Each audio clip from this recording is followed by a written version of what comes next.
Yo, what up, everyone? You know what time it is.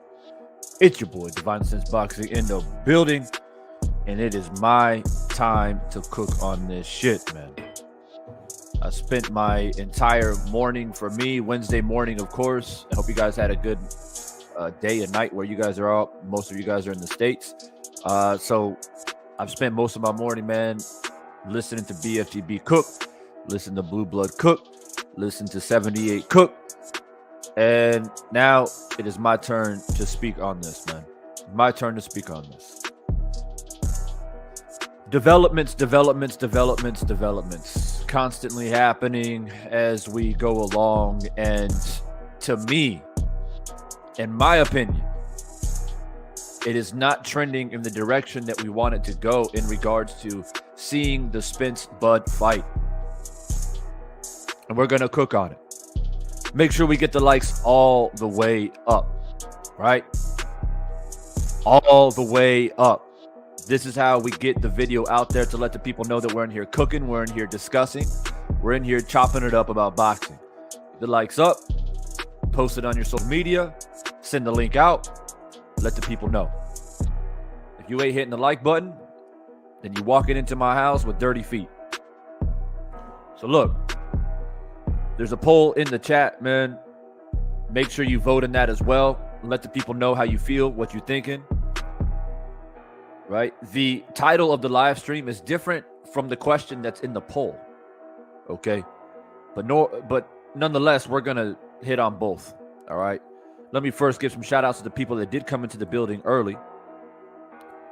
My man Platt Boy's in the building first. So I want to give my shout out to my man Platt Boy. He actually hit me up. What was it yesterday? Said, yo, when you going live, bro, I need something to listen to when I'm at work. So here I am, man. Man of my word. We got 7006 or Meta in the building. Was good, bro. Demon in the building. Was good, Demon. Omega Red in the building. Razor 531. It's been a while since I've seen you, man. Good to see you back in here. We have the GOAT Parlay King Sports in the building. Was good. Mangus Allen in the building. L Dub in the building. Was good. And Deanna Branch stopping by. Late night for Deanna, but still coming in to show that love. I appreciate you immensely, Deanna. L Dub asking, who started the false narrative about Spence versus Thurman? That was irresponsible. That's a good question. That's a good question. And like I said, we are going to touch on it. So, look, I'm going to go straight for the throat. No beating around the bush. I don't need no introduction. No introduction needed. Straight for the jugular. The title of the live stream is, does Errol Spence Jr. duck Terrance Crawford if he moves on? AKA fight somebody else. will he be labeled as a duck? Will he be the one that people point fingers at and say, well, don't get mad at Bud for the fight not happening. Errol Spence decided to go fight somebody else, which is an indication that he ducked. He doesn't want to fight Bud. Is that how he'll be labeled? Right? So that's one question. The second question is, which is in the poll, is if the Spence versus Bud fight does not happen, who will be framed as the ducker? So more or less the same question, just asked a little bit differently. Y'all let me know in the poll. Right now, 80% of the people in the poll said is Bud will be labeled as the ducker. 13% says, nah, you know what, man? It's Spence. So we're going to see how this poll unfolds as we continue to cook here live. Make sure, though, that you're hitting the damn like button. We got 15 people in here and only 8 likes. I don't understand that equation. I just don't understand that equation. Every single time I stop by somebody's live stream, the first thing that I want to do is make sure I double jab that like button. I double jab it on purpose just to make sure that I hit it. Make sure that it went through. You know what I'm saying? That's out of respect and common courtesy for people coming on here and putting in their energy and time into this boxing shit. So make sure we get the likes up. Now let me give you guys my thoughts. Do I think Errol Spence will be labeled as the person who ducked Bud if he decides to move on and fight somebody else? Now, we already know, based off of some live streams that have happened, 78 dropped one the other day, talking about Keith Thurman and Errol Spence. That's not just Keith Thurman, though. It can be anybody. It can be anybody. That's at 147, possibly 154. At this point, the way things are going from how I see it, if there's no fight between Errol Spence and Crawford, like if they don't announce something within the next couple of weeks, I'm being 100% honest. Yo, we in August now. What's up, Isaiah? We're in August right now.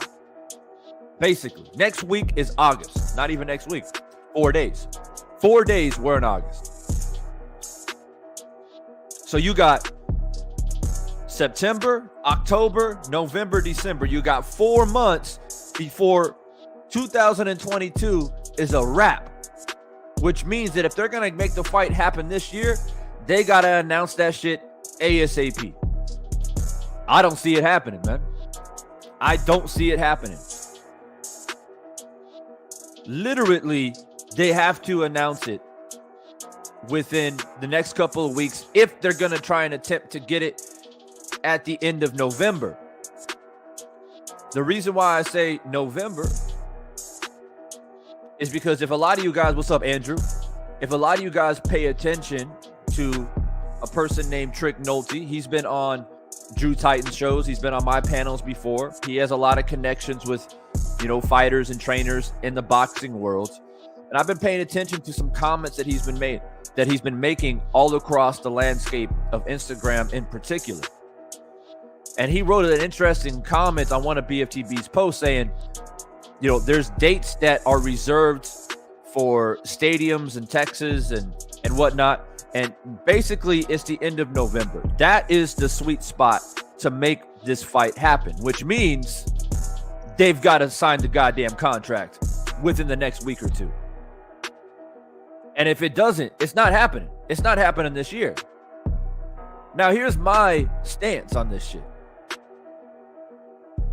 I'm getting to the point where I don't care. I seriously don't care anymore. I want to see Errol Spence back in the ring. Errol Spence Jr. is my favorite fighter in the weight class. Okay, I like Bud as a fighter. I appreciate his skill set. I appreciate what he brings to the sport. But I've always been and have always told you guys that I'm a Errol Spence fan. I just, something about him, skill-wise and what he brings, I just like him. You know what I'm saying? I don't know, however, to explain it or frame it. like his style. I like what he brings. And because I'm a fan of Errol Spence and I'm a fan of boxing, I don't want to see this. I don't want to see this waiting around, this bullshit, like this cutthroat type tactics from people. I'm over it. I want to see Errol Spence Jr. back in the ring this year, and I'm at the point now where I don't give a fuck who it is. As long as it's a top contender, if it makes sense, I want to see it.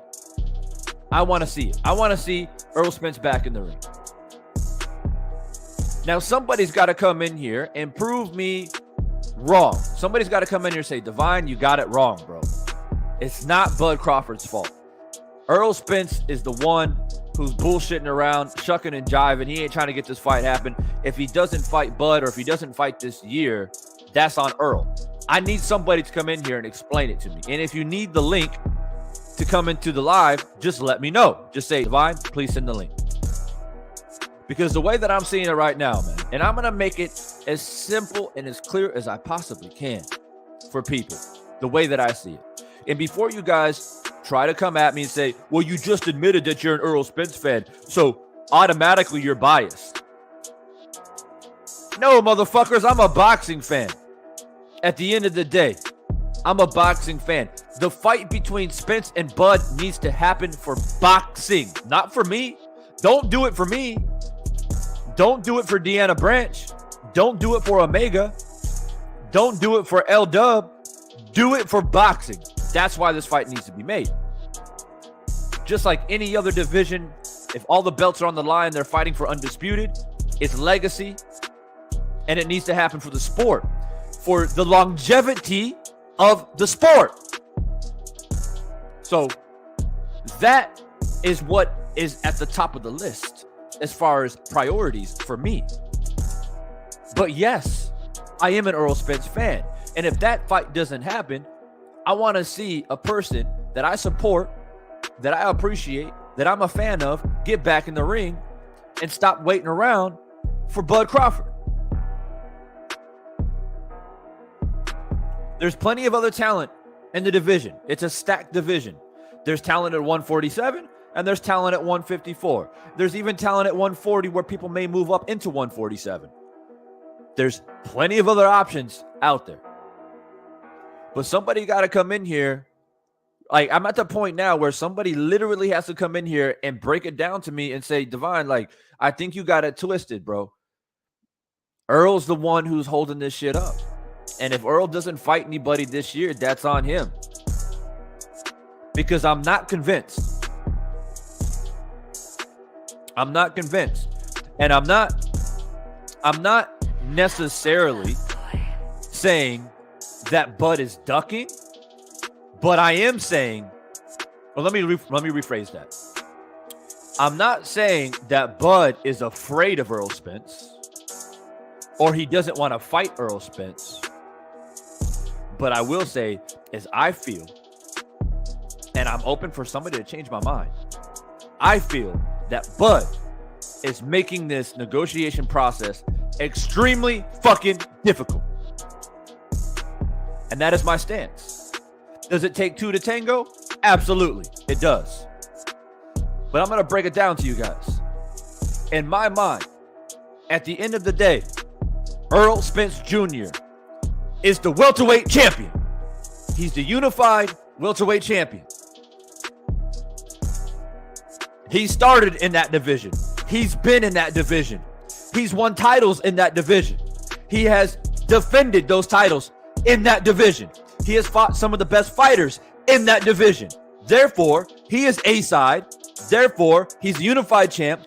Therefore, it is Bud Crawford who needs to bend a little bit. I know it hurts him to do so, but he's the one that has to bend a little bit to make it happen. That's the way I see it. Come in here and prove me wrong.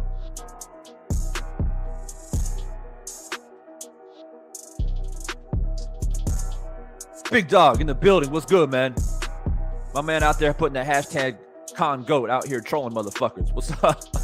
He said, Divine Sense, Bud does seem like a duck. It's weird. Put the link. No doubt. drop the link. I'll let anybody come in here and cook, man. I like to be proven wrong. I like to be saying, damn, you know what, man? I didn't even see it that way. I appreciate you painting a picture for me.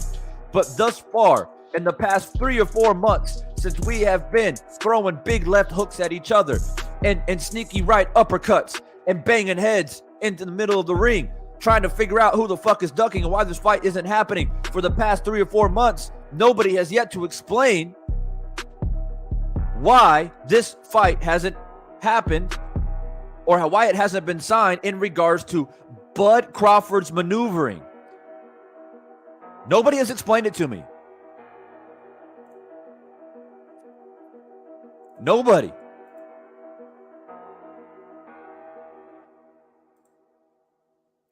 So there's a link in the chat. Anybody wants to jump in, feel free. To me, what's up, Thrill Hill in the building? What's good? Brown on Boxing, what's good? I'm not sure if I shouted you out yet, man, but I see you, man. Appreciate you. Yo, y'all better get these likes up, man. I don't even know how. Like, we're not at 30 likes right now. How are we not at 30 likes? How are we not at 30 likes? Continue to vote in the poll. Let the people go. Like, let's fire up this poll. Right? Let people see the smoke from the distance. Let's see it. Let the people see the smoke in the distance. Vote in that poll. Let me know what you think. I want to know what you think.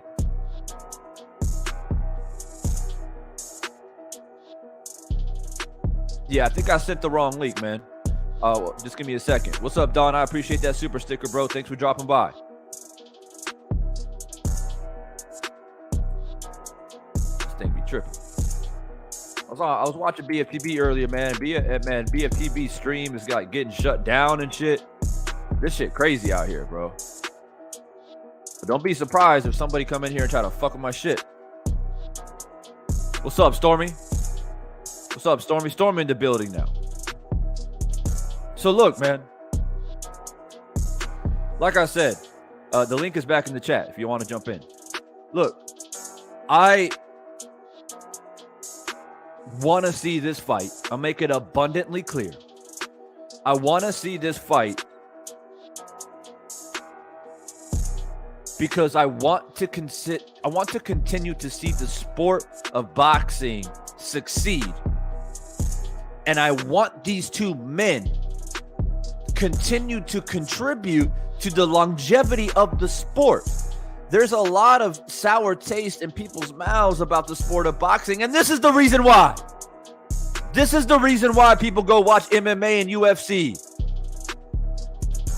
Because what? They're standing on the sidelines. They like boxing. They like to watch the big fights. I see you, big dog. Just give me a moment. They like that, right? But then they see us doing what we're doing right here. Nah, man, Bud ducking, bro. Fuck that shit, man. What you talking about, man? Spence, man, he ain't shit, bro. He can't fuck with Bud. Spence don't want this fight. And here we go, on and on and on, like a fucking merry-go-round, man, like a broken record. And so these people who would more or less like the sport, they want to become a boxing fan. They're standing on the sidelines and they see what we're doing. And they say, man, fuck shit. I'll go watch UFC. So that's why I want them to make this fight happen. Not for me. Not for me. But for the sport. Okay? So I want to make that abundantly clear because it's automatic for people. And I see it on channels all across the landscape of YouTube, right? Where they say, oh, man, you just saying this because, I mean, it's clear that you a Bud fan or you're a Spence fan. Do you guys not see the channel name? Divine Sense Boxing. Boxing. That's what we do here. Just like BFTB says, best fight the best. We demand it. We push for it. We criticize, we ridicule, and we praise. That's what we do. So don't come in here with that bullshit. If you come in here and say, I don't like what you're saying, Divine, I think you're taking unnecessary shots at Bud. I'm taking unnecessary shots at Bud?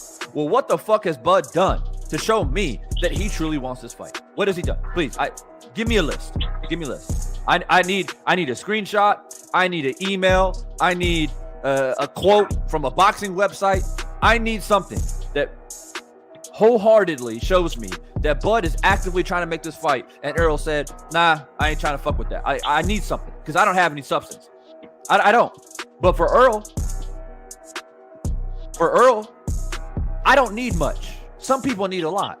Some people need all this type of evidence. I don't need much. All I need is from your own mouth. I want to hear you call him out. I want you to verbally call him out publicly. And then I'm going to get a little bit of confidence. Errol Spence has done that. After breaking Ugas's eye socket, he did that. And he reiterated and wanted to make it clear what he was saying. It wasn't just, oh yeah, I hope to fight Bud next. He said, I want to fight Bud next, and I'm going to come there, and I'm going to take that fucking belt from Bud too. I'm going to be undisputed. Bud, I'm coming for you. Just like Mike Tyson. Lennox, I'm coming for you. Big Dog, what's on your mind? Man, I agree with most of it. I disagree with the second part. I'm a Bud fan, so I'm going to be like, I never ever seen Bud have any type of ducking in him. But this is some weird shit, man. I don't know what the deal is. I don't know if it's Bud. I don't know if it's Spence. I don't know what it is. But these cats been going at each other for the last 3 years. And I just can't see them just dropping the ball right here for no apparent reason. Bud's a warrior. Spence is a warrior. They don't seem like those type of people. And so I don't know what the fuck it is. I don't know if it's the money's not there I don't know what the fuck it is. But this is, like you said, this is frustrating. And I don't say this once and once again. There's too many motherfucking belts. This is the problem right here. When you have 4 fucking belts, this is what happens. Because somebody can just hold on to a belt and say they're a champion and call it a day.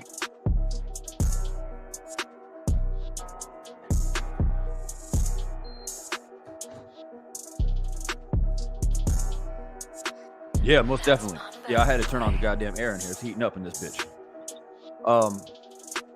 Yeah, that's a huge problem. We know this, but that's something, Big Dog. But but it feeds into this. I know we can't do the best. Feeds into this. This is how you have duckery going on. This is where duckery comes from when you have too many damn options, too many belts.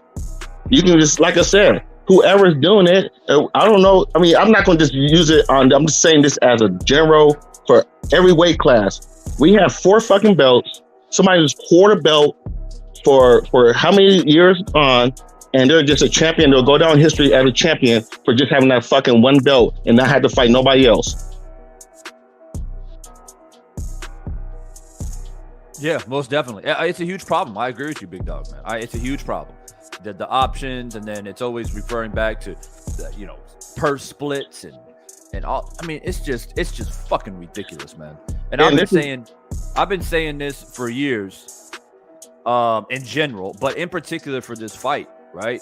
Which is, arguably like the most powerful, most intriguing, most lucrative fight that you can possibly make right now, in my opinion.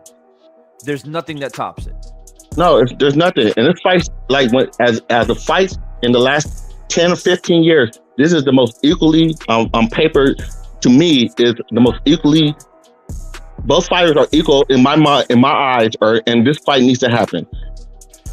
So Hearns, Leonard, they're there. That's there. I don't know what's going on, but I'm almost done. If this fight doesn't happen this year, you can see me take a hiatus off of this bullshit, for real. Bro, I'm telling you right now. I don't think it's happening this year. I just don't see it, bro. And then next year is still like a big maybe for me. A big maybe. And I'm getting to the point where now I have to shift my mind, right? I have to shift my thought process and basically say to myself, all right, I don't think this fight's happening, but I'm an Errol Spence fan, so fuck it. I want to see Errol Spence fight somebody else then. Why wait around? Why wait around and waste time trying to figure out what the fuck's going on? And do we really know the intricate details behind the scenes? No, we don't, right? And we've had people come in here in the past say, "Yo, Devon, man, but you don't even know what's going on, bro. Like they can be really close to making the deal, but just this shit takes time. Takes time. God damn, how much time it take? Grown ass men, right? Top of the food chain. How much goddamn time you need? So what? So Spence got to swallow his pride then and give Bud what he wants and say, all right, man, I'll give you 50-50. Let's just make the fight happen. Why? Why should he have to do that? When I've already made it clear that the man is the king at 147. If they fight, they're going to fight at 147, which Errol Spence has been dominating. So how the fuck does Bud get to dictate a side stance or even a 50-50 stance? It makes zero sense to me.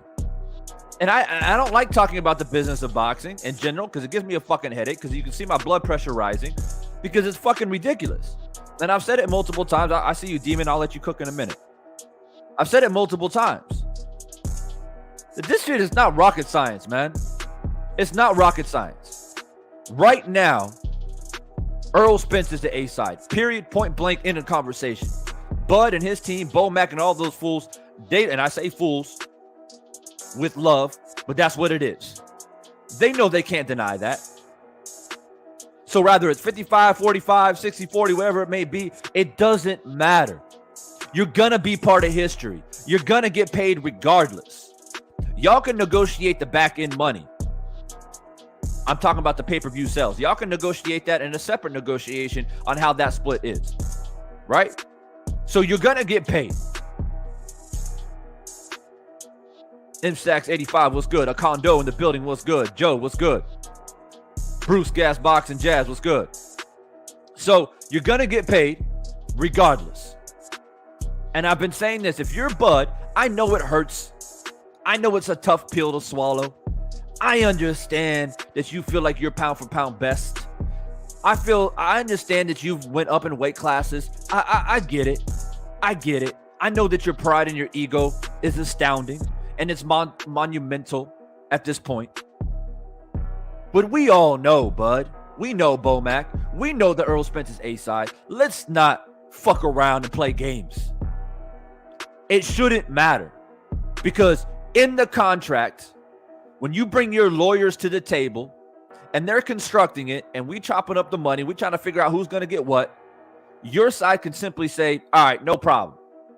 It hurts us to say this, but we understand that we're fighting for the undisputed welterweight title of the world. And Earl, we get it. You're the A side, no problem. So 55, 45, 60, 40, whatever it may be. But when it comes to the rematch, if I beat you, I pick the venue and we flip that purse. Why is that so difficult? If you're so confident that you can beat Errol Spence, now you say to the whole world, yo, I think I can beat him, man. He ain't shit. It's funny because you say that, but in the same breath, you say, oh, man, Errol Spence, man, he's a good fighter, bro. Like, I see him wrestling and shit. He looks strong, Yeah, like, he's talented. I don't got no problem with Errol Spence. So I don't know what the fuck you think. I don't know what you think, bud. But for me, I know what Errol Spence thinks because he told us very clearly after he busted up Ugas. He said, I'm coming for the fucking belts, bud. Where are you at? Why aren't you at the fight, bud? Where's he at? Checking out ringside. Oh, he ain't here. Oh, shit. He ain't here. God damn, that's a shame. Let me look into the fucking camera then because I know he's watching. I know you watching. Where the belt's at? Where the belt at? Let's go. So I don't know what Bud wants. I want to believe as a warrior, as a fighter, as a person who has tried to show his talent, display his talent in multiple weight classes, that he wants this fight. I want to believe it. I want to believe it. But I'm not seeing it. I'm not seeing it. Because to me, that's the most practical way to approach this. I'll say it one more time.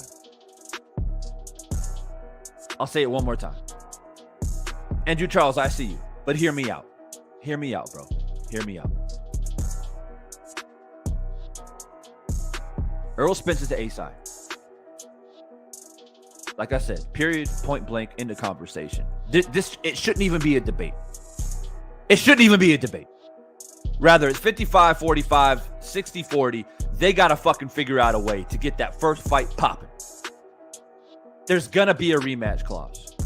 It's pretty much a guarantee. You have to do it for this magnitude of a fight with the possibility of this fight going all 12 rounds. There's a very high possibility that the fight goes 12 rounds. I know a lot of people seem to think that Earl's going to stop Bud or Bud's going to stop Earl. But there's a very high possibility that this fight goes all 12 rounds. So you're going to get a rematch more or less. And even if there is a knockout, it's probably going to be a hell of a fight anyway. Just like Fury and Wilder. It went the distance and Fury almost got knocked out. And so they made the fucking rematch. So you have negotiating power, Bud. It's not like you're powerless, Bud Crawford. You ain't powerless. People know who you are. People respect you. People want to see you and admire you. You got a lot of fans. Oh, you got a lot of fans, Bud. Trust me, you got a lot of fans, bro. So you got negotiation power. So you can simply say, all right, I got you. Hey, I got you, bro. You want 60-40? That shit pissed me off, though, by the way. You out here, you trying to undercut me? I'm pound for pound, motherfucker, but okay, 60-40. Hey, lawyer, come here. Write this shit in the contract. If I beat you, we're gonna flip that purse, and I'm naming the venue. You want that or not? And when you make that demand, when you make that counter negotiation, you put it on social media. You talk to Fight Hype, you talk to Fight Hub, you talk to all these big channels, you talk to Blue Blood, you tell everybody that this is what I offered, and Spence said, nah, I'm not agreeing to a rematch where we flip the purse. And it's very clear that negotiation comes into play if I, as Bud Crawford, beats you. If I submit to your demands as being the A side and you get 60, I get 40. And if I beat you, this is what it is. This is how we're writing it out in the contract. Because I don't think you can beat me, motherfucker. I don't think you can beat me. Period. So why isn't that happening? I don't understand. Why isn't that happening? Demon, I know you've been waiting, bro. Let the people know what you're thinking. I only came for Big Dog. Big Dog, I just want to tell you that Bud Crawford's scared to fight, man. So if you don't know what's going on, now you know. Bud Crawford is scared to fight. Ain't no ifs, ands, and buts about that. That's all I want to say, though, Divine. That's it. I'm gone, man. I appreciate you stopping in, man. Yeah, Big Dog dropped out. I'm not sure why. I see he's going to be in the building. Yes, sir. All right, I'm gone. Yes, now. I'm enjoying the show. Now. I'm gone. Yeah, man. Get your popcorn. Get your popcorn ready, bro. So look, Stormy, we're gonna make it happen regardless, right? We're gonna make it happen. We're gonna get on the camera regardless, one way or another, so we can cook on these fools. That's right. You know, and you missed the last one. I talked a little bit about Bud and Spence in the last stream, but not to the extent that I'm doing tonight.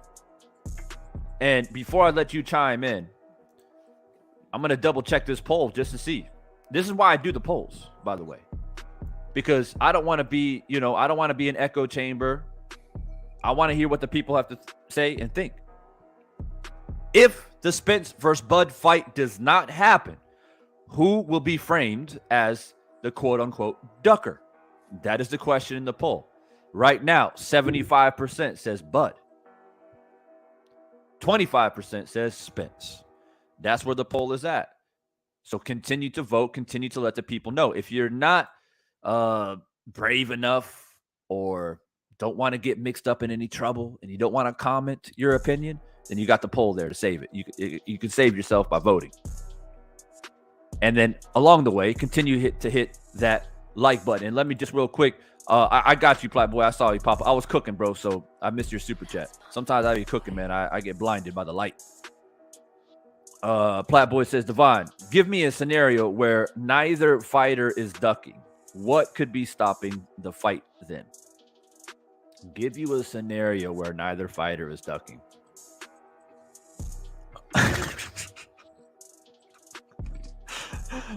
Oh, Platboy, look, man, look. To me, the scenario is quite simple, and I've already kind of touched on it. To me, Errol Spence is the A side. And I can't wrap my head around the idea why the fuck this is so complicated. And people say, oh, well, it's money, Divine. It's promotion, Divine. I mean, man, y'all can miss me with that shit, man. Y'all, I don't want to lose energy trying to digest this narrative that, oh, the only reason why this fight can't happen is because it's money. Fuck that shit. I'm tired of it. These are two grown-ass men, two champions. Fuck all of that. Somebody is scared. Somebody is scared, period. Period. And I have yet to have anybody prove otherwise. So, give you a scenario. Spence is the A side. The split is either 60-40 or 55-45. They can fight at a neutral venue, and we're going to get the fight at the end of November. And once the fight is signed and the promotion starts to begin, and we get the two men to sit down in a room and face off and talk shit to hype the fight, we're going to know what the rematch clause says, right? It's good. We're all going to know. Boxing fans are going to know that if there's a rematch clause, what are the stipulations to that? And that stipulation could favor either winner. Whoever wins continues to dictate the more money, the purse, whatever it is, the A side of the negotiations goes to the winner of the first fight. To me, it's not rocket science. To me, it shouldn't be complicated. So that's my scenario, Platboy. Stormy, let the people know what you're thinking. Man, I'm thinking that this diet I'm on is not working. Anyway, what's good with you, Divine, man? I'm glad to be able to share the airwaves with you again. Listen, I don't think it's any of those things, but I'll tell you what the key to it all will be is when Showtime and PBC announced their fall schedule. If the fight isn't announced then the deepest, darkest fears that the astute have will come to fruition. And I do believe that it has more to do with Bud Crawford possibly having ties to MTK and Daniel Kinahan. There have been some strong inferred circumstances that seem to tie things up. And you have to understand that Al Heyman and PBC totally have steered clear of the nefarious dealings of Bob Arum, Probella and these guys, all, Hearn and DAZN, and including MTK. They've kind of steered clear of those in dealing with these people.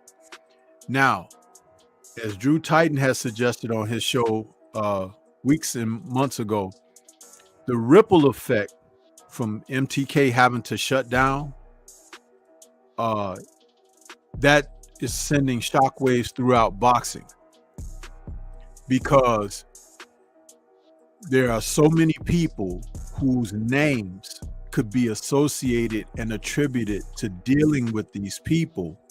The corruption and the head of the person being investigated with the corruption goes so deep that the common boxing observer, I'm talking about the person that waits for a Saturday night for a fight to come on and tune in their TV, they could not fathom what's going on here. When the Stormy, hold that thought. Real 6 in the chat.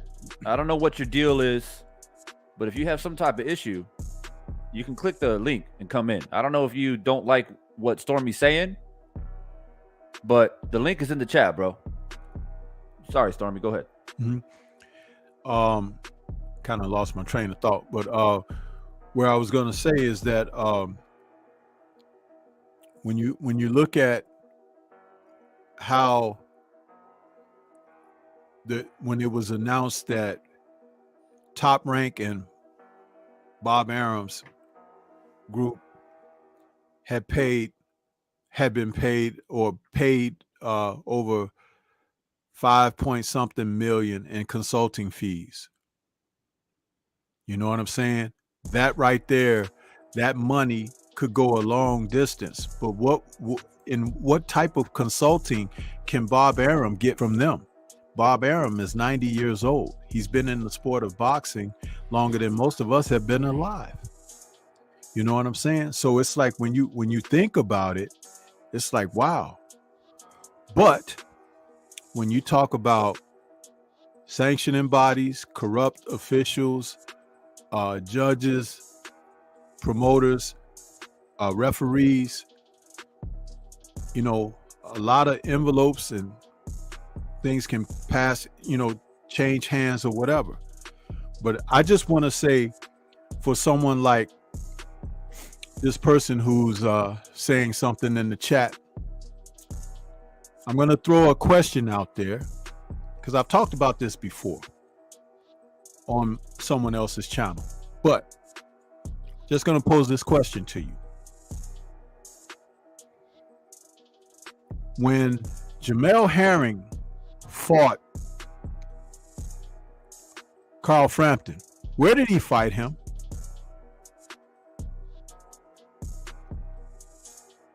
Does anyone know? Say it one more time. When Jamel Herring, featherweight champion, WBO featherweight champion, fought Carl Frampton and won the WBO title, where did they fight? Mangus Allen says Scotland.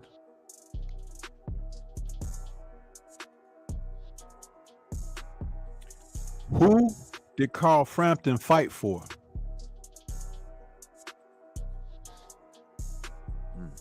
MTK. Mm-hmm. Now, Carl Frampton fought for MTK. MTK had access to Jamel Herring. If MTK had access to Jamel Herring, who was trained and coached by Bomac,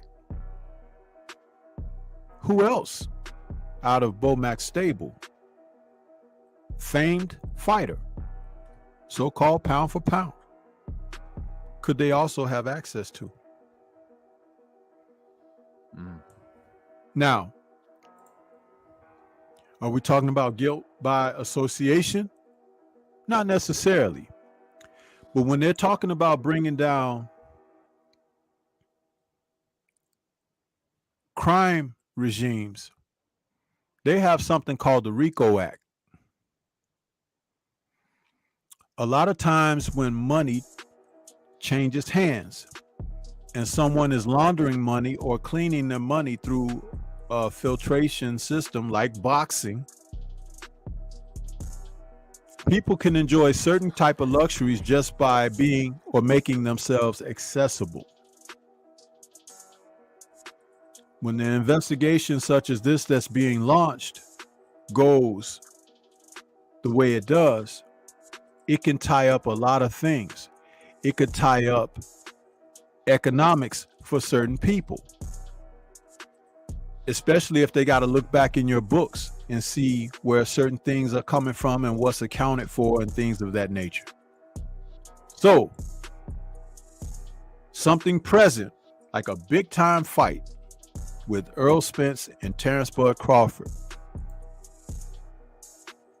If Crawford's name is on the list And Art Hostage, salute to that man who's been on Drew Titan's channel a few times and now checks out us as a community.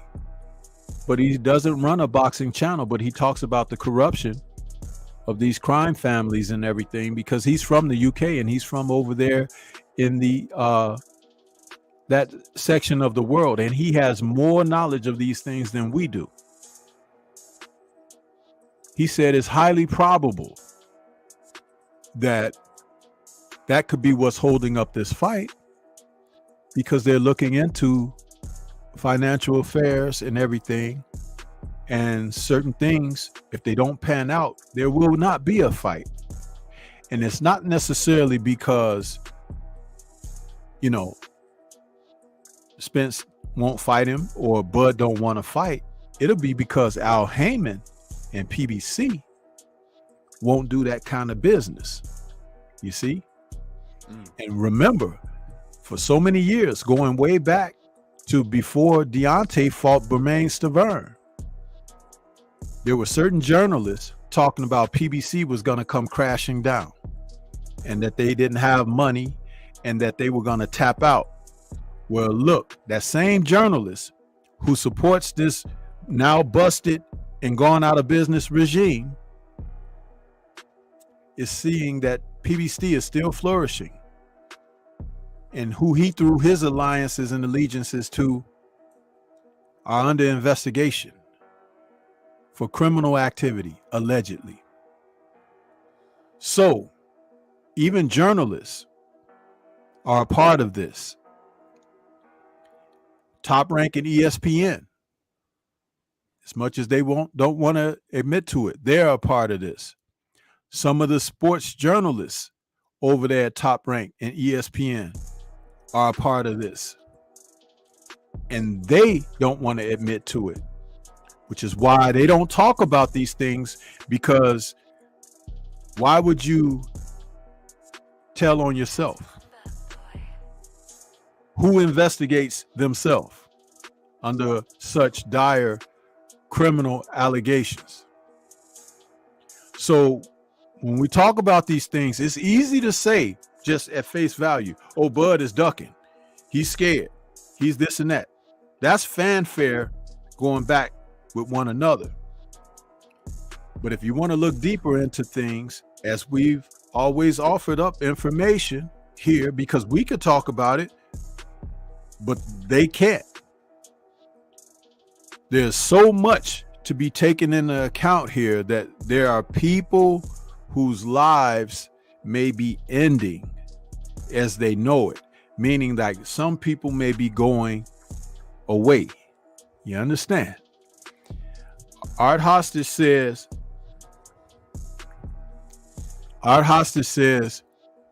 that over 1,100 names are on this list. 1,100. That's a lot of people, man. That's a lot of people.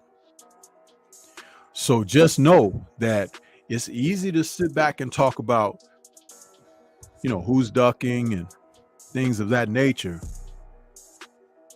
But that pool goes a lot deeper. And if you don't have scuba gear on, you will drown. Well, let's, for the sake of argument and discussion, let's say everything that you just stated is 100% accurate. And this goes much deeper than what we can fathom as boxing fans. It's sad to imagine that Bud and Errol both will be the victims, essentially, right? At the expense of their names and their legacy. And that's sad when you really start to think about it, right? If this fight never happens, the public, this is why I posed the question, Stormy, somebody will be framed as the ducker, Stormy, period, point blank. Because what you just gave us, that information that you gave to the 56 people in here, That doesn't even break the tip of the iceberg. Most people are looking at this for like you said, face value. And they're thinking, if this fight doesn't happen, we got to blame somebody. So that's why I posed the question to the people. What will happen if this fight doesn't happen? Somebody will have the finger pointed at them. And as unfortunate as it is, given the information that Stormy just provided, it's going to happen. Because that's what happens in boxing. Yeah, I see Joe in here getting lit. I see Joe in here getting lit talking about Spence is ducking this, that, and whatever, and Bud's a free agent, and it's Spence not trying to get the fight, whatever. You're more than welcome to jump onto the panel and let us know your thoughts. We have two different viewpoints on the panel right now, Joe. Myself, as an Errol Spence fan, but also and ultimately a boxing fan. This fight needs to happen for boxing. I've made that abundantly clear. I think, as much as Stormy has just provided, all the information was very valuable, very plausible, I still think that somebody, in regards to the fighters, somebody still has to hold some type of responsibility. That is my opinion. Now, Stormy might hold a different opinion. He already expressed to us what he thinks. So let's hear what you think, Joe. Instead of lambasting your thoughts into the chat, you seem like an articulate person. So come in here and let us know.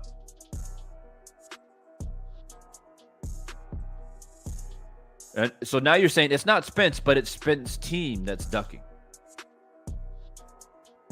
Now, I've always been a proponent of one simple thing, Stormy.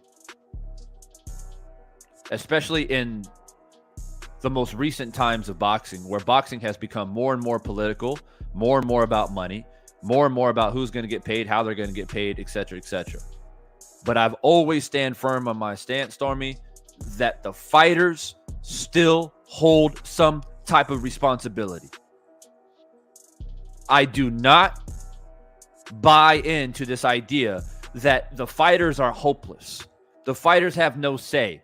The fighters have no voice. They just sit back and wait for promoters to make all the fucking decision making for them. I don't believe in it. I think it's bullshit. And at the end of the day, who is the person or the persons in this matter getting in the ring? Who is stepping through the ropes?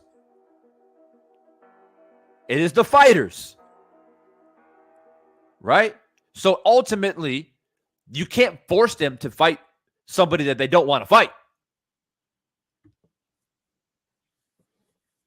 Right? But if they say next week, if PBC comes out and Errol Spence comes out and his team, and they say, hey guys, we just want to let you know, we tried to make the Crawford fight happen. It's just not happening. So we're going to move on and we're going to fight Keith Thurman. Let's just say, right? Then all this speculation, I mean, I guarantee you, Stormy, YouTube will lose their fucking mind. Right? Because automatically, the finger pointing will start happening. Oh, God damn it, we're not getting the Spence and Bud fight. Whose fault is it? What's going on? Now we got Keith Thurman. Now, Errol Spence will probably, if his team goes to Errol Spence and says, hey, you know what? The river is run dry. We've offered Bud everything we can offer him. He's rejected it. And so we got Errol Spence on the table. It's a great fight that we can make. PBC, easy, promote, boom, everybody's happy. It's a great fight, to make for your resume, for your legacy, blah, blah, blah. Errol will probably take it. But he doesn't have to. People need to understand that. People need to understand that Errol Spence can literally say, nah, man, I ain't doing shit until Bud steps to the table. I ain't doing shit until y'all, as in my team, PBC, make this fight happen. That's where I draw the line when it comes to fighters being exempt of responsibility and fighters being exempt of accountability. Fuck that shit. Oh, it's the team. Oh, it's the promoters. Guess what? Fuck all that. Is it relevant? Yes, because boxing is political. Boxing has always been political. On that note, Stormy, someone who is revered as a boxing historian in some regard. Money on my mind. I see you, bro. The link is in the chat. I'll put it in there one more time because it's been a while. The chat has been blowing up. Anybody can feel free to come up in here. So, Stormy, being a person that is revered in the boxing community here on YouTube, as someone who understands the history of the sport, politics of boxing has always been around, right? And one talking point has always been a favorite fighter of a lot of people, and a lot of people have in their top 10 for all-time great heavyweights. And that person is Jack Dempsey. Now, one criticism that Jack Dempsey has always received when it comes to the conversation of his greatness is the fact that he never fought black champions. Right, Stormy? That is one criticism that Jack has received. Now, to this day, we ponder and we question, because of the politics of boxing, and the politics at that time, too, were obviously much different when it comes to race. Do we blame Jack? Or do we blame the politics of boxing? Did Jack actually say, I don't want nothing to do with these black champions? Or did the promoters and the politics of boxing keep Jack away from the black champions? It is up to us as boxing fans to make that decision. But you see how fighters cannot be exempt from accountability and responsibility. Now, we can sit up here, Stormy and I can have a debate and decide, or maybe we never decide. Maybe we come to an unspoken agreement, or we agree to disagree on why Jack Dempsey never fought black heavyweight champions. But still, Jack Dempsey, as great as he was, as a small man in the heavyweight division, has that dark cloud over his legacy. Does he not? Of course he does. But this is what I don't want, Stormy. I don't want another situation like Jack Dempsey, where we have a great fighter, but he never fought the champions that were there in their prime in Jack Dempsey's era. I don't want that to continue to happen. We should learn from the past. We should learn from history. I also believe in the power of numbers. I believe in the power of voice. And I think that if we come as an accumulative wave as boxing fans to pressure this fight, the walls will come closing in. But just like anything else in the world, Stormy, this is what they want. They want us to go at each other's throats because it leaves room for speculation. When we debate, when we go at each other to figure out who's ducking, it leaves room for speculation, which then gives them a pathway to avoid not making this fight.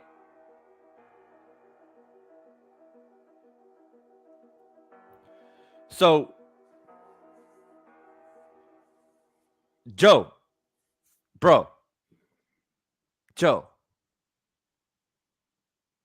we listen, it's getting to the point where it's becoming redundant. You're sounding a little bit silly at this point. You seem like you got a lot to say.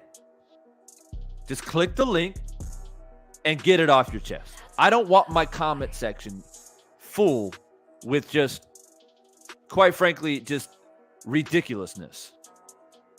There's a reason why I put the link into the chat. And now, for whatever reason, you're bringing up Tyson Fury and Wilder. Stormy, why do they do that? Why do they do that? We haven't said anything about Tyson Fury or Deontay Wilder, but somehow, some way, it seems to loop into that conversation. It's like, yeah, I think Spence is ducking this and this and this. And oh, no, by the way, Fury beat Wilder 3 times. Distractions, trying to keep you off of the truth, off of the facts. You know, that's what that is. But yeah, I'm gonna fall back into the chat because give someone else a chance to come on board. And I'm sure there will be someone. But yeah, let me fall back into the chat. But thank you for having me on. I appreciate you dropping that gem, Stormy, because that's what we need. We need a different perspective. We need we need sometimes to take a step back from our emotions and be like, all right, man, like what else is there that could possibly be a blockade? Right. And so I appreciate that immensely. And yeah, let's see, fall back and let's see if somebody else comes in here and speaks their mind. I appreciate you, Stormy. All right, man. Take care. Much love. All right. All right, guys. So like I said, man, I put the link in the chat one more time. Okay. One more time. I don't know what's holding you back, Joe. Maybe you had a bit too much to drink, so you don't want to embarrass yourself. I don't know what the case may be. But if you're a boxing fan, I mean, you seem like you're very confident with what you believe and saying about Spence. I see the confidence. Right? So make the stream, make the conversation more entertaining. I'm willing to have a discussion with you. Like I said, it just becomes redundant when you continue to repeat the same shit over and over and over again. It's like, we got it. We got it. Reverting back to the poll to see where it's at. It was 73 votes in the poll. Why do we have 73 votes but only 55 likes on the live stream? I don't know. But that's how people do me, I guess. We got 70% saying Bud will be framed as the ducker, and 30% is saying that Spence will be framed as a ducker. Now, that 30% for Spence, y'all, it's not a small number. There's a fair amount of people that think that Spence will be framed as the ducker. Now, I would love to hear your thoughts. I would love to hear your thoughts. If any person who is either a Bud supporter, or maybe you say, I'm not necessarily a Bud supporter, I'm just a boxing fan, but I think that Spence will be framed as a ducker because of X, Y, and Z. Let us know. Let us know. Come into the chat, come into the live stream, rather. Come onto the panel and let us know. This is what this is about.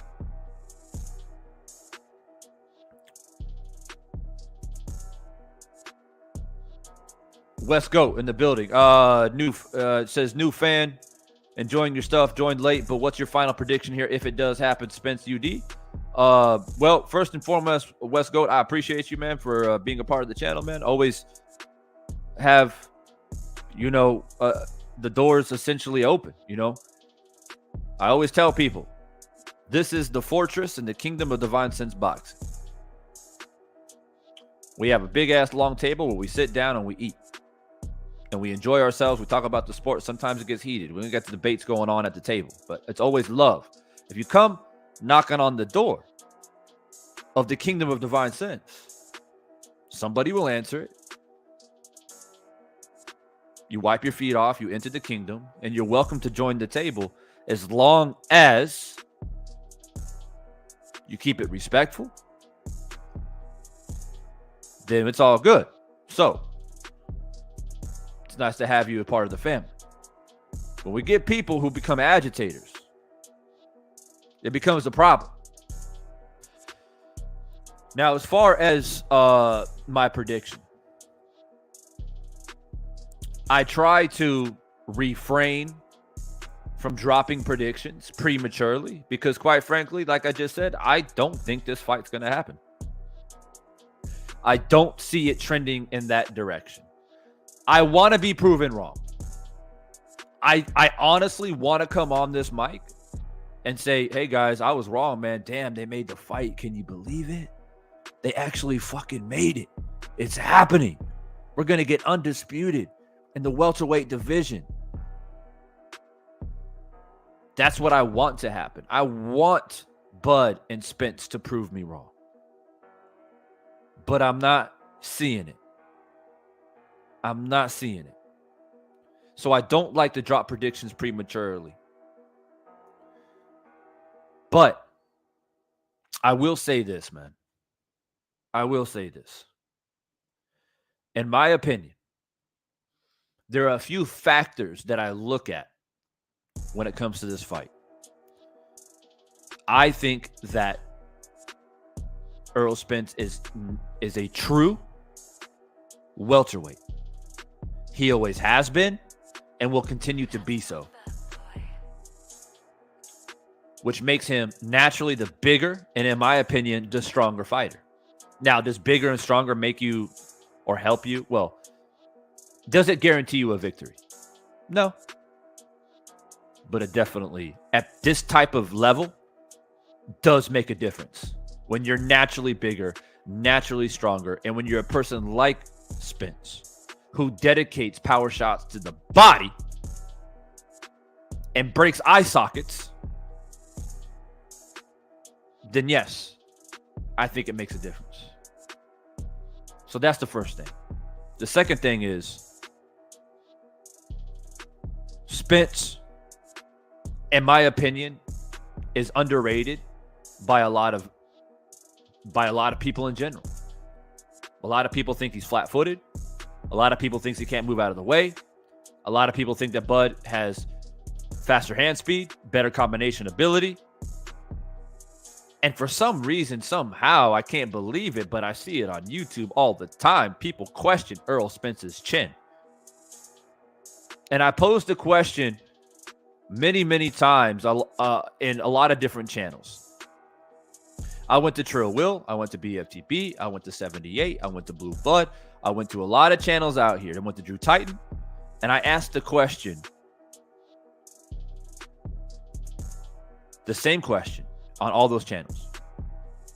And there's a reason why I asked it. And the question was, who has a better chin? Danny Garcia or Bud Crawford? Now, before I answer that, I'll let y'all comment that in the chat. And be honest. And think about it. Play it in your minds. All the fights that you've seen Danny in. All the fights that you have seen Bud in. When they've been hurt. When they not have been hurt. Who has a better chin?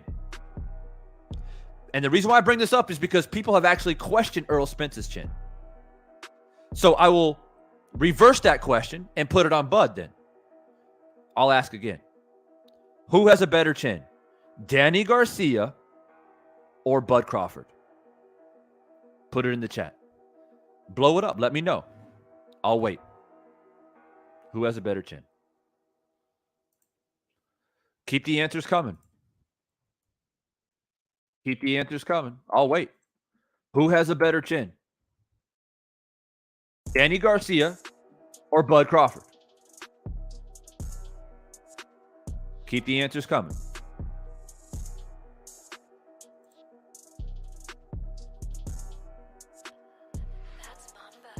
So, Calvin, yeah, you can. Here's the link.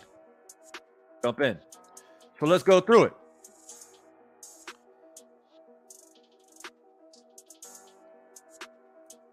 Money on my mind. Spence is scared. Come and explain it to me. Let me know. There's the link. Chavo TV says definitely Danny. Isaiah Felix, Danny Garcia. West Goat, Garcia easily, hands down, better chin. Platboy Plays, Danny. Chavo TV, Danny. Joe the Beast, Danny, no question. Calvin, Danny.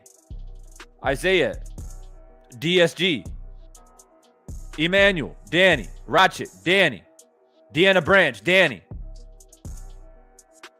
So, everybody coming in, everybody has answered Danny. Right? Well, guess what? I agree with you. I agree with you. I think Danny has a way better chin than Bud.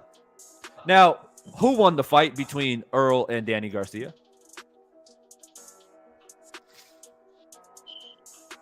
Y'all remember that fight, right?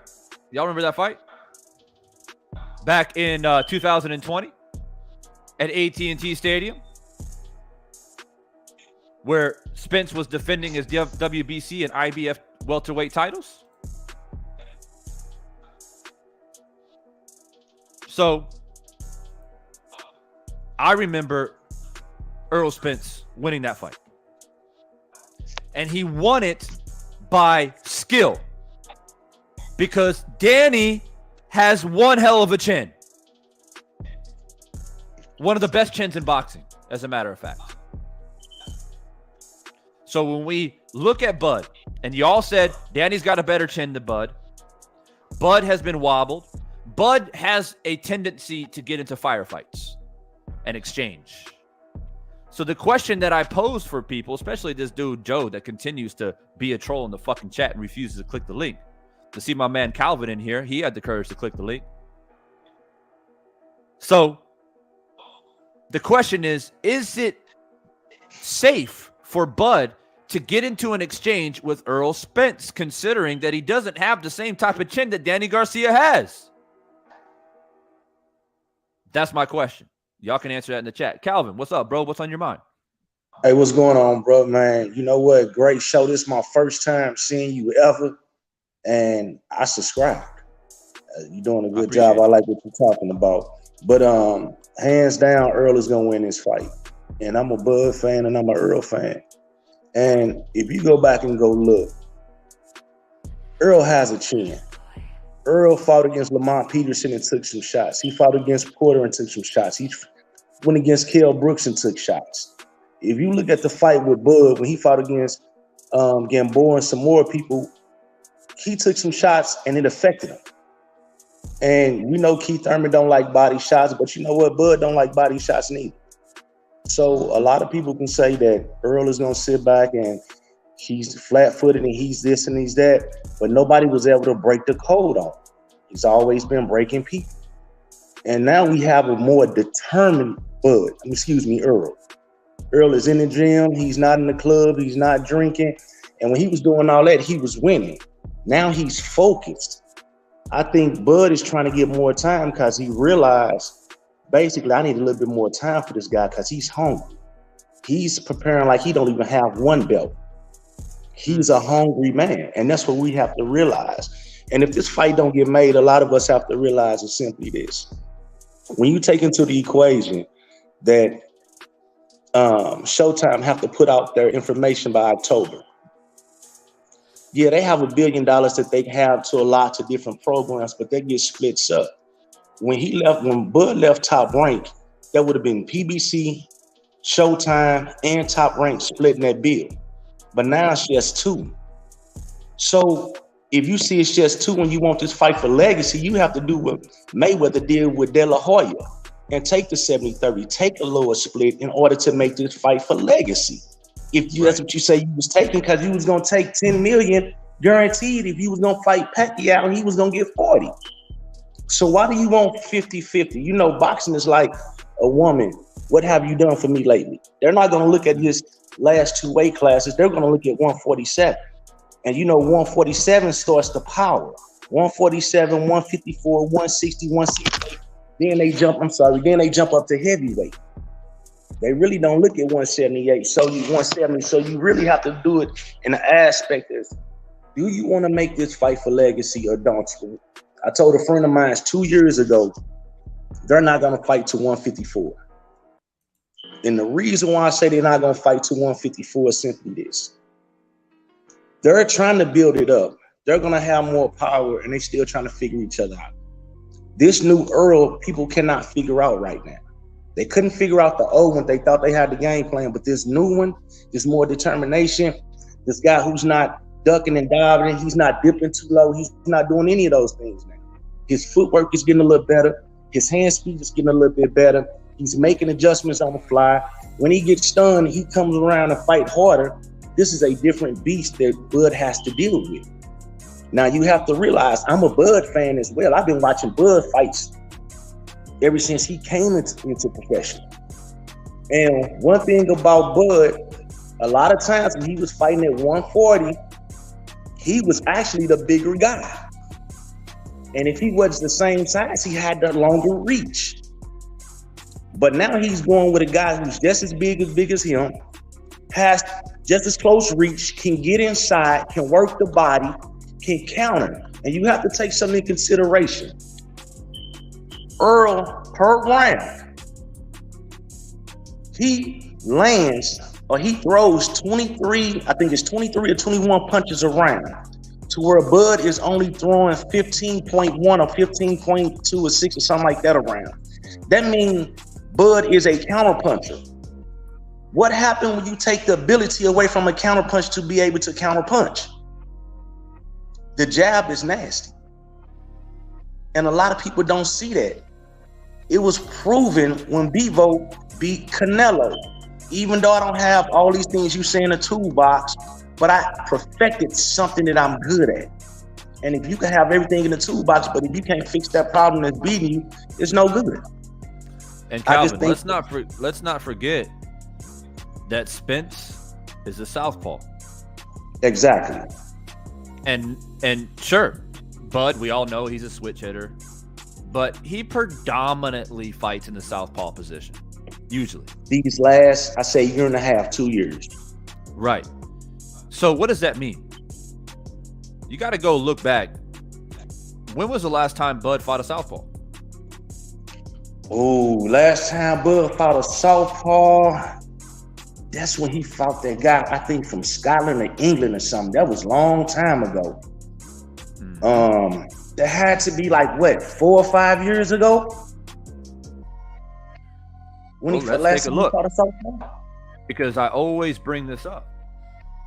Because these type of things make a difference. A lot of people don't think about it.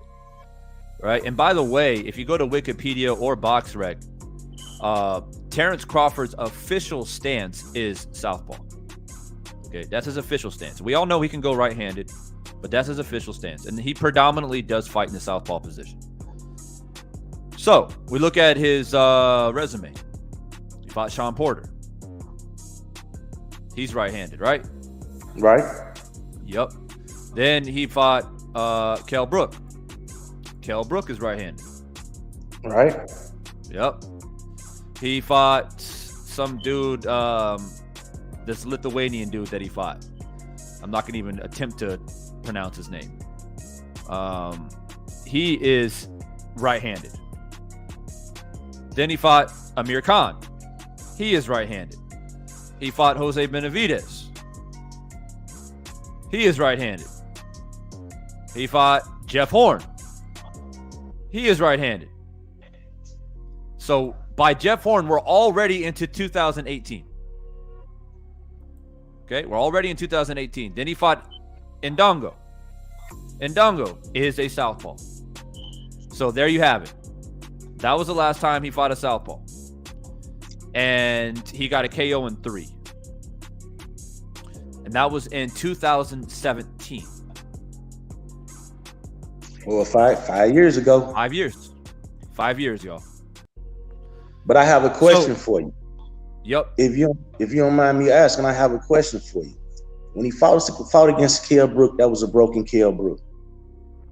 Kell Brooks wasn't the way he was when he fought against Earl, when Earl had to go across the pond and go fight. When they was calling him brownie punches or brownie hands or whatever they were saying. When he fought against Sean Porter didn't even really train. When he got mad, his father stopped the fight. And he was losing that fight. He had to be told that he was losing. So he didn't even prepare. And if Bud really wanted to fight Earl, why didn't he fight Earl when Earl had to buy IBF? Why did he run and go fight Jeff Horn? He could have fought Earl back then. See, it's a lot to these equations.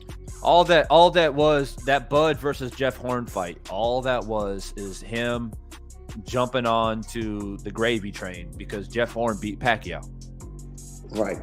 Or I should say, he got a gift decision against Pacquiao. Yeah, they was in Australia and yeah. Yep. So that's what he did. He's like, oh, well, shit. Jeff Horn? I mean, who the fuck thought that Jeff Horn would beat Bud Crawford? I mean, seriously. Who would have thought Timothy Bradley would have beat Pacquiao the first time? Yeah, that's true. So that is true. You have to look at but we that. have to. But the reason why I wanted to bring up the southpaw is because it's relevant. It is very, very relevant.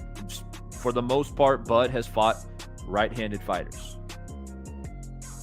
right? And I want to go back to a point that you made, Calvin, about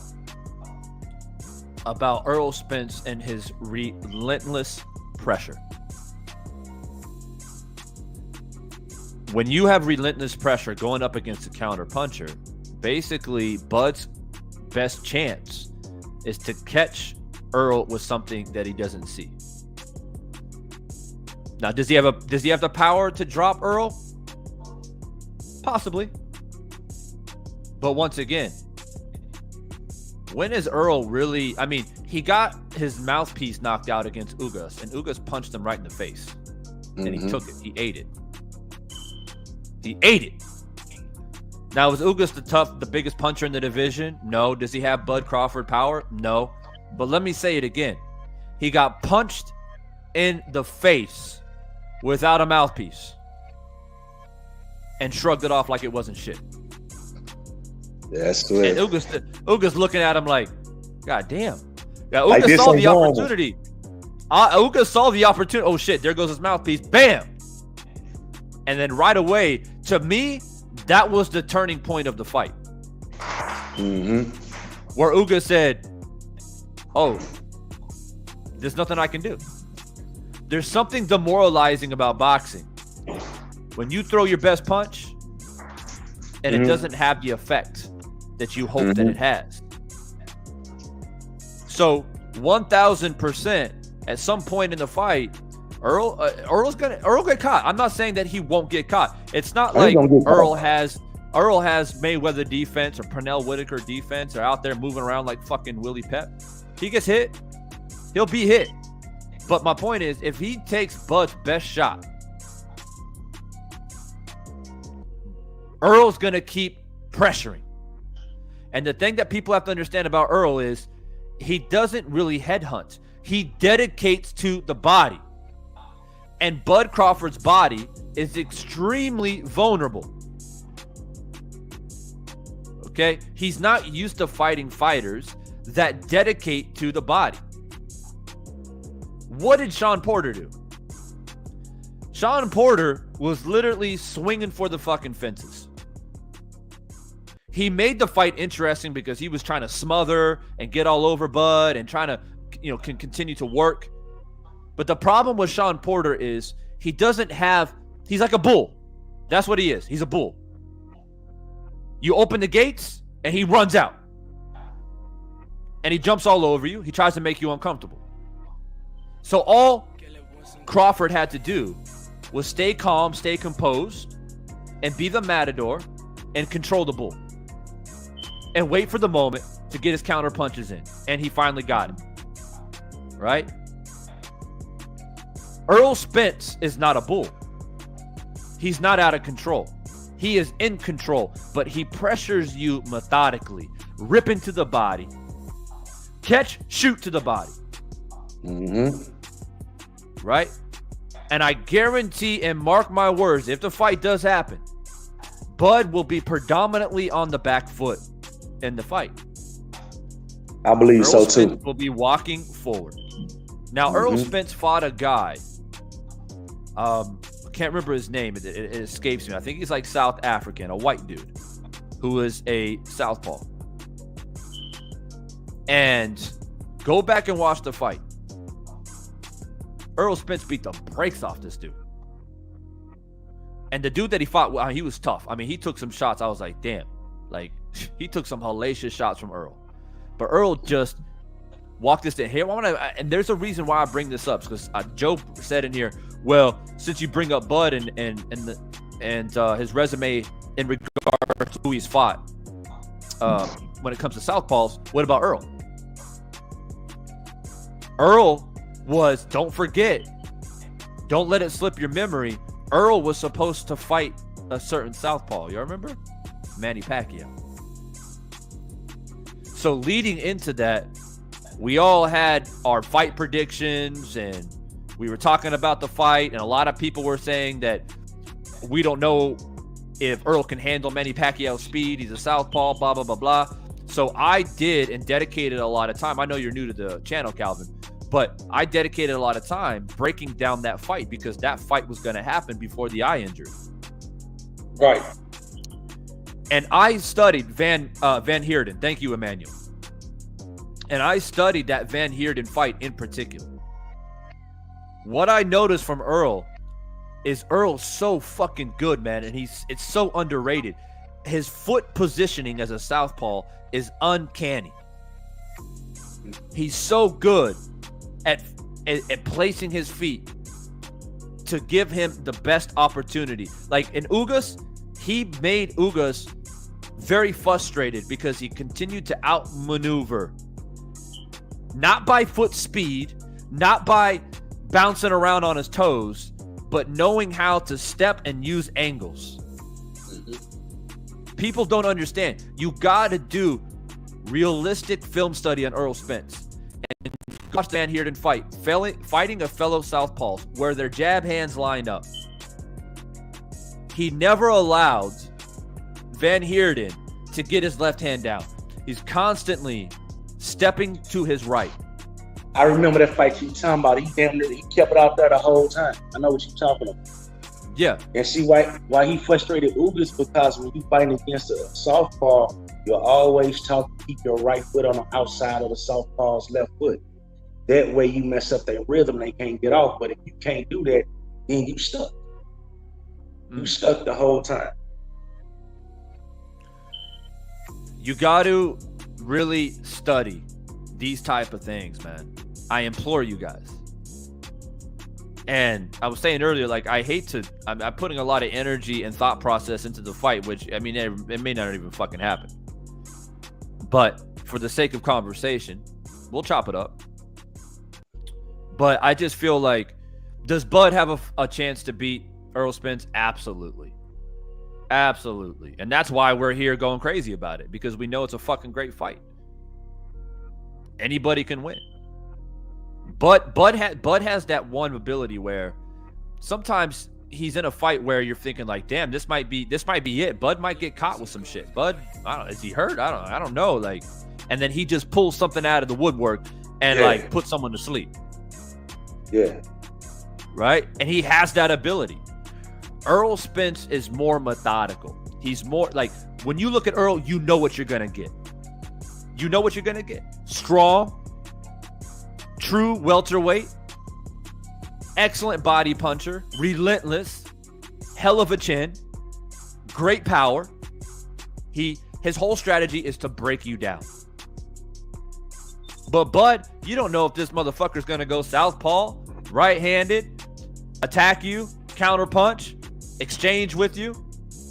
Now that part of him makes him intriguing, because you don't know what Bud you're gonna get.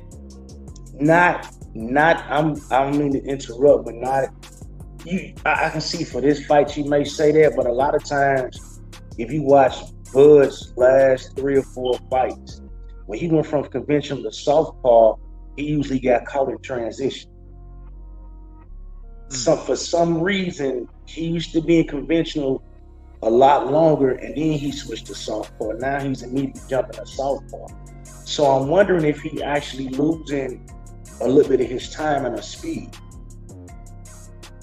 How do you feel about that? Do you really think that, or do you think he just kind of take a little bit longer to figure some of these guys out? Who's that? Bud Crawford. Yeah. You know, I think that Bud truly believes in his hand. He believes in his hand speed. He believes in his power. He believes in his boxing ability. And when I watch Bud, he looks very comfortable in the clinch as well. And that probably does have to do with his wrestling background. And he is overflowing with confidence. Bud is. Mm-hmm. That can be great, but it can also be detrimental. Correct. Mike Tyson had a lot of confidence as well. Mm-hmm. And we know his story. So I'm not saying that Bud is, we know Mike Tyson's story in Japan, drinking, partying, having orgies and shit, wasn't focused, and he got humbled. I'm not saying Bud is necessarily doing that, but I'm saying that there is replete examples in boxing history where fighters are overconfident and they underestimate their opponent. Errol Spence is not a man you want to underestimate. Correct. And if you want to just feel like, man, I'm looking at Errol, man, he looks like he's a little bit slow-footed. I'm going to outmaneuver him. I'm going to pepper him with combinations. I'm going to get my left hand down the pipe. I'm going to hurt him. And that's your plan? I think you're going to get a rude awakening. So, I think with Bud, man, I think that he's that type of fighter. I think he comes in with a game plan, and if it doesn't go his way, he relies on his athletic ability to just figure out a way to win. And that makes him interesting. Whereas Spence, I think he's a bit more, like I said, more methodical, more strategic. He has an idea in his head, like, okay, if this doesn't work, I'm going to do this. And then if that doesn't work, I'm going to do that. Where Bud is like, I have this plan, and if it doesn't work, I'm just going to rely on my athletic ability, and I'm going to, that's what I have to rely on. And I hate to say that. I'm sure a lot of Bud fans don't agree, but he doesn't seem like a person that has a plan A, a plan B, or plan C like a Mayweather. Like a Mayweather has, all right, I'm going to go, that doesn't work, then, I can change it up, and I can make the adjustments. Like him getting hurt against Shane Mosley, he came back and dominated the fight. I think it's purely based off the fact that he's confident in his athletic ability. Because if you look at Bud's fight, sometimes when he gets hurt or he gets caught or he's in a tough fight, sometimes he be doing some awkward, unorthodox shit that wouldn't fit the frame of boxing 101. Because Bud has a tendency to be very unorthodox and do shit that where most boxing coaches will be like, well, that's not something you would ever teach. But he gets away with it because he's extremely athletic. Exactly. But would that work against Errol Spence is the question. Right. Well, you know what? Even though, like you say, it's a puncher's chance. He's a great boxer. I think he should get no less than $10 million guaranteed. But because he did do his thing in 2 other weight classes, he's done his thing when he had the opportunity at 147. You need to take care of his family. It's a dangerous sport. I'm sorry, I keep getting a phone call. It's a dangerous, but at the same time, it's one of the biggest sports in boxing right now. It's one of the biggest fights in boxing right now. But once again, I do believe, and I have to go because I got to take care of some business. I appreciate you having me on, but I just want to say this real quick. I think Bud should get $10 million guaranteed at least. I think it should be a 60-40 fight going Spence way because he does have 3 belts. He has the heavy lift he said what he was going to do. He went over there to England. He went across the pond. He went to Kell Brooks. Then he went and got the 2nd belt. And then when he was going to fight Pacquiao, because he been said it a few years before then, even when he told him to be easier to get things done on this side, that means through the promotion, not because the fighters, but through the promotion system in order to get the deals done. And instead of him fighting against Manny, he fought against Ugas. Now, I think Earl is going to win this fight if they ever fight at 147. But if Bud loses, not a bad thing for Bud because we have one thing that's helping us out. We got a young man that's undisputed at 154 that him and Bud don't see eye to eye. And if Bud loses, Bud is gonna make some comments about Bud. Bud is gonna make some back. And he gonna say, that's why my boy whooped your ass. Excuse my language. And Bud gonna say, well, you ain't whooped mine. Sign the paperwork. And if that happened the way that I'm saying, don't be surprised if Bud go up there and beat Jamil. Because now he gonna tell Shakur Stevenson, Devin Haney, Keyshawn, He gonna tell all them, I got some business to do, and we gonna see a more focused and trainable Bud that's gonna be something unreal. Sometimes they have to happen to the great. Sometimes they have to get a setback in order to come up. But I also think in 5 to 15 years, I'm gonna say 10 to 15 years, Bud Crawford is gonna be one of the best trainers out there in boxing, because he has a very high IQ and he knows how to fight. The bad part about it, he knows how to fight and he's extremely athletic. They can cause him, like you say, to go away from the fundamentals. And somebody like Errol, who's extremely athletic, extremely strong, extremely physical, know how to sit back and be methodical, know how to be a dog and stay on them, but have a boxing skill IQ and a boxing IQ and skill IQ better than what most people think. That's his right there. That's his Dr. Jekyll and Mr. Hyde. You think I'm one way, but I can show you what I can really do. And you don't know how fast he is and how powerful he is until you step into that square circle. So if we get it, we get it, but I don't think so. And the reason why I don't think so, now all of a sudden they trying to pump up Tank Davis and Ryan Garcia and these other fights. So it's kind of, oh, there you go, right there, the one I was left.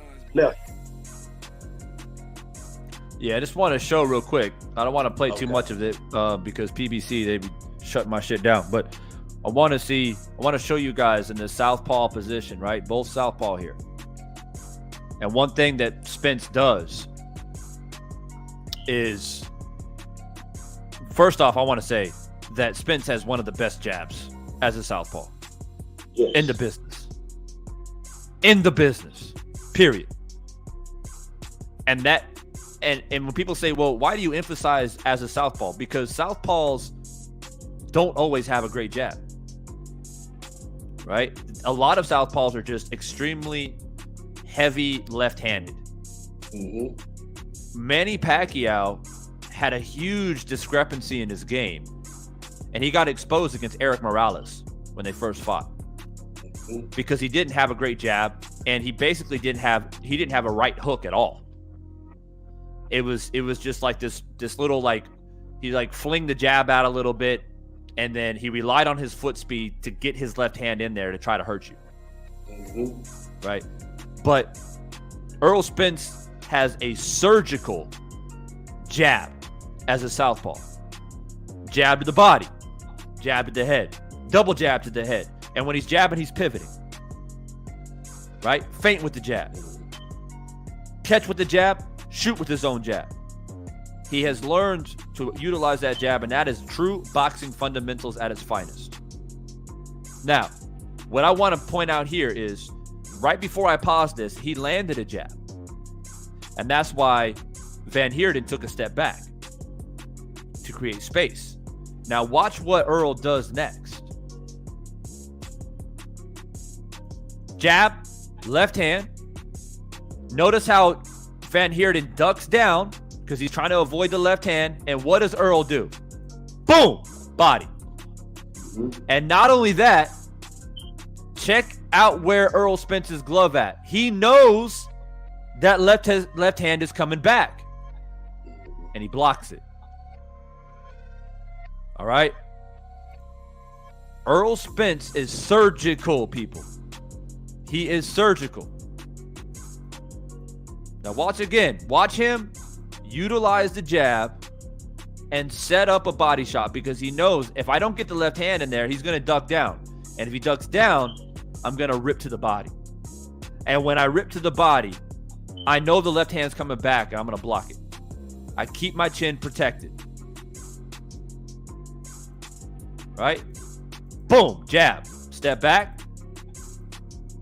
Boom. Throws the jab out again. Bam. That time it hit him. Van Heerden takes a step back.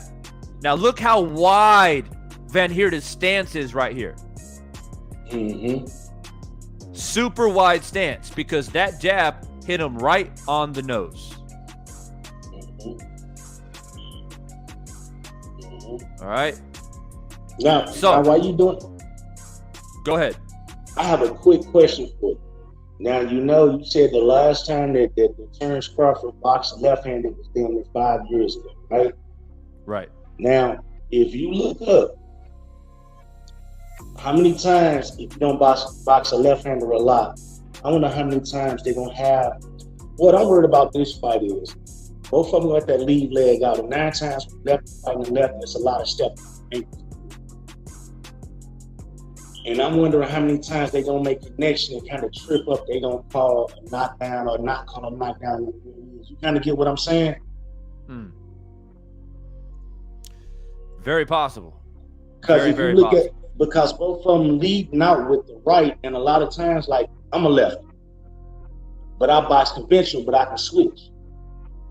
And a lot of times when you fight a left-hander, you do a lot. That's that what they call like a foot. You always kind of step on each other's foot, ankle, stuff like that. But I mean, It's just tricks of the trades of the game. But I didn't mean to interrupt. I just had that.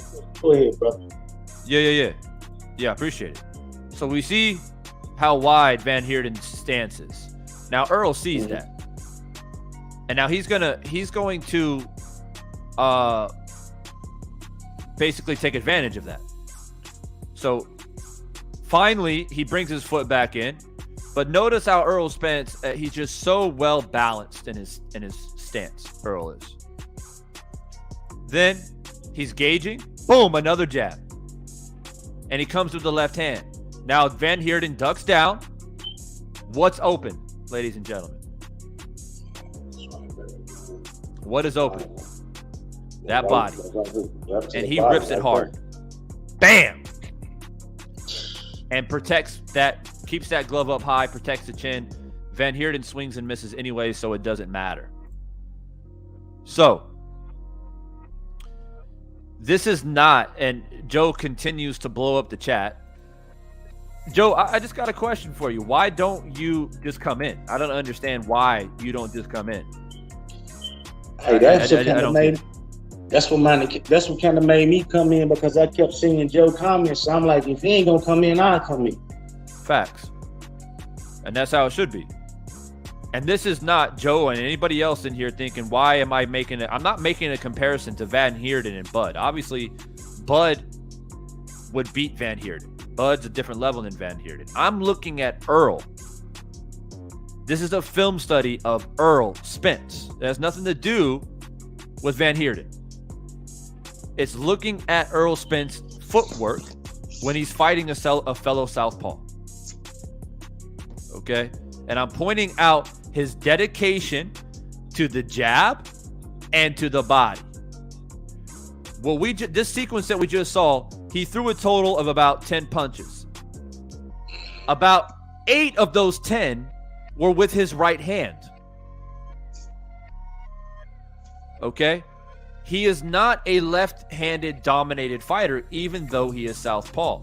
So I don't believe in this narrative that because Bud is a switch hitter, he's somehow superior, when it seems to me that Errol Spence is pretty damn good with his right hand as well.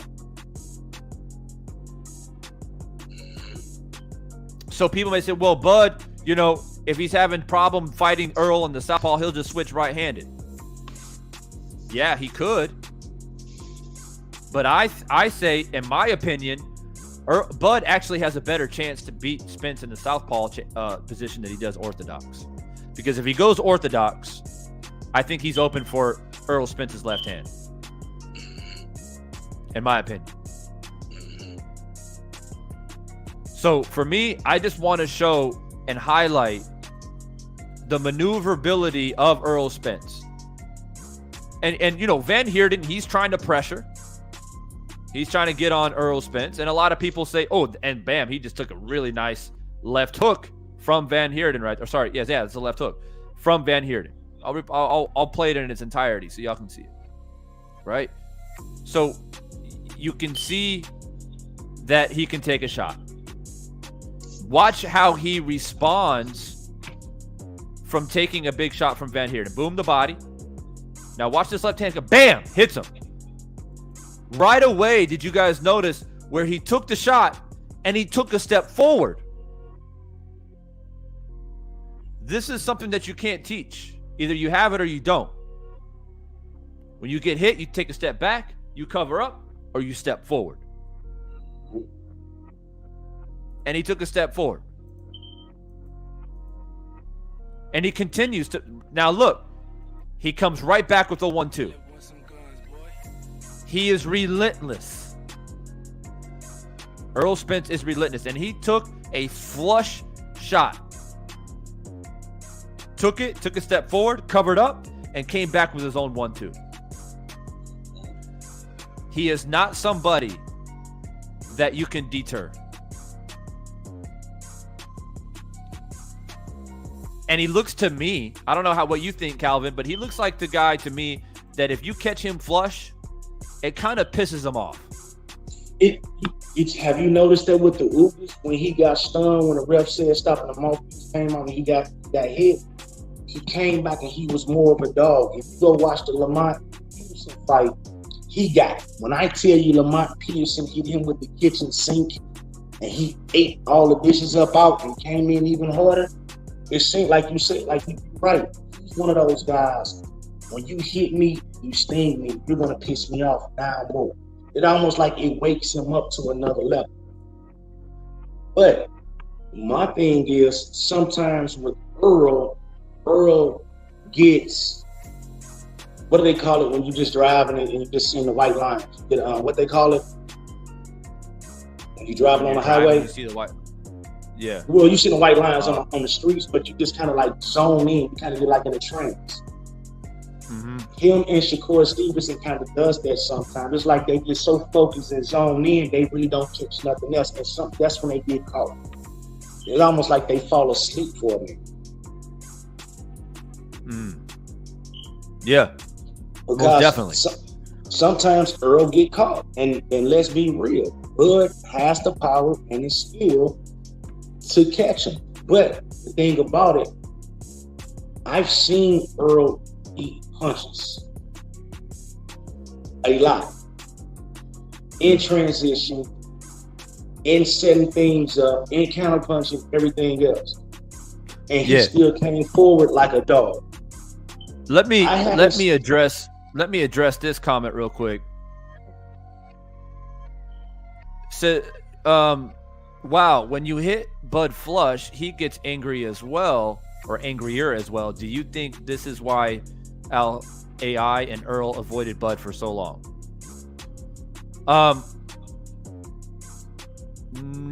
No, I don't think that's the issue. But let me address your first question, or your first comment rather. Bud too. Bud is definitely, Demon, tunnel vision. Yeah. Thank you. Bud is definitely somebody who, like I've already mentioned, maybe you came in later, but I said that Bud also, when he's down in a fight or things are not going his way, he digs deep and he can be a dog as well. Yeah, he relies on his athleticism and his hand speed to let his hands go. But this is the key difference. This is the key difference. Is that Bud, when he gets upset, he lets his hands go and he throws wide punches. He throws wide. He loads up. He's using his hand speed. He's trying to catch you. Whereas Spence, when he gets into that mode of where he's walking you down, he's starting to be relentless, and he's loading up in power shots, he's always protecting his chin, and he's ripping, and he's protecting, and he's hooking, and he's stepping in, and he's always very self-conscious about shoulder up and protecting himself. That is not Bud's style. Bud fights with his hands down, uses his head, right? And wings in punches. And that's what I'm trying to explain to people. That is that danger zone. Other than just like looking at them and imagining them being in the middle of the ring and finding their foot positioning and exchanging jabs, right? The basics of boxing. But I'm talking about in a firefight on the inside. For me, I feel like Errol Spence is much dangerous at catching and keeping his shots closer and tighter. Right?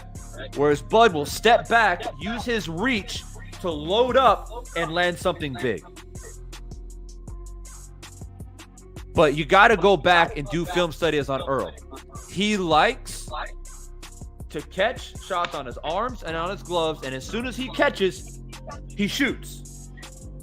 But notice how my hand's still up. He keeps it tight.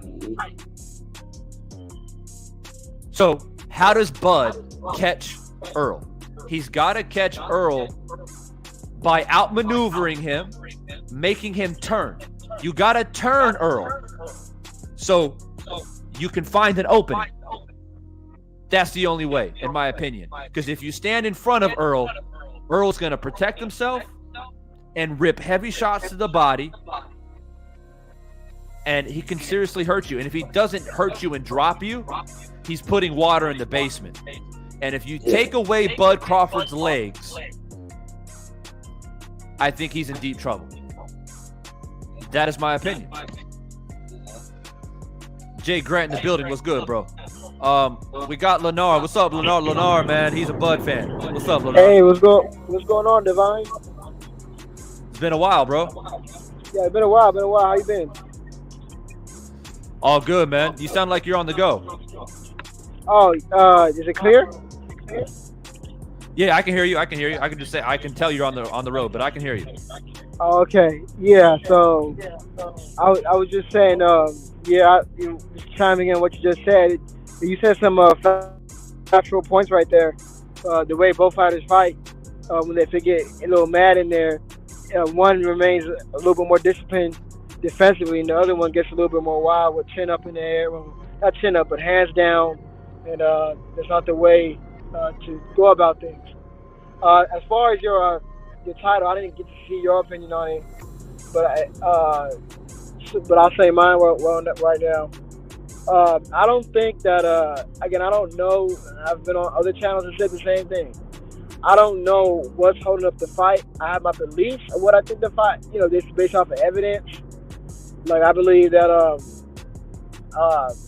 honestly, that I think Bud wants a 50-50 split and isn't getting it. And he's holding up the fight because he's standing stern on that 50-50. And Errol's standing stern on his A-side split, whatever that may be. I think it's more of a reasonable A-side split, but so that's what I think is holding up the fight. So I don't know if we're gonna get the fight. If Errol just decides to walk away, throw his hands up, you know what? I'm okay with that. You know what I'm saying? I'm at peace. I don't know if the fight's gonna happen. I already came with the conclusion in my mind that, hey, this happens in all eras. Sometimes you don't get certain fights. We never got to really see Lennox Lewis fight Riddick Bowe or anything like that. So it's okay. We may not see certain fights. So I'm at peace. So if he doesn't fight Crawford, that'd be unfortunate. But I would like to see him fight Thurman. I know that he said that he'll never fight Thurman. Came out on Twitter, but man, I think that's unfinished business. That if you can't get the Crawford fight, that's something you should really consider. Yeah, man, I appreciate you dropping in.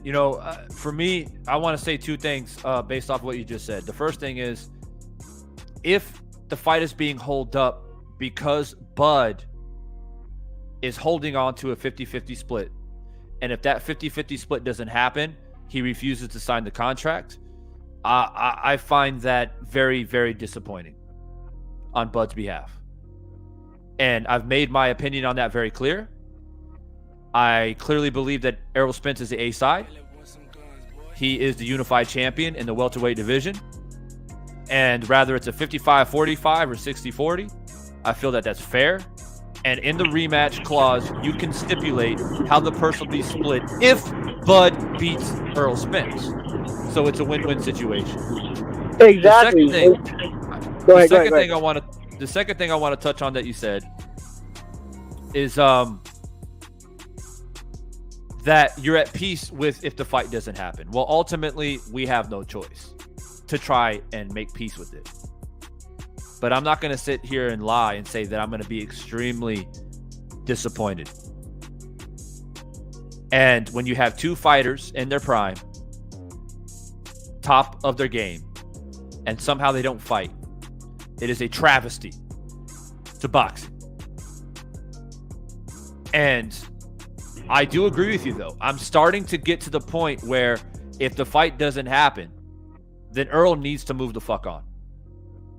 People have to understand that Bud Crawford is about to be 35 years old. How he doesn't take that into consideration blows my mind.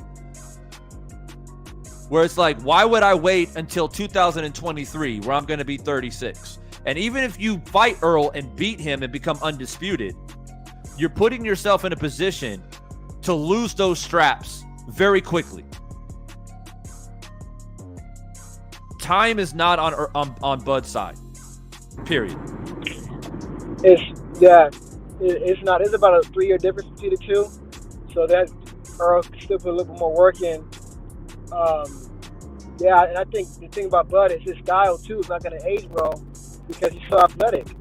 And I think that, we all know the more athletic you are, not saying Bud is skilled because he is skilled. But let's be honest here. Bud is definitely more athletic of the two. And you got to rely a little bit on his speed and using his legs to set traps and escape and all that. Jumping back, that's athleticism right there. And, so he may not age as good as Errol stylistically. So the time is really ticking. I want this fight to happen. This is the number one fight I want to happen. But I don't know, man. I really don't. And you made a comment that I wanted to touch on that I actually 100% agree with. Is that if I'm Terrance Crawford, if this fight happens, the last thing I want is for Errol to be able to take away my legs. I think Terrance Crawford's legs is one of his best actions because he sets traps with them.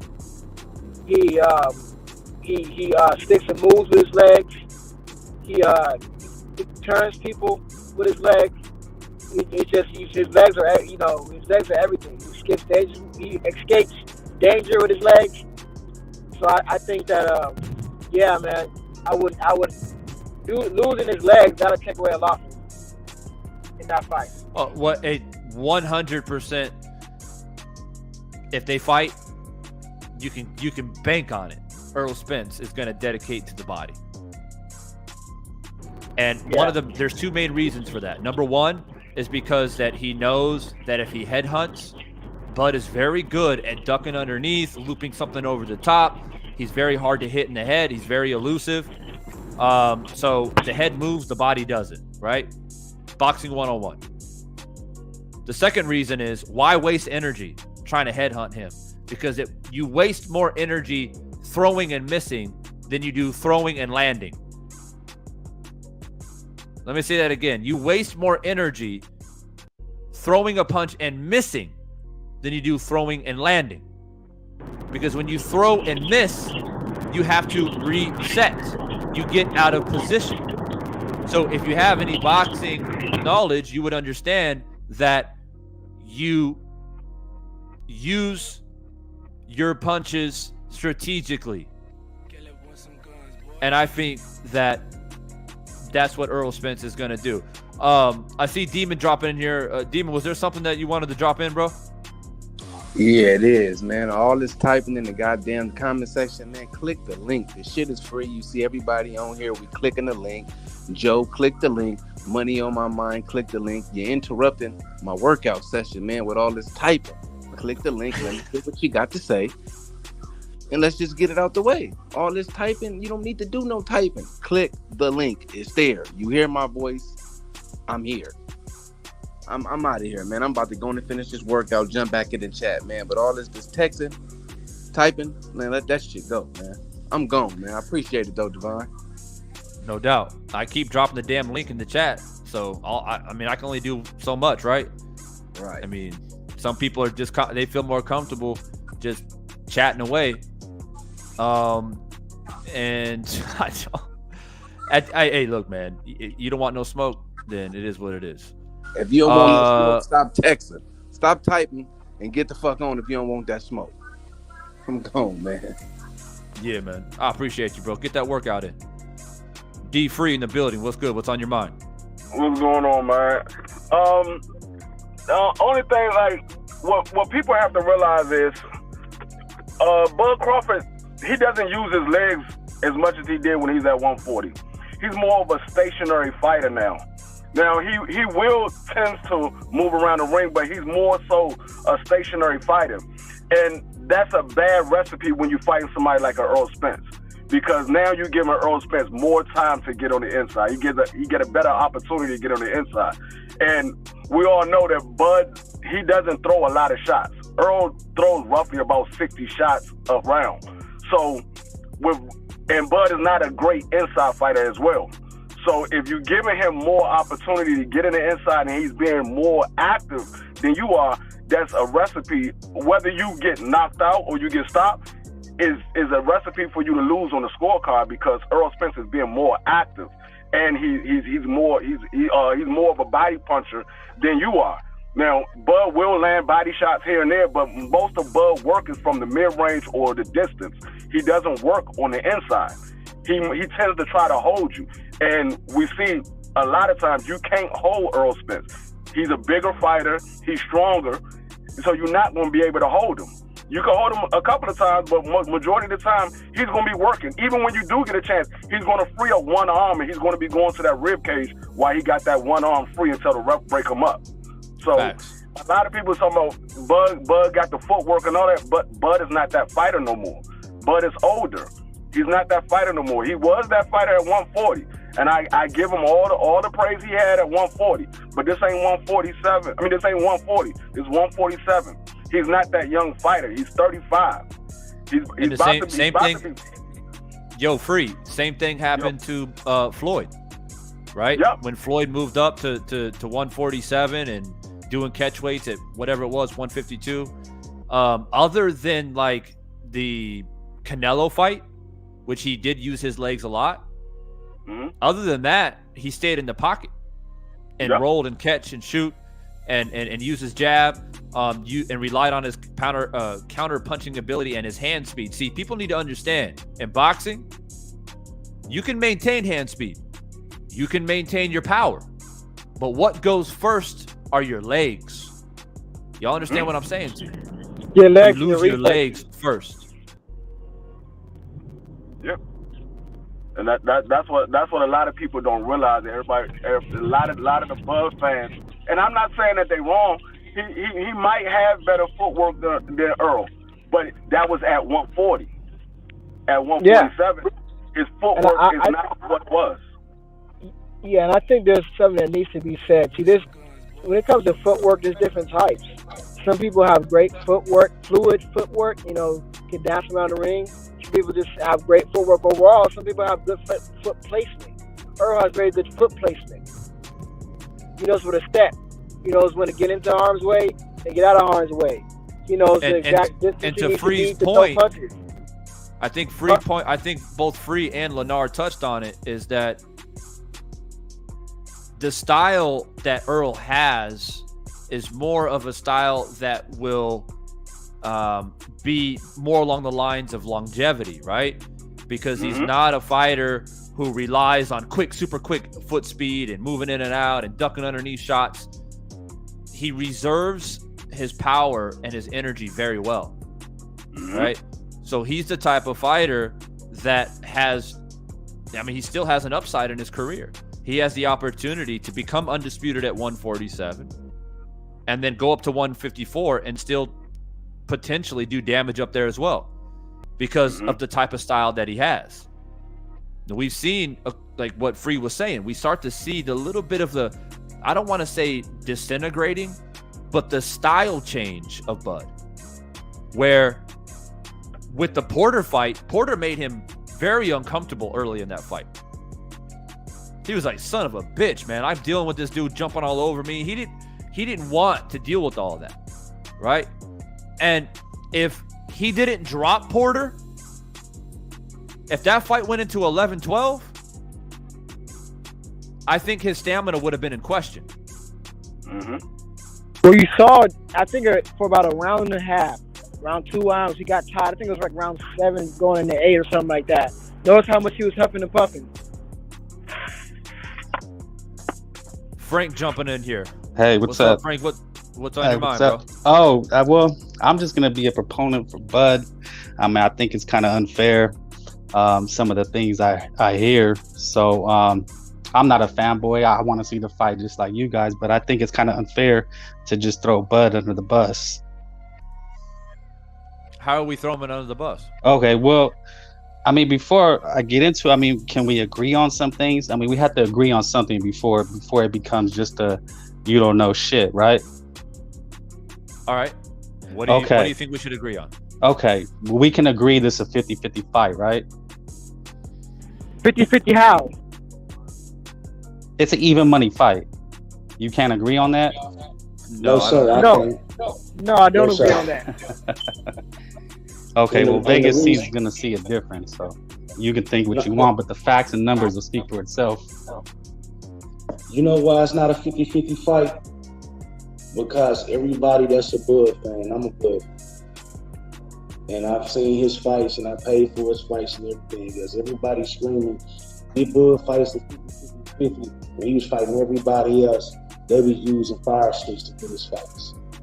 If you go look at UFC, they want to see. But that's not what I'm talking about. That has nothing to do with what I said. Can we agree?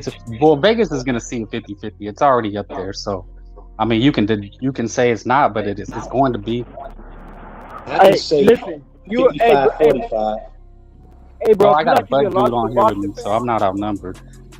Hey, listen, hold on. If you actually be a logical boxing fan, I'm down with being a logical boxing fan with you.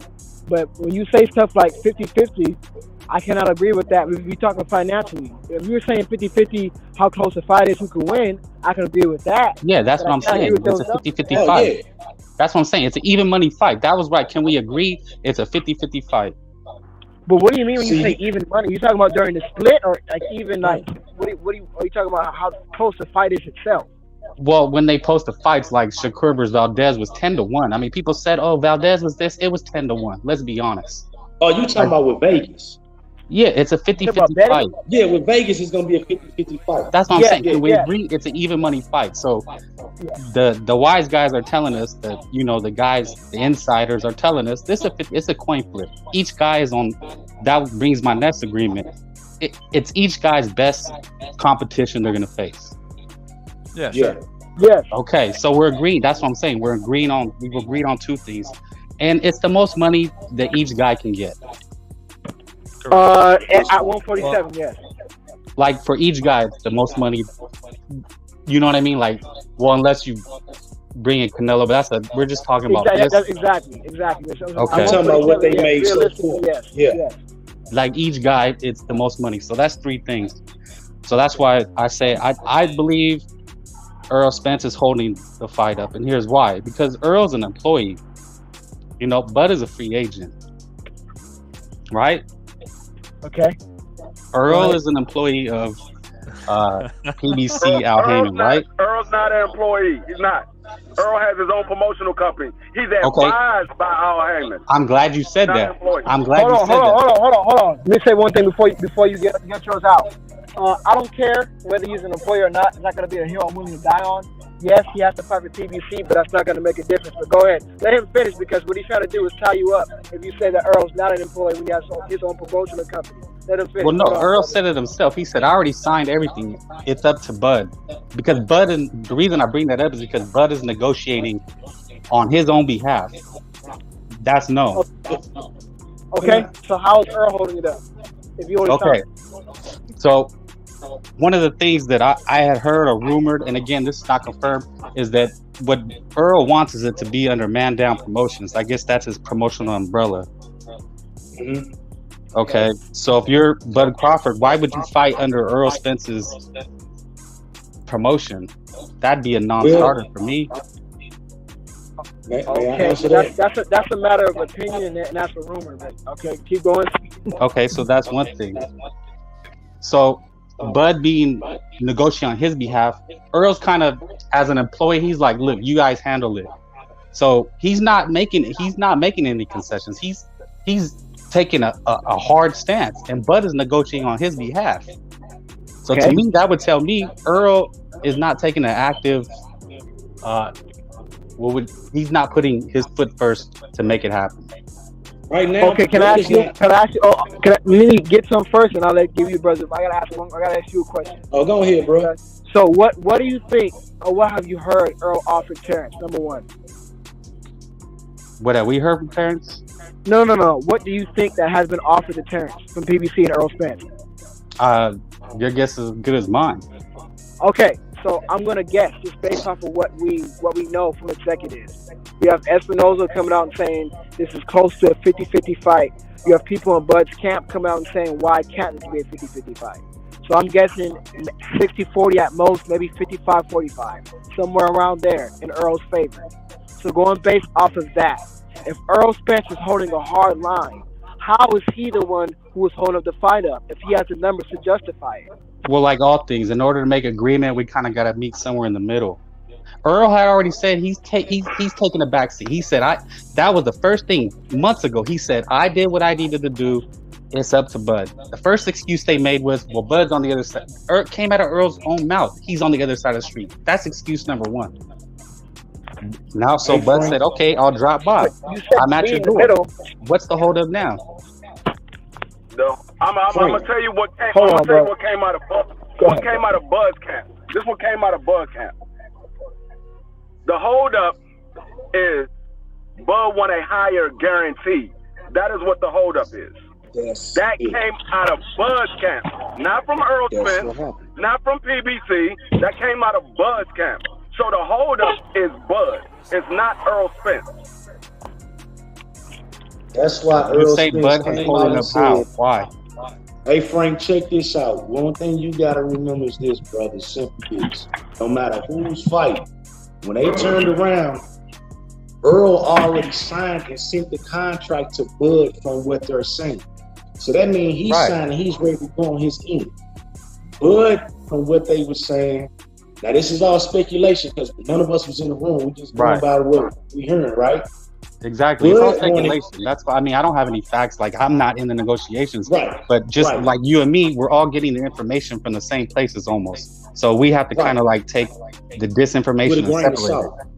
Right. But I just came here to kind of, I'm not a Bud advocate. It's just like, I don't think it's fair to say he's ducking. And that's why I'm here with you guys to, say that.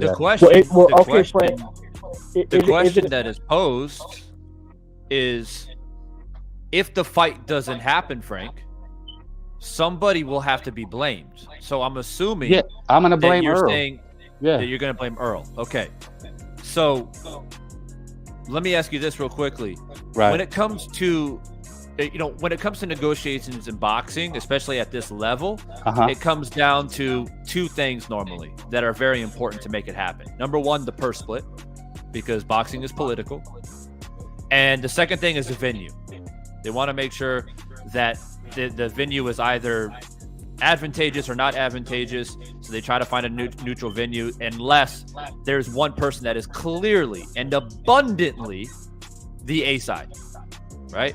So you have those two factors that you have to get past. But that's why so I my said question to you, Frank, there's no A side. Okay, I'm glad you said that because we have another. Of course, there's an A side. How is there not an A side? Wait. Let me just explain. I mean, you guys have been talking. I'm just going to explain, and then you can pick holes in what I'm saying. That's fine. But we have another situation: Tank and Ryan, right? We have that kind of brewing, and we're kind of getting the same arguments. All kind of. But those guys are improving. Bud don't have nothing left to prove. Earl don't have nothing left to prove. I mean, they're both A sides. So kind of all this A side, it's irrelevant at this point. It's a 50-50 fight. They're not both A sides. Yeah, not both A sides. I don't agree. Because and I don't know if you came in here, Frank, I've been going live now for 2+ hours, so I'm not sure when you came in. But I'm gonna give you my stance on why I think that Earl is the A side. No different, in my opinion, than Floyd and Manny. There was an A side. Floyd refused to be nothing but the A side. Okay. Now, referring back to Bud and Spence, I personally feel that if they fight, the fight's going to be at 147, right? All the titles are up for grabs, an undisputed title matchup. Errol Spence has started his career in the division. He has dominated the division. He has won multiple belts in the division. He has defended those belts in that division. He is the king at 147. Bud Crawford just got there. He's got a belt. Cool. So how is Errol Spence not the A side in the division in which they are going to fight in? It's not like they're fighting at a catchweight. Yeah. They're fighting at 147, a weight class that Errol Spence has dominated in. And Bud is trying to come and take all those belts, rightfully so. But Errol has the right to say, I am the A side in this promotion. When we put the names up on the board, it's going to say Errol Spence versus Terrance Crawford. My name comes first because I'm the unified welterweight champion. Right. So I've always said 55-45, I think is more than fair. That's being generous. Yeah. So if you say 60-40, which most Spence fans are saying, I think that's the starting point. But I think you can negotiate to 55 and 45. That makes sense to me. And a fight of this magnitude, there's a high possibility, Frank, that this fight's going to go 12 rounds. I know a lot of people think, oh, there's going to be a knockout. I don't think so. I think there's an extremely high possibility that this fight goes 12 rounds. And if it goes 12, there's going to be a rematch. Right. Period. But two things and if there's a rematch, that's where Crawford has his, as the pound for pound, or one of the best pound for pound fighters in the business. That's his bargaining power. Those are his accolades. That is his luster. That's where you can manage and maneuver that ability to say, all right, you want 60-40? I can't rock with that. It's got to be at least 55-45. Errol says, all right, fine. Then in the rematch, you say, if I beat you, then we flip that purse. And also, I get to choose the venue because now I'm the undisputed champion. I beat you. I dictate the terms. Now, if that's the case and Errol rejects that, then sure, you can point the finger at Errol because then you think, well, Errol shouldn't be afraid of that because Errol should be just as confident to win, right? None of that is happening. Right now, the holdup, Frank, is that Bud wants 50-50, and he is not willing to budge on that, period. But you know that for a fact? I mean, we all agreed that we don't. I don't know it. I don't know it like a fact. Like the sky is. It's not like the sky is a. It's not like the sky is. You can't say that as a fact if you don't know for sure. If you had the actual factuals, then yeah. But that's why I said we have to agree on certain things. So if it's not 50-50 that's holding up the fight, then what's holding up the fight? If you're saying that Bud has agreed to 60-40, and Errol Spence is not signing the contract, that's not fact either. Well, no, we just have to piece together what we know. So what do we know for sure? Go ahead, Frank. Tell me. Well, it's exactly what I said. Earl is an employee, okay? He's letting Al Heyman and them handle everything. Bud is negotiating on his behalf. Now, what Bud knows is that Earl needs Bud more than Bud needs Earl. So, okay, Frank, hold on. I'm going to explain why. Well, you can go ahead, but I'm going to explain why. But go ahead. You can say what you said first. I like Frank. He I'm saying he is a true Bud fan. Basically, what you just I'm not said a Bud is fan, actually. That's the thing. No, Frank. But I am, bro. What you just said basically is opinion too. You got on Divine Sense, we're talking opinion. You keep saying Earl is an employee. Well, how do you know that for sure? You can't just. I mean, where are you getting this from? He fights under the PDC. No. When has he not fought under the PDC? I'm glad you said that, but when has he not fought under the PDC banner? He's always. Well, he used to actually fight for Golden Boy at one point, but that's not a hill I'm going to go on. What I'm trying to tell you right now is how. But hold on. You got a Divine Sense for saying, "Oh, what you're saying is opinionation. It's not fact." All I'm saying, what you don't know for sure that he's an employee. You haven't seen the paperwork. So how do you know he's an employee? He does have his own promotional company. We do know Al Heyman is an advisor. That is a fact. Well, again, that's why people talk about facts, but facts are just jumbled pieces of information. We have to form a narrative out of the facts. Let me just say this last point, and I'll give you a 4. All I'm saying is nobody has facts all together in the situation until official information comes out. But all we're saying is this: that we can go based off of evidence and what we think based off of evidence. That's what we're doing. Right, you're forming an opinion based on what you hear or heard. Yes, and you are too. Can I say something? Yeah, I don't doubt that. That's what I'm saying. I just had to make sure that we know that that's not facts. Yes. But can I say something real quick? Because you saying EJ is holding up the fight because he's an employee.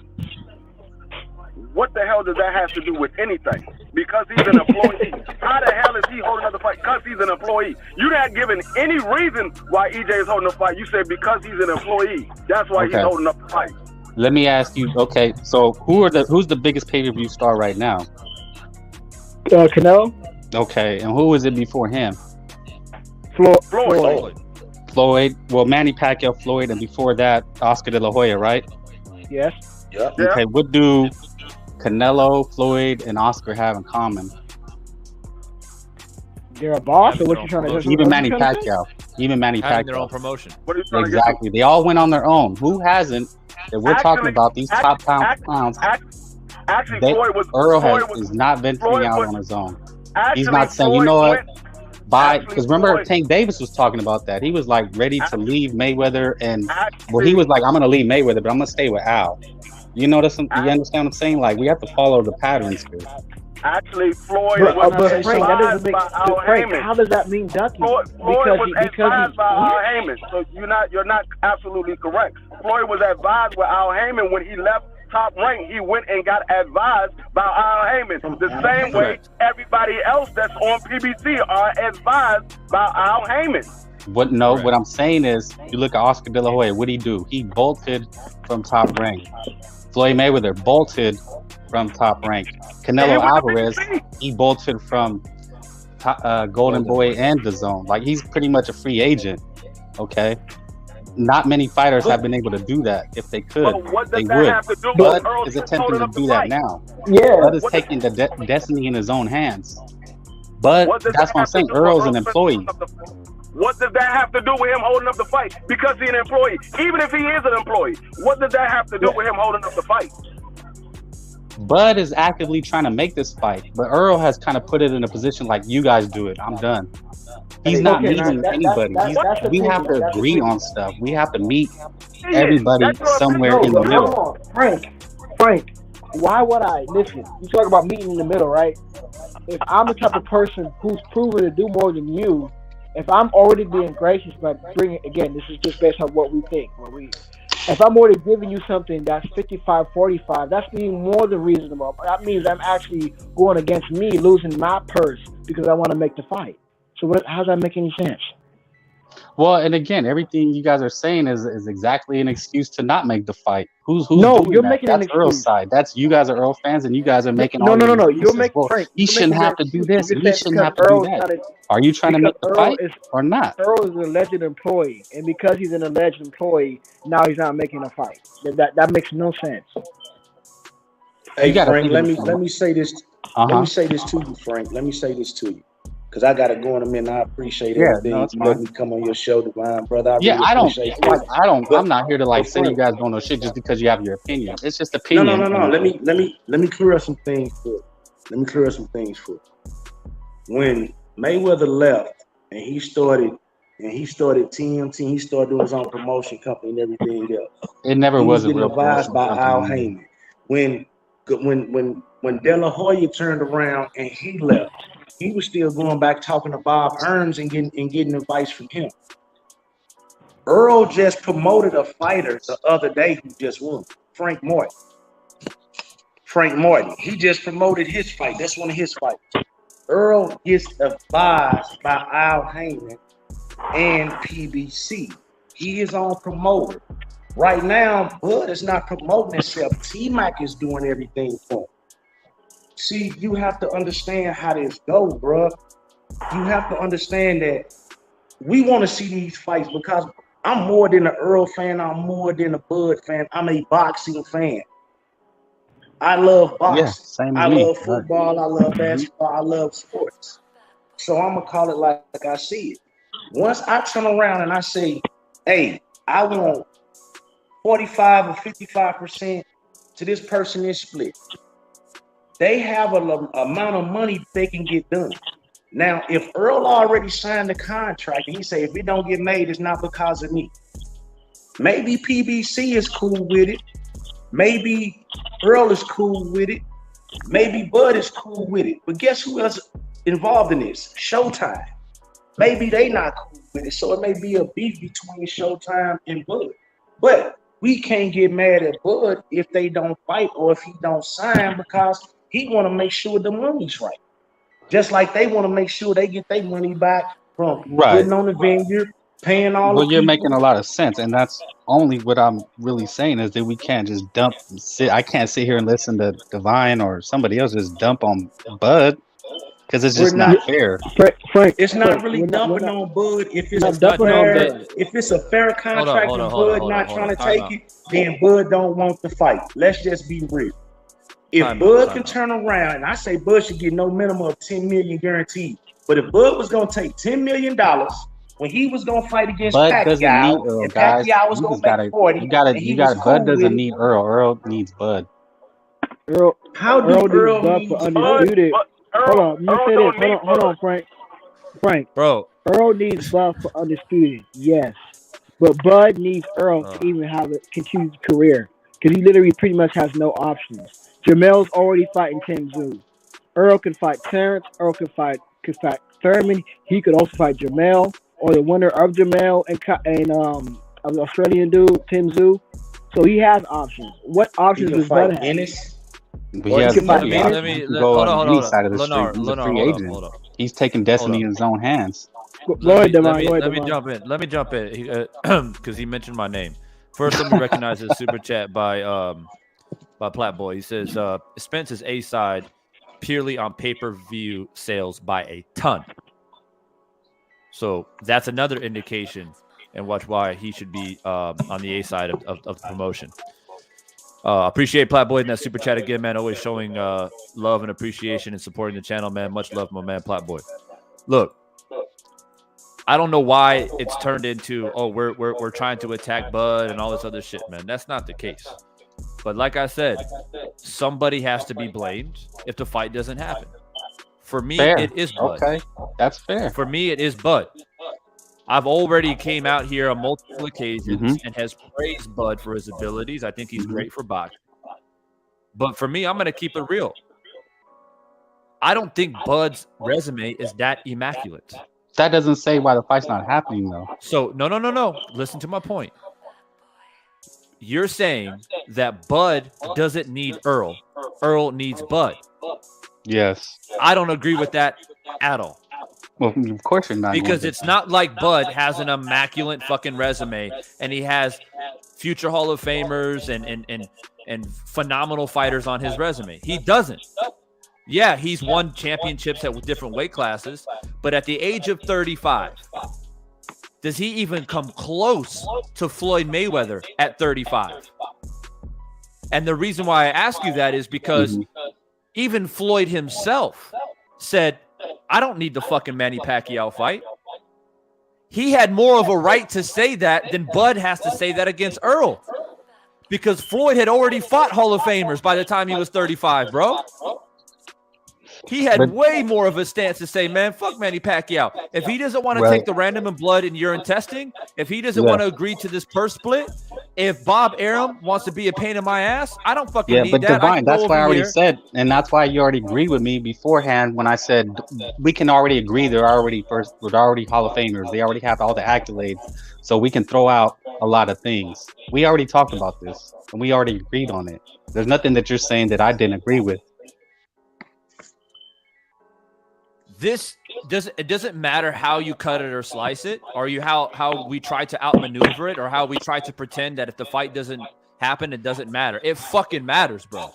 I agree with you. This fight is legacy, like on the same level as a Hagler, Hearns, and Leonard, and all these you great don't have fucking to convince me of welterweights. that. I agree 1,000%. Okay, but that's when what we're all here. But when you say that Bud doesn't need Earl, that's a lie, bro. That's a fucking blatant lie. And I'm not going to accept it. Period. Like, you can say it, but I'm not going to agree to it at all. You don't have to. Hey, Devon, I got a question for you, and I got to go. But you wanted reasons, and I'm giving you that's one of the reasons. Frank, I'm going to ask you a question. Go ahead. So, just curious, who do you think I have, and this is not a trick question or anything, but who do you think I have ahead in my top 5 pound for pound? Earl or Bud? I don't really care about pound for pounds, but No. I think know, you not said you're for a Bud fan, so. Huh? I think you said you're a Bud fan, right? Well, I'm not a fan of anybody. I like both fighters. Uh-huh. But I'm just asking you, who do you think I have? If you know, who do you think I have ahead of my pound for pound list? Well, if I'm talking to a reasonable man, then Bud Crawford. Okay, fair. Yes, and I agree with that. I actually have Bud above in my pound for pound list. Than Earl. He's the consensus pound for pound. Well, I mean, in some Yeah, he was on ESPN. If you watched the fights last week, Bud is number one. Pound for pound. He's pound for pound number one my fighter. But there's some people who don't feel that way. But I no, in boxing, he's number one. They vote. Fine, whatever. He's Fine, pound for pound number one. Whatever. My point I'm trying to get ahead to you is that just because I have Earl beating Terrance in the fight, or I have Earl the A side in the fight, that doesn't mean that I can't say that, give Crawford his accolades and saying no, Crawford is pound for pound above Earl right now because the divisions and him being ringed, him being already most boxing insiders. That's why they voted and they felt that way. But my point is this: did Earl even make the list? Yes. Where was he at on the list? Like 7? No, like top 5. Oh, he's top 5. Anyway, what I'm trying to tell you is this. When something's clear, when something's evident, you can give a fighter a certain accolade. Like I said, I give Crawford the fact that he's above Earl right now in the pound for pound list. I'm okay with that. All I'm saying is, if you give that same generosity, if you're a logical person, you would also say, I give Earl the fact that he is the A side going into this, and he deserves an A side split and a reasonable A side split in this. What's the problem with that? Well, I'm glad you said what you said, because you can even reasonably argue that Bud can say, "Hey, I'm the number one pound for pound." That trumps everything. Frank, that's not how business works. Well, you keep talking about, I'm number one pound for pound. This is the equivalent. You would have an argument if you. But you're talking about accolades. You're trying to say, Frank, well, his accolades are superior. Well, it obviously isn't. You would have an argument. Divine was talking accolades. I was not. Okay, well, I'm glad. Well, then you would have Divine's argument. You would have an argument, Frank, if you said, who deserves to be in the Hall of Fame first, Bud or Earl? That's more of an argument for Hall of Fame. But that's not an argument for this fight getting made when it comes to business. Who's the A side? Does that make any sense? And okay, that's what I'm trying to tell you. I'm trying to tell the fans. Well, no, not necessarily, because Bernard Hopkins took short money against Tito Trinidad, and he was undisputed. Those things, they don't really factor in. What I'm saying, what factors into this is who can put the asses in the seats and bring in the pay-per-view buys. That's what we're talking about here. We're not talking about who's higher on the pound-for-pound list. We're not talking about who deserves to go in the Hall of Fame right now first. We're not. But nobody really knows who these guys are anyway. They're not household names. I agree with you. Wait. You're saying are not household names, though. Earl and Bud are not necessarily household names. Tank and Ryan Garcia are bigger names than these guys. Earl is a bruh. Hold on, wait. I got a question for you, Frank. Now I got a question. I got this a question for you as well. This question for the whole panel. Do you guys think that Bud is actually doing like a Tyson Fury by delaying the fight so he can get more time for preparation because he knows it's going to be a real big fight?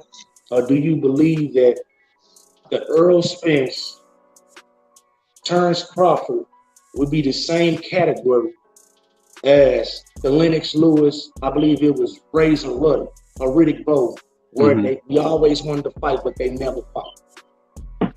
Do you think we're running into that situation right there? Can you narrow it down? I'm not understanding what you're saying. Okay, my first question is, when Tyson Fury said that basically that called COVID and all this other stuff, that he was out kicking and all everything else, he was not prepared to fight Wilder at that time. Right. Do you think Bud is realizing, okay, Earl stepped his game up. For us to fight in November, I won't be truly prepared. Maybe we can fight in January, February, and we'll be equal. Now, Bud say that. I'm with that because I don't want to see nobody them get hurt. I want them to get up, win, lose, or draw, leave out, get up the next morning and see their $1 million richer and focus on the next fight or what they gonna do next. Right. No, go ahead. Would you have more? do you think we're going to be doing this 6 months from now, talking on here when Bud going to fight, just like we was talking back in the day when Lennox Lewis supposed to be fighting? I think he was either Razor Ruddock or no Riddick Bowe, but they never fought, and that would have been a huge fight. Mm-hmm. It was a lot of talk, a lot of same thing, and we didn't even have YouTube at that time. And we should learn from history, Calvin. We should learn from history by these fights that don't happen. And we should be like, as boxing fans, definitely not allowing it to happen. And how do we do that? I agree. I mean, I don't argue against those things. And let me say this. You know who's suffering from that fight of Lennox Lewis and Riddick Bowe not happening? Riddick Bowe. He the one that regrets not fighting Lennox Lewis. Because Lennox Lewis went on with his career. The same way Errol Spence will go on with his career. Bud would regret not fighting Errol Spence. Facts. No. Hey, man, I thank y'all for having me on, man. I appreciate it. I got to go, man. Yeah. Hey, thank you, brother. I appreciate it. All right, Calvin. We'll see you on here another time. You're very bro. respectful, man. I appreciate it. You didn't get crazy. Thank you. Everybody's being cool, though. Thank you. I thought I was going to get mauled. I mean, it's not. I mean, it's nothing. There's nothing to be crazy about. Right. Yeah. There's nothing really to be crazy about. No, it's just people a matter go of nuts right though, now. man. Here we are sitting in August 2022, and we don't got a fight. Yeah. And how the fuck do we not have a fight? Well, I wanted to When answer. Bud is 35 years old, right? Coming Yeah. off a pretty damn good victory against Porter. Errol Spence, decent. come off a pretty good victory against Ugas. They're both coming off victories. They're both still in their prime, but you can argue that they're still in their prime. Maybe Bud's starting to slowly creep out of his prime. But nonetheless, it's a great fight to make. It makes money. It makes sense. People will buy it. People will do their prediction videos. So it's like, why is this not happening? That's the problem at hand. It's not about being wild and crazy. It's not controversial.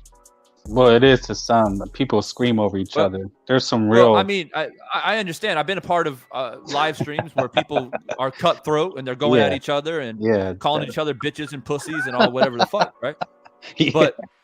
But for me, I keep reiterating the fact that I'm a boxing fan, right?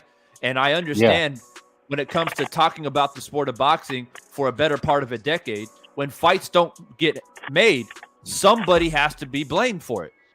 I don't buy this narrative. Oh, well, the fight didn't happen. Let's think about that. Oh, it was the promoters. Nobody gives a fuck about that. But that's it why comes down to the fight. Hey, Frank, is you know what this situation reminds me of? This reminds me of back when Floyd and Manny were originally scheduled to fight, I think around 09 or 010, and the fight didn't get made. You know why the fight didn't get made? Well, they said it was the needles. That was the original. It was because it was Manny Pacquiao's unwillingness to take the drug test, saying, "I'm scared of needles." This is exactly what he said, even though he has tattoos all over his body. This is what Manny said. And what's crazy, Floyd said, "I'll do the exact same blood testing you're doing." So they both will have an equal amount of blood taken from them and all that. But you know what? Manny said, "No, I'm not going to do the drug testing." You can look that up yourself.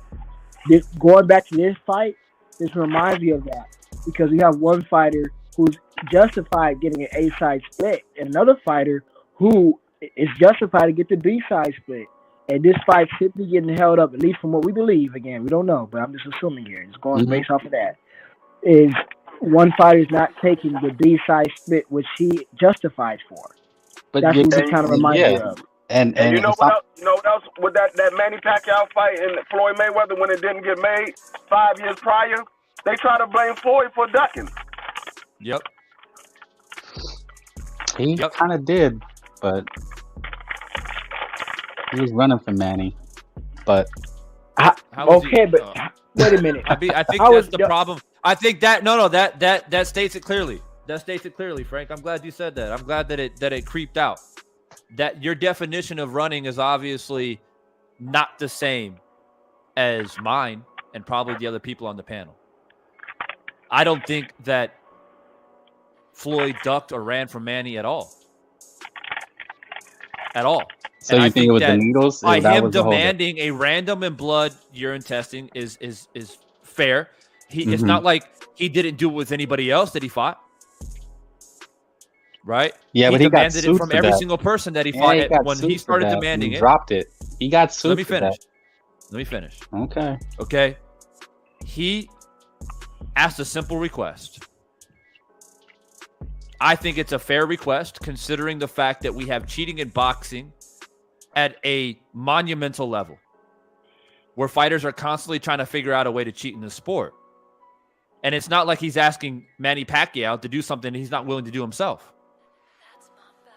Manny's the one that came out with the excuses, talking about needles and oh, it makes me tired and I'm weaker and blah, blah, blah, blah. And it's like, well, how does that make any sense when Floyd also is having his blood drawn?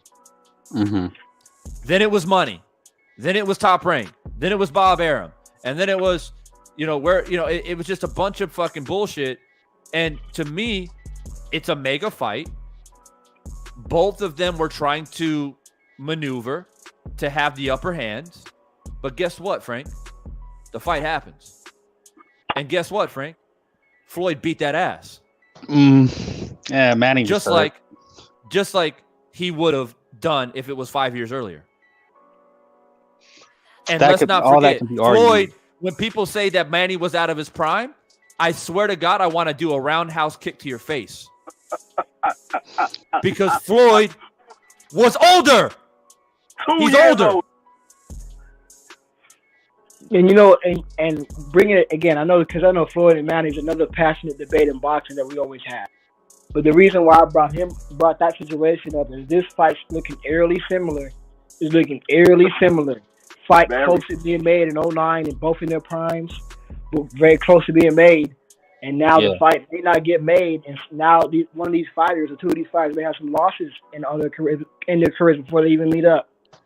So, well, Dubai, I mean, a lot of the arguments you make, I hear you. A lot of the arguments you made for Floyd, I mean, they just don't hold water. He got sued for that. He was trying to use that as leverage or to not make the fight happen. What I'm saying is all these things can be argued. He got sued by Top Rank from Bob Arum, and he had to stop. He was slandering Manny Pacquiao. So we can throw that out. Frank, he did not get sued. Hold on, G. He did not get sued for making that request. He got sued for allegedly having defamation of character. Yeah, it's the same thing. Yeah, but it was not slandering Manny Pacquiao's character. Hold on, but it was not because Floyd made that request to have a fair random drug test. But he started the campaign. He's the one that started the rumors which is accusing fine. Manny Pacquiao, I don't have any problem. Which is why he got. I don't have any problem. I don't have any problem with Manny Pacquiao having his feelings hurt and want to fucking sue him. Like whatever. Floyd got sued. He stopped. The fight ended up happening anyways. Mm-hmm. The fact of the matter is that when you say things, Frank, like yeah, maybe Floyd won. The fight did happen, but Manny was injured. Like. To me, no disrespect, but you lose a lot of credibility, bro. He wasn't injured. He tore his shoulder. That's what he said. I don't give a fuck what he said. I don't give a fuck what Manny Pacquiao said. The Manny Pacquiao was a sore fucking loser at the end of that fight, bro. Period. Point blank. What I remember from Manny Pacquiao was at the press conference, he was in the best shape of his life. And then after the fight, he was injured. That's what I remember.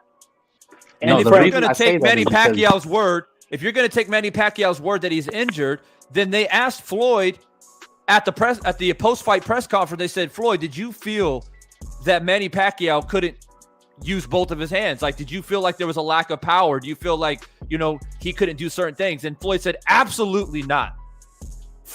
Manny Pacquiao hit me a couple of times in that fight with both hands that I had to be cautious of. Now, why would Floyd just make that up?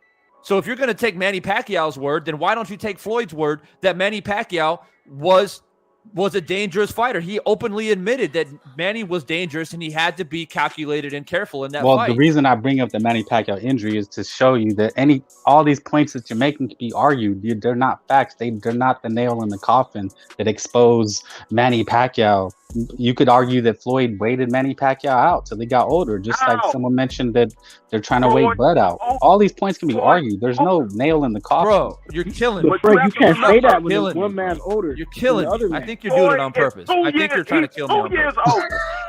Floyd is Divine, 2 you years don't older. think those are arguable points? Floyd is How 2 is he years older? older. Floyd is he's older than Manny Pacquiao, bro. What the fuck are you talking about? No, I'm saying the argument that was that Floyd waited Manny Pacquiao to get older or see a slip or He's getting older too. Argument. Frank, It's not an what's argument. crazy is They're Floyd both is getting older. older. It's not like Floyd just hits the pause button, doesn't get older, and then Manny Pacquiao's getting older by himself. exactly. They're getting older together. Floyd wasn't the same fighter when he fought Manny, just like Manny wasn't the same fighter. Then why didn't as you well. take out, why didn't well then it goes back to what you're saying. If you're a Floyd fan and you're praising Floyd, then why don't you say, hey Floyd, why didn't you fight Manny in his prime? He tried to Because fight him in Manny his prime, didn't want to take the random in blood, or the random blood and urine testing. That's why. Right. No, he accused Manny first without any proof. He was accused And he and got started sued a for it. campaign. He got sued for it, but guess what? Manny Pacquiao still took the fucking test though, didn't he? Yes, he did. And if you didn't have nothing to hide, you would have took the test then and say, oh, you think I'm on? Okay, we'll take the test. Well, why end up would you taking start the a test false anyway. campaign then? Why would you start a false campaign? It doesn't matter. No. You can prove. That you to can me prove them seems like wrong. someone's ducking. Why would you say, oh no, he's on steroids, I'm not gonna fight him? Why would you just throw that out He there? didn't say I'm not Frank, going to that's fight a- him. He that's said a- I want drug testing. Frank, even if Floyd did throw that out there first, at He the end did. of the day, the man said, okay, let's have an even playing field. Let's make sure nobody in this situation is That's taking not no what he types of did drugs. though. He started a campaign that Manny was juicing. That's And that's why he matter. got the way defamation. the way you But prove that's that not. he's But lying. Frank, that's not an excuse. That's not an excuse for you not to get a fight made because he wants drug testing. Right. Yeah, you That's sued him. what's wrong. You don't You like sued what him. he You said. won. You sued him. You won. Okay, fine. Yeah. Now let's go on to the next topic. I'm gonna give you an example. I'm in a profession where I have to take a drug test. I'm a police officer. If they say, Dwayne, I think you were smoking some weed the other day. I need you to go take a urinalysis. I can't tell them no. I'm not gonna take a urinalysis. I go take it to prove that they lied. I didn't smoke It's not the nothing same yesterday. thing. Manny didn't have to prove anything. He does. If you want to prove that you're not drugging, you take the test. You took it anyway. No, I mean you can't just go around accusing Frank. people and say they have to prove to you that they have money or that they're not sick so that they could do something for you. That's not how You're life making works. excuses for Manny. You're making excuses. Frank, here's the thing, bro. Floyd got sued for defamation, which I have no problem with. You know, if you felt wrong, if somebody accused me of some shit, you got two choices. You can either try to prove them wrong, or you can be like, I'm not playing you at your game, and I'm gonna say sue you. Divine, That's the route that you want to You got take. to prove to me that you don't smoke crack. It's like why? Like, what's the point of that? Yeah, You're gonna but say, okay, let me say this. Let me say this. If I see a motherfucker walking down my hood, wobbling, running into shit, he's either drunk or high on some shit. And I'm going to accuse him, and I'm going to make the speculation that he's either drunk or high. Right? So it's up to that person to be like, oh, nah, man, like, I got into a car accident. I lost my equilibrium. That's why I'm walking like that. A random dude on the street. You don't have to Listen, prove bro, nothing to you. you're I'd missing tell the you F point. off. I don't have nothing to prove. You're missing the point. If everybody in the hood is looking at a dude and saying, that dude looks kind of funny, man, that motherfucker must be high as fuck. It's not just Floyd. A lot of people were speculating, and a lot of people were talking about Manny Pacquiao having this explosive power, foot speed, as he moved up in weight and continued to get older. Floyd, though, being Money Mayweather, spoke about it more publicly. He's more of a figure, and his words carried more weight. But he wasn't the only person that was saying this shit, bro. So Manny Pacquiao got extremely defensive and said, oh, what are you talking about? You know? And instead of saying, man, Floyd, you ain't nothing but a Or bitch. I'd be pissed. Why are you trying to defame my good. character? I'm just born this way. So it's okay just to attack people's character. Divine, you smoke crack. D, free. I seen you with the hooker. It's okay just to do that. It happens every day, bro. Frank. It happens every day, Frank. Frank, There's probably people right now behind your back talking shit about you, bro. Yeah. And it happens every day. If somebody comes up to me or if hey, yo, Divine, did you hear what people are saying about you? Or what are they saying? Well, they're saying out here that you out here smoking crack, bro. Right? What am I gonna do about it? I'm gonna make you prove it to me. Or prove you're not. I can confront him. I say, yo, you think I'm smoking crack? We're gonna handle that business. You're not. No, because is it disrespectful? Absolutely. Absolutely it is. If somebody accuses me of something that I'm not doing, I'm going to go approach that person. I say, yo, you out here talking shit. You're accusing me of something that I'm doing. We got a problem right now. Let's settle it. Knuckle up. Let's settle it. Because if you think I'm on crack, then I'm not going to be willing to try to prove myself to you. No, but in this instance, I just only mentioned that to show that Floyd, I mean, you could argue that it was a duck move. Because why was it a duck move? But then you can flip it and say Manny Pacquiao ducked. You can say that Manny Pacquiao ducked because he refused to prove himself. What difference I'm not saying does you it can't make, say bro? that. Yeah, that's what I'm just saying. You have to acknowledge it's an arguable point. Every person that was fighting Floyd during that time period were taking the drug test with no fucking issue. Manny Pacquiao was the only person that had an issue with it, and because he had an issue with it, Floyd said, well, he must be fucking cheating then. No, he said that first. That's why he was getting a defamation case against him. He's just accusing him. That's the point. It doesn't matter. That's his point still. He's saying it was Manny Pacquiao who had an issue with other people doing the drug testing in that era. Well, I mean, people never got pops, and Floyd had his issue. I'm not saying, no, Frank. I'm not going to sit here and argue whether he's dirty or not because he never popped. I'm not going to go there. But people just are saying, "Oh, he was on roids. He's on roids." They're saying that today. Oh, he was. No, Frank, stop. My speculation is what I think, but I'm not going to go there because that's going to open up a whole another can of worms. But all I'm saying is these are the official statements from both sides. Manny Pacquiao did not want to take the drug test. He could have took a fair drug test that Floyd would have took himself. And that's why the fight didn't get made. In their primes in 09. That's the only reason why. Hey, yo, Frank. Guess what? Yeah. I'll tell you one thing. Manny Pacquiao was clean for the Mayweather fight. I know that for a fact. Well, he had an injury too, so. Here we go. And here we go with this excuse. Frank, give me the official he got a medical report. This guy funny. Where's the medical report at? I don't have it, I can never find it. Bob Aaron posted it, I believe. No, he said he healed himself with the I salt never remember water. there ever being an official medical report on that. And Floyd never gave him a rematch, so. Manny said he healed himself with salt water. Hey, Frank, why would I give somebody a rematch who makes excuses? If I beat you again, you're going to make another excuse. What's up? We got Ron Nell in the super chat. Dropping in that super chat, man. I appreciate you. He says, no evidence Pacquiao was on PED after SAD. I don't know if you mean after the fight against Mayweather or what that means, but I'm not saying rather he was juicing or not. I don't know if he was, but I'm saying that there was speculation of it, and if there's speculation of it, just there like was there's no been speculation of just many fighters. He just started that rumor. Then if there you was had any the truth, he wouldn't have been able to get. He wouldn't. You had the opportunity to prove that you weren't, and he did. He did prove it. He did prove it, and he was clean for the Mayweather fight. Right. So, yes, Ron, there's no evidence, but there was speculation. No evidence, but it looks more guilty of you not taking the test, and then you end up taking it later, 5 years later.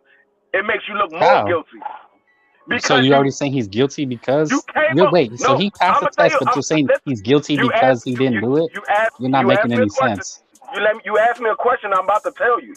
It looks more guilty because of the fact that you came up with an excuse why you're not taking the test, that you're scared of needles, and then 5 years later you took the test. Scared of needles. I don't know what that proves. 5 years later you got over the needles? Scared of needles, scared of sharp things, but yet he also has tattoos. How does that even make sense? That's something for the public to like I said, figure out. Tell you what, Frank. But why did Floyd make the rumors? Why did Floyd make 2009? Can you answer that? No, Why did not Floyd saying start that these rumors? Not saying that he was guilty. It just makes him look guilty. Why did Not Floyd saying he start was these rumors? He started the rumors because Which they were not rumors. only him, He didn't. but He really many didn't start the other rumor. people in boxing started to find it suspicious that Manny Pacquiao continued to have ridiculous, I should say, explosive power, foot speed, moving up in multiple weight classes. Mm-hmm. Taking shots Right. from bigger men. Taking shots from much bigger fighters, not being hurt. Okay. And many Unless other Marquez types knocked of him out. indications in the boxing ring that was abnormal. Now, does that mean that he was juicing for a fact? No, it doesn't. But once again, any type of time there's an anomaly, people are going to pay attention to it, right? So what I'm saying is that he had an opportunity to prove it. He could have hit the nail right on the head. As soon as the negotiation started happening with Floyd, and Floyd was bringing up this testing, which, by the way, he was already doing before Manny Pacquiao. Manny Pacquiao saw the storm. He knew that Floyd was going to try to position him and corner him with the blood testing and the urine testing. He knew it was coming because Floyd was doing it before. So he had enough time to rack up his. So all he would have had to do is say, Floyd, man, you just scared. No problem, bro. I'll take the test. Put your money up. Mm-hmm. So, but if that's the case, I just thought I remembered why did he fight Shane Mosley, a known steroid user? If he's so worried about Manny Pacquiao at the time, why is he fighting Shane Mosley that is a known steroid user? He made him take a test too. Yeah, but you know the guy had juice. But you're using an excuse to not fight a guy. But all of a sudden you're going to fight a guy who's known to do it. So you gonna fight somebody that's juiced up? They can beat the test. So you gonna fight somebody that's juiced up? Well, I mean, no. Floyd was talking to Manny stuff about steroids, but he fights a known steroid user. Make that make sense. He made him take the 12-week Olympian test. You got to take the test for 12 weeks. Like they can't be beat. They Frank, beat all the time. Frank, you have to revise your history. You have to revise your history. Shane Mosley got the same type of speculation that Manny Pacquiao got because he was having his energy levels were fucking insane, especially in the De La Hoya fight and in other fights. People started scratching their head, and then he ended up testing positive. But you know what happened to Shane? He got lambasted and fucking shredded in the media. They destroyed this man. He had to go in front of a judge and beg the judge not to dismantle his entire career, take his boxing license away, and take the victory that he had over Oscar De La Hoya, which was a legacy fight for him, right? And he went through that process. He fought through the storm. He took it like a man. And he went on with his career. Why is it okay in one instance and not another? So he can just fight Shane, a known steroid user, haven't been accused. The suspicion has been there for a while. Shane but then he's not going to fight Manny Pacquiao. Shane got blasted and destroyed in the media. He took it like a man, and Floyd gave him that credit. Well, regardless, he took the test, right? 4 weeks test. Well, it seems like we're picking and choosing. It's okay for one guy, but not another guy. Regardless, I won't even use that explanation, Divine. I will use this explanation now. At the end of the day, Shane was somebody who was taking a random drug test, was willing to do it to make sure he was clean, and Floyd was doing it too. So that kills that narrative right then and there. True. Hey, listen, I could put anything I wanted to a contract. It's up to you if you're going to sign it or not. Well, that sounds like strong arm to me. I mean, you just say, here, sign it. You got the No, I didn't say here, sign it. Here's a contract. You read the details in it. And if you want it, if you agree with it, you sign it. If not, okay. But if you do sign it, you stuck to anything that's in that contract. And so I'm supposed to just sign anything? Like, I don't understand the point you're making. You got your own free will and decision process. Negotiation is negotiating. You sit there and we talk about it. You don't just hand me something and say, "Here, sign it," because that's what you said. I hand you something. You look it over. You say, "I don't agree with that." You look it over. Yeah, you look it over. I don't agree with that. I don't agree with clause number 2 point or point 1.2. So we got. We can cross that out.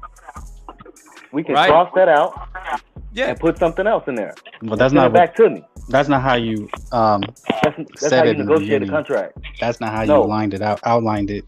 No. You can go out and draw your own conclusion. I know how contracts work. If I send you a Look. contract and you I don't think like we all something do, in right? there, you can. Let- You act like you don't though. No, I heard what you Wendy. said. You said if I hand you a contract, it's up to you to sign it. That's what you said. We rewind the Look. tape. Look, he man, said, fuck look at- all of Okay. that shit. Fuck all of that. Oh, Fuck all it of that. doesn't matter. Fuck all of that. Yo, fuck all of that. In 2009, Floyd would have beat that ass.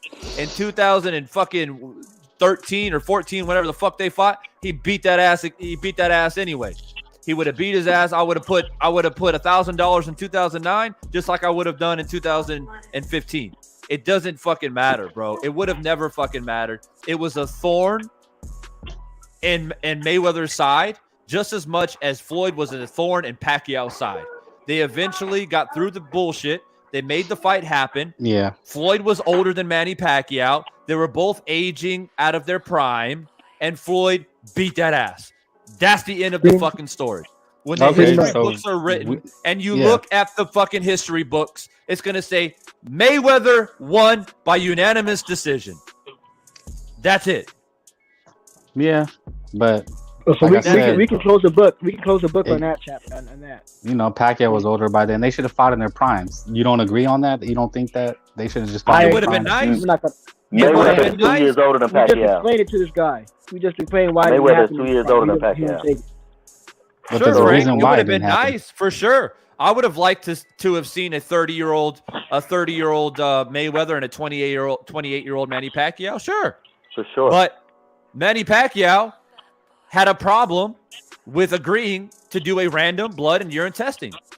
That's the Floyd had a bottom couple line. things. He didn't want to work with Bob Arum. Floyd had a lot of things. Manny had always said he wanted Floyd. Well, I don't. Why would I fault Mayweather for having an issue with Bob Arum? That's Well, the there whole you reason go. why he fucking So- left Bob Arum. There was some issues, and it was on Floyd's side.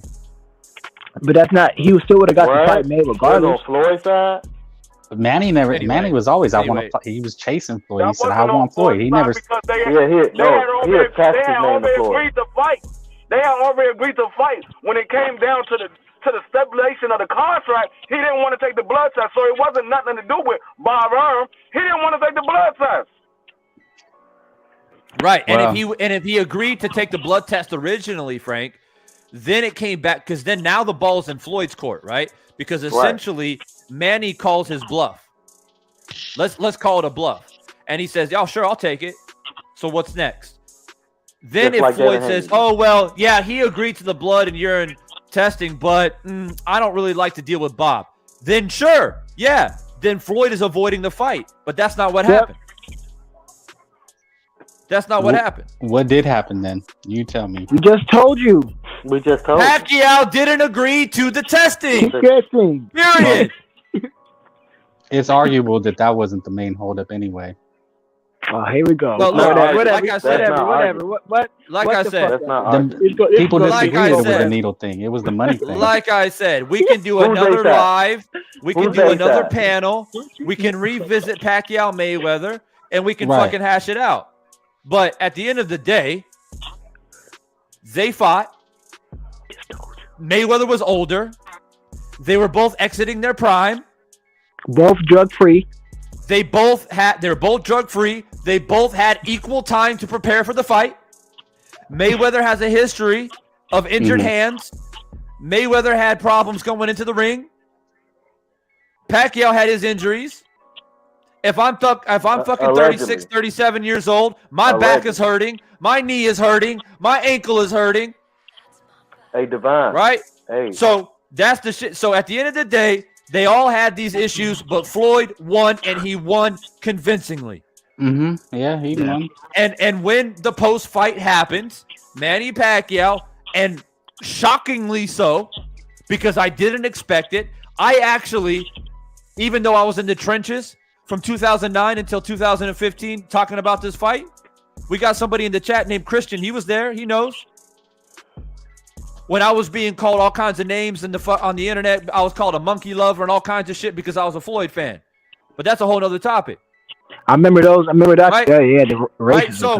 So even with all that being said, I actually thought much higher of Manny Pacquiao. I thought that he would come at the post-fight and say, you know what? Floyd was the better man. It doesn't hurt my legacy. I've still done great things. I still have done great things in the sport. And I would have said, you know what, Manny Pacquiao, you're right, bro. You're a fucking future Hall of Famer. This fight against Floyd Mayweather doesn't define your career. You're going to go down in history as one of the greats. No problem. But instead, he said, oh, I couldn't do what I wanted to do because my shoulder was hurting. And I don't know what happened. I tried to get injections, and they didn't let me get any injections in my shoulder. Right. And that was fucking pathetic. Pathetic. Then they asked him, Exactly. did he have any surgery? He said Frank, the seawater healed it. Hey, exactly. You know what would have made me respect Manny Pacquiao? I would have been okay with the rematch to possibly get a better fight the next time. If Manny Pacquiao would have came out and said, you know what, Floyd beat me. That wasn't my night. I want to get that rematch and prove that I'm better than this dude and beat him. That would have made me respect him and say, you know what, at least he's trying for a rematch and he still has that hunger. He still thinks he's a better man. He just wants to get that rematch in. He didn't have, he made no excuse. If you just would have came out and said, because I had lost a lot of respect for him when he said that. I had lost a lot of respect. And if he would have came out. Sorry to cut you off, but Frank, do you know what really defines or what was the true reason why Manny Pacquiao lost to Floyd? The true reason. Go ahead. I'll tell you right now. It was the ability to handle the pressure, the spotlight, and the years of accumulating talk and discussion about these two men fighting. Floyd went in there and put all of that distraction somewhere deep into a basement and went in there and did a job. To me, Manny looked like he, even though he's been in big fights, fought in arenas, stadiums, has a massive fan base, he let this whole buildup get to his head. And he couldn't handle the pressure. And he didn't look like the Manny Pacquiao that we all expected him to be.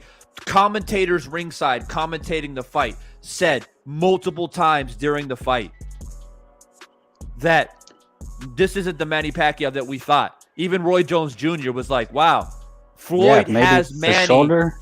And Floyd has Manny under control. It has nothing to do with the shoulder. Well, you said he looked uncomfortable. Clearly it could have been his shoulder. Handled the pressure, bro. He was ready. That's not true. He fought Oscar De La Hoya under the lights. He fought Miguel Cole. He had big fights. Oh, Jesus Christ. Fucking Oscar De La Hoya looking like Slender Man. The dude looked like a fucking... Well, your argument is that he folded under the lights, which is not true. He had a big fight before. He couldn't handle the pressure. A bigger star than Floyd Mayweather. He got this... Think about it. He's got a whole country behind him. That just doesn't make sense. People have been building him up. If that was his first big fight, you're the one that can beat Floyd. You're the one that can beat Floyd. You can't. That you're faster. You're stronger. You're more explosive. You're southpaw. Listen. At the end of the day, that doesn't make any sense. Handle it, bro. Floyd was post-fight, he folded like a slice of bread, and he fucking started crying about some supposed injury, bro. No. I can give you a lot of things, but that's not sense. That doesn't make sense. Because you dropped the ball. He had big fights bad because you couldn't uphold your fucking country. You try to represent the Philippines and everybody that loved you, and you couldn't hold up your end of the deal because Floyd is at a different level. Or he just waited him out and he had a bum shoulder. You said he looked different, so you said it yourself. It was the shoulder. He looked different because he was outclassed. Or he had an injured shoulder. Fuck all that. I don't give a fuck if it was because of lights. Don't say that it was the pressure of the lights and big fight. He had a bigger fight with Oscar De La Hoya. At the end of the day, Frank. Frank. At the end of the day, shoulder. Floyd was better.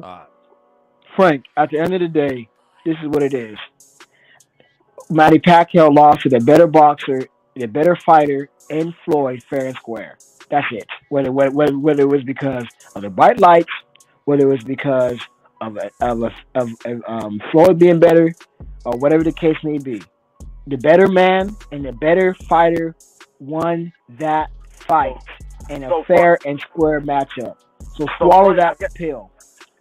I'm not swallowing anything. I don't say I disagree. I'm just saying you can't say certain things that aren't necessarily true. You can't say them like they're true. Just because you say it doesn't make it true. And he lost. That's true. I mean, I'm not arguing that. But you're trying to say he lost because the lights, which is just not true. It makes absolutely zero sense. So I guess you believe that T.O.'s esophagus blew up when he fought Cambosa as well. If that's what he says, I don't know. I mean, maybe it did. Do you know? I don't know. Do you know? Hey, Who here knows? Frank, you do know Manny Pacquiao. Hey, Frank, just for you to know, you do know Manny Pacquiao has a history of making excuses after every loss. He also made an excuse after Ugas saying, "Oh, I wasn't myself," and this and that, and this and that. Even though everybody had him favored into the fight. He believed himself he was going to just run over Ugas. Well, here's the thing.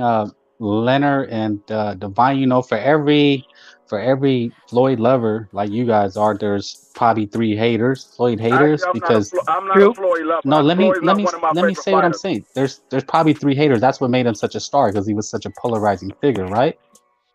Yeah. People paid to see him lose. Okay. Yeah.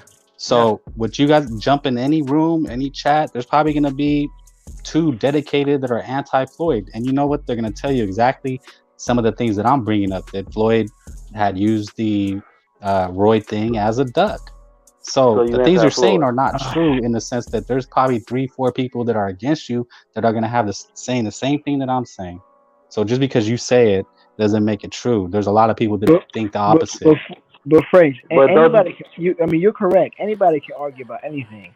But there's reasonable arguments, and then there's unreasonable arguments when you argue about something. At the end of the day, we're just making a reasonable argument saying that Floyd did what they were going to fight, and they were scheduled to fight in 2009. I know, but that's what there's 4 or 5 chat rooms dedicated to saying that Floyd used that as a duck, which could also be true. But what I'm trying to tell you is this is all documented. If anybody tries to argue that, that's an unreasonable argument. That's what I'm trying to tell you. Right, documents make things true. Yes. So what document are you talking about then? Okay, we can bring it. We're gonna argue about this shit all fucking night, man. No, there's no argument, dude. I'm just telling you that what you're saying is not necessarily true. Okay, it could be countered. I'm gonna bring it back home.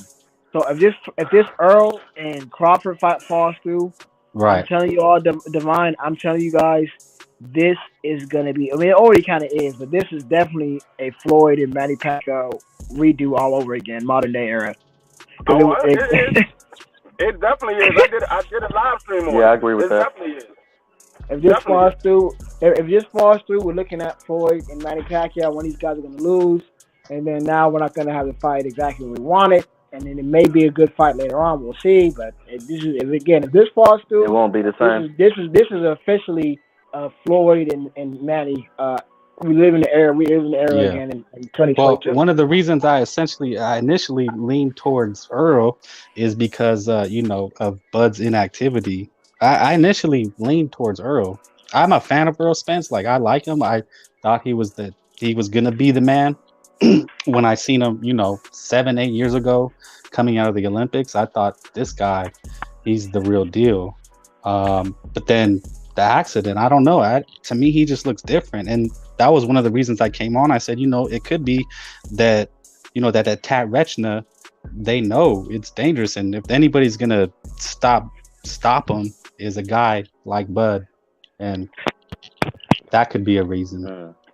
Because you guys were talking about man. You guys were talking about before I came on. You guys were talking about that Bud took the most damage. I said no. Earl has that car accident and the attached retina. If anybody has the most damage, is the most questionable, it's him. The only reason I questioned Bud is because of he's fought 2 times in 4 years. Like, I don't condone that. I think that's awful. Frank, I want to see where your mind's at. Right, that's what I'm trying to Who has a better chin? Who has a better chin? Danny Garcia or Bud? You know, you're not gonna like my answer. It doesn't. People take too much into account chin and stuff like that. It just depends who you're facing. Too much in account chin. Don't you gotta have one in boxing? You gotta have one in boxing. Tito Trinidad got knocked down a lot. There's guys that just get knocked down. But I mean, it happens. But you gotta have a chin in boxing, or you're gonna get put out. Divine, it why depends you on looking who like you're one of those facing. dads right now that's like trying to get Bro, like some sit if out. I knock you down, what is? If I knock you down in the round, what score I get? But I don't know, but man. you You have tell to me. realize, Bud has never If I been knock knocked you down in the by round, I anybody get on the chin.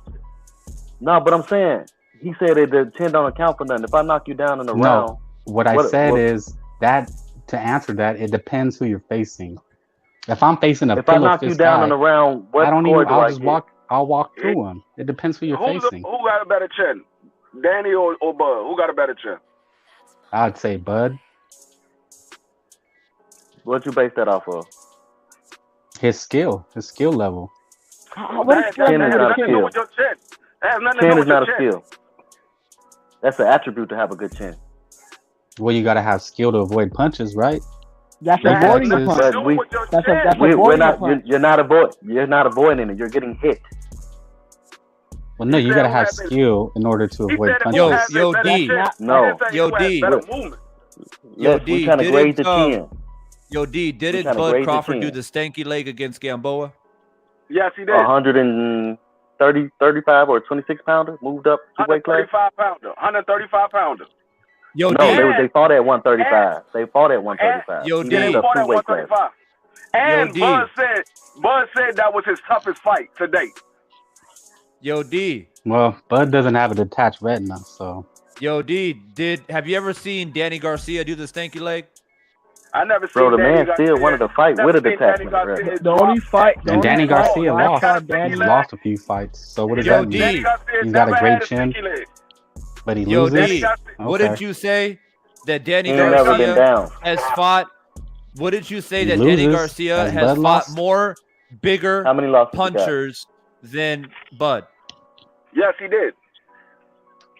Okay, I rest my case. That doesn't prove anything. Like I said, I rest my What case. did you said- prove you with said- that? Did Bud and Danny, But what you did know that what's prove? crazy? They didn't prove anything Danny with that. Garcia. Danny's has never did- Danny's never done the stanky leg. He's never been dropped. He's never been knocked out. I've never He's seen never Danny looked like hurt. he's in a position to where he's gonna get stopped. The Yeah. corner has never been in a position to look like he's ever gonna been stopped. He's fought bigger, stronger punchers than what Bud has faced. And Bud, The only time to the contrary, was Earl. has Eighth been round. hurt, has done the stinky leg, has looked vulnerable, and he's had to dig himself out of fights. So I rest my Yeah. case. And Danny Garcia has also lost. Bud has never lost. So what does the chin matter there? But what? We didn't have But that. he We didn't have that. didn't get hurt. He didn't get hurt. He said he just He wanted to see lost where your by head was at. decision, by He faster, lost more by the- technical fighters. He still But lost. he took. So his Okay, chin he didn't really lost, matter but it's to not a anything, question did of it? winning or That's losing. not. It's It's the grade ability to difference. take a punch. That's ultimately what Ability matters. to take a punch. We He didn't lost. ask about winning or losing. He We hasn't hasn't fought lost. a So his puncher chin is like good enough, Errol right? Spence. With no losses. He hasn't fought a puncher like Errol Spence, who is a true welterweight. He hasn't fought a puncher like And Keith Thurman. Spence hasn't who fought Danny somebody had like fought. Bud. We already agreed on that. They're the best that each hasn't- other has fought. How Bud does hasn't- Bud have a better chin than Danny Garcia when Danny Garcia has clearly fought more stronger Bigger and And stronger lost. guys. And lost. and never been hurt? And lost. He's never even He's lost. he has not even been So where hinted. did it help him? It's Did never, it help it's never him? even been Did it help him? a hint of Did him it help being him? hurt in a fight. Did it help him win? Frank, you trying to move the goalposts. We talking Well, I mean, about ev- on the I mean, there chin. has been- If you get I hit will say on the this, chin, he how well did- do you take a punch? Divine. I will say this: Danny Garcia has What's the chin is only as good as it. it gets you, right? It's buckled only as early- good as it can get you. Bro, And it's hold got on, Bud Frank. pretty Have you far, ever- right? Pound for I pound. gotta- Hold on, Number Frank. one I pound gotta for ask- pound, undisputed. I gotta Frank, ask. hold on, Frank. You Pretty saying good some to me. bullshit. Hold on, bro. Right? His chin That's must be fine. pretty Okay. good. Since Frank, you hold wanna- on, bro. I'm gonna say this since real you wanna- quick. So, Divine, I will say this: I have seen Danny buckle twice. I saw him buckle with Thurman early in the fight, but again, Danny Thurman's lost, a bigger bro. guy. Hold on, Frank. I'm not taking up for you. Hold on.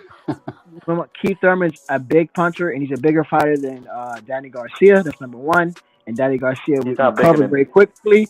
And the other fight he got buckled was I think Errol Spence around the middle round, but he got buckled one time. I said and about that's that against somebody, and that's against somebody again who can punch, and that's against somebody who's bigger, who's bigger than him. Those are elite He's never fighters. been close to doing a stanky leg or being nothing.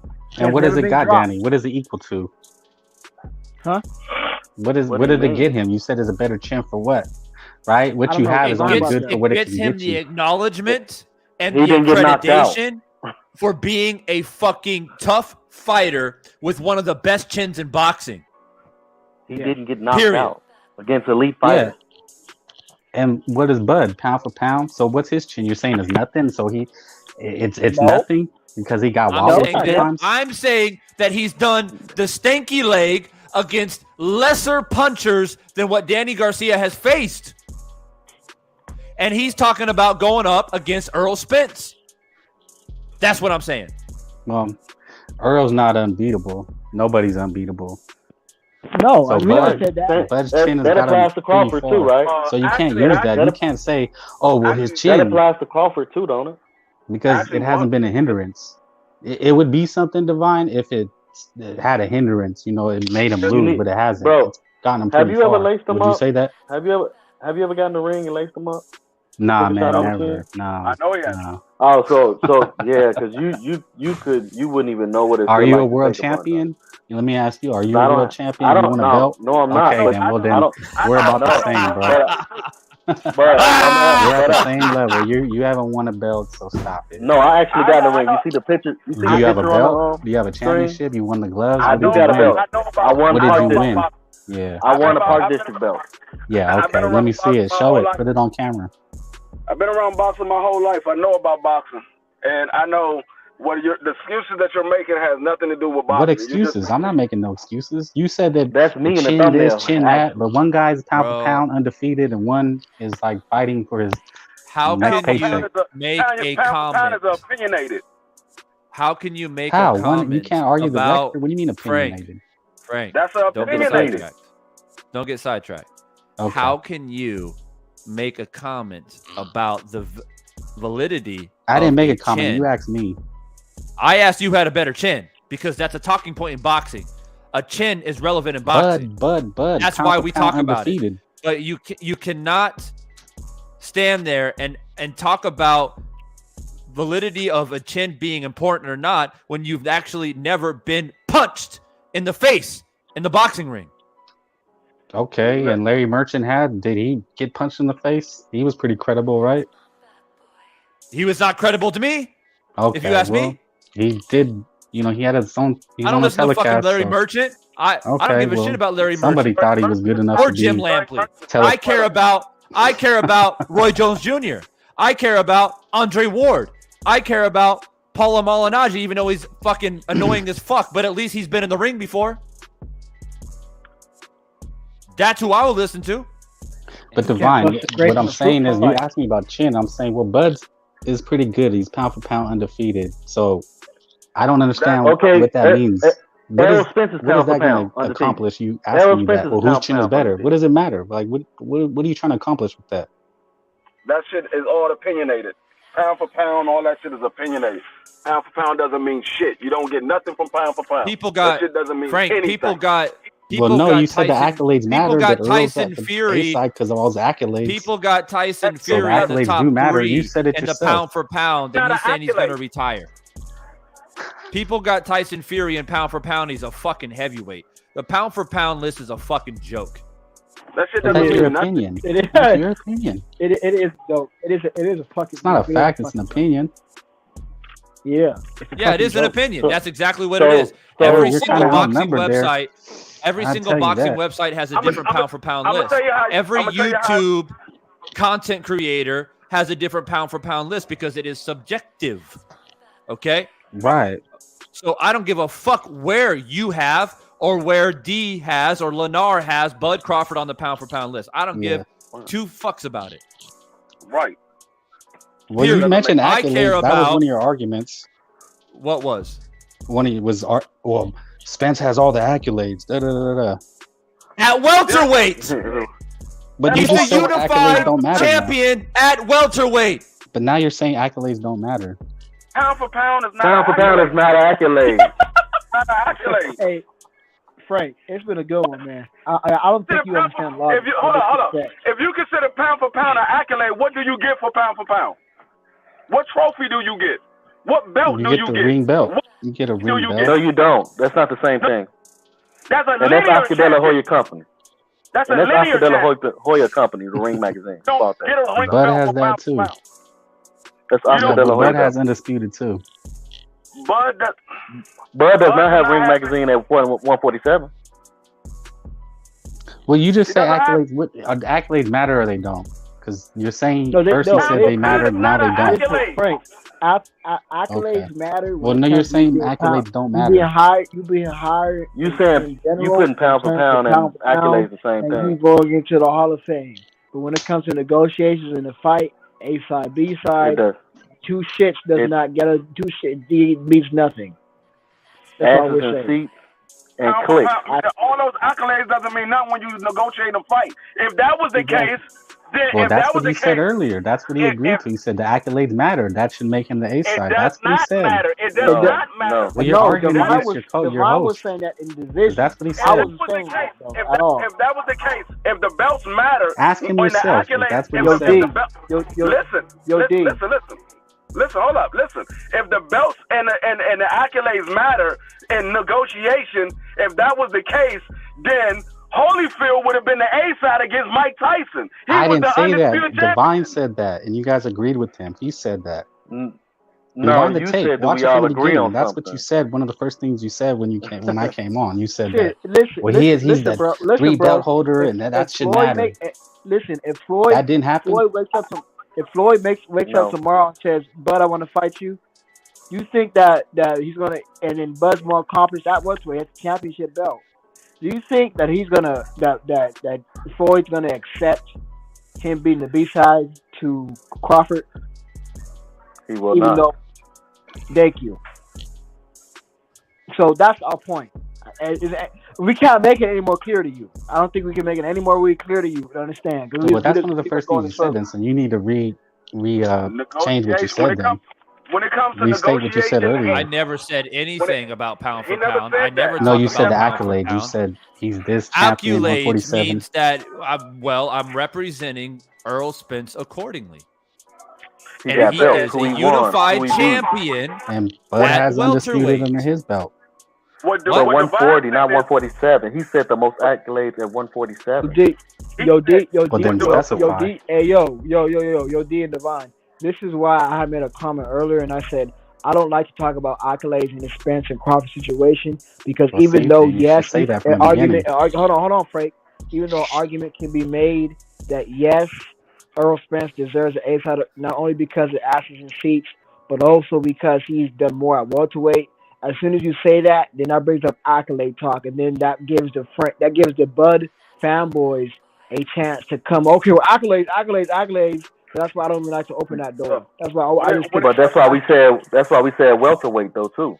No, I understand. No, D, I understand. You said well. I'm saying, but as soon as you open anything about accolades, they're gonna open up the door and say, "Well, what about what Bud does?" So that's why I don't like bringing that up. Lenar, let me simplify it. Frank. Yeah. Shoot. If Bud and Errol Spence fights, what weight class will it be at?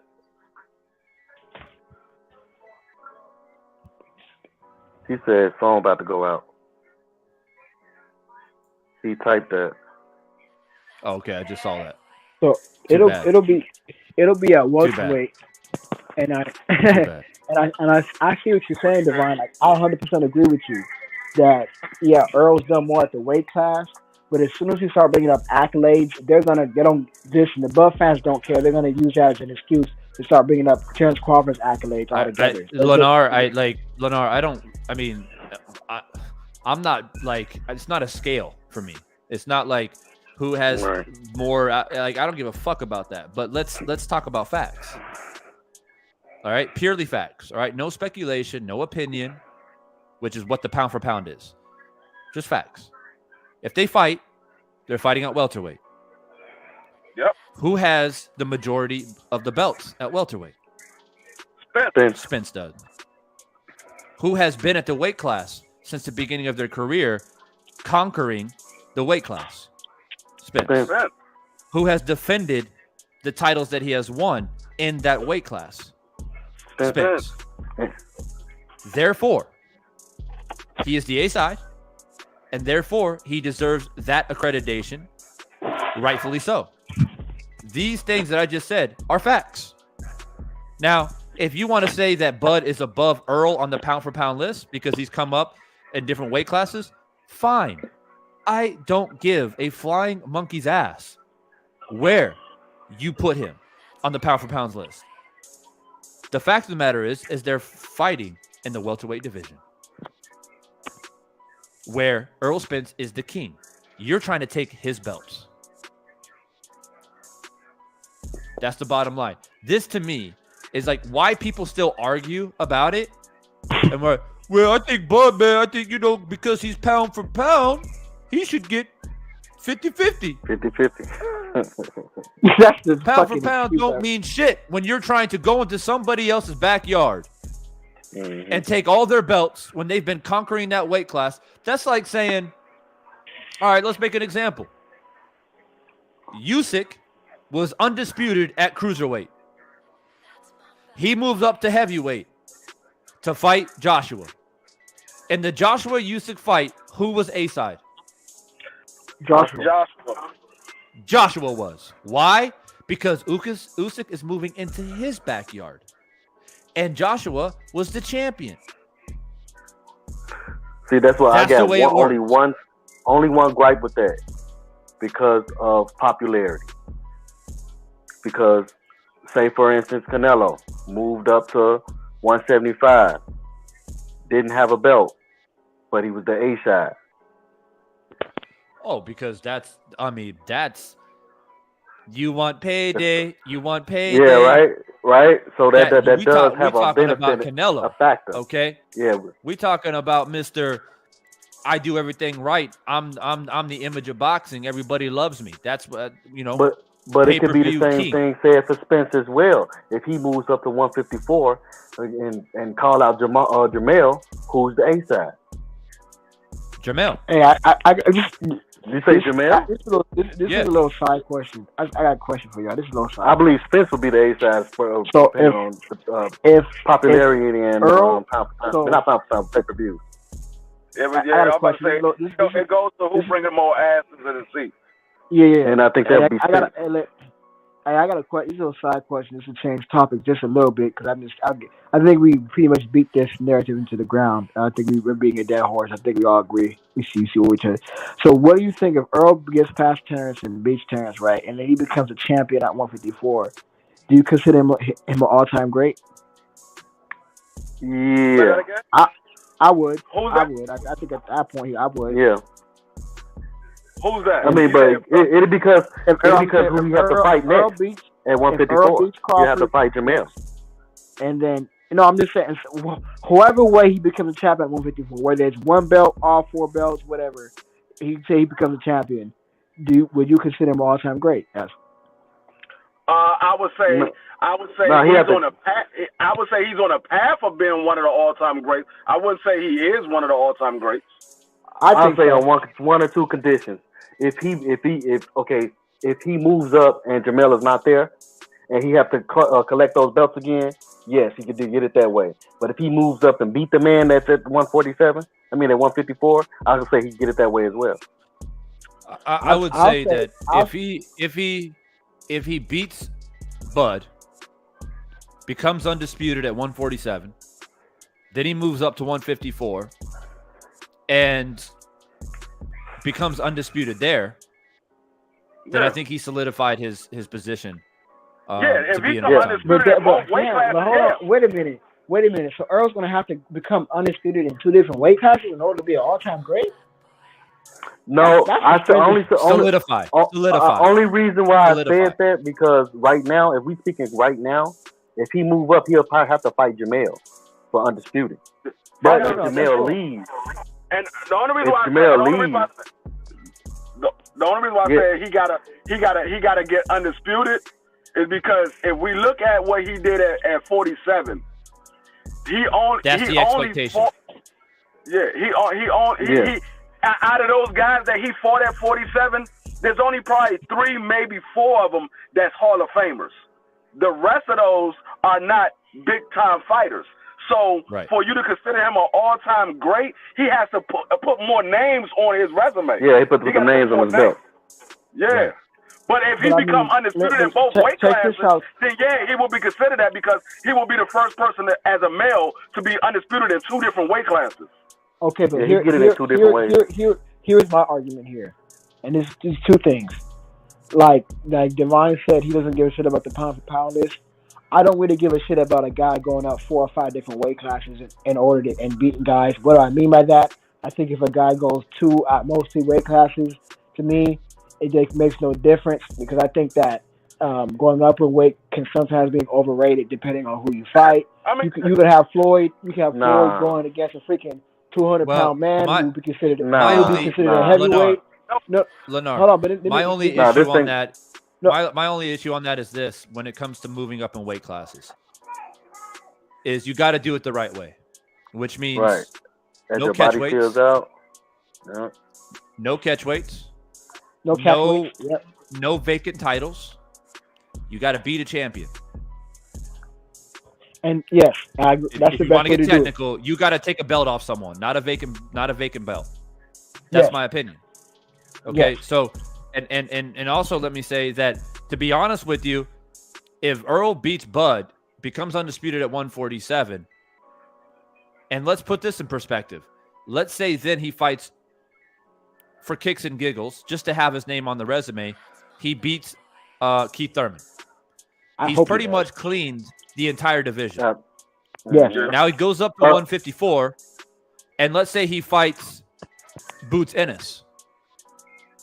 Beats Boots, then beats Charlo for undisputed.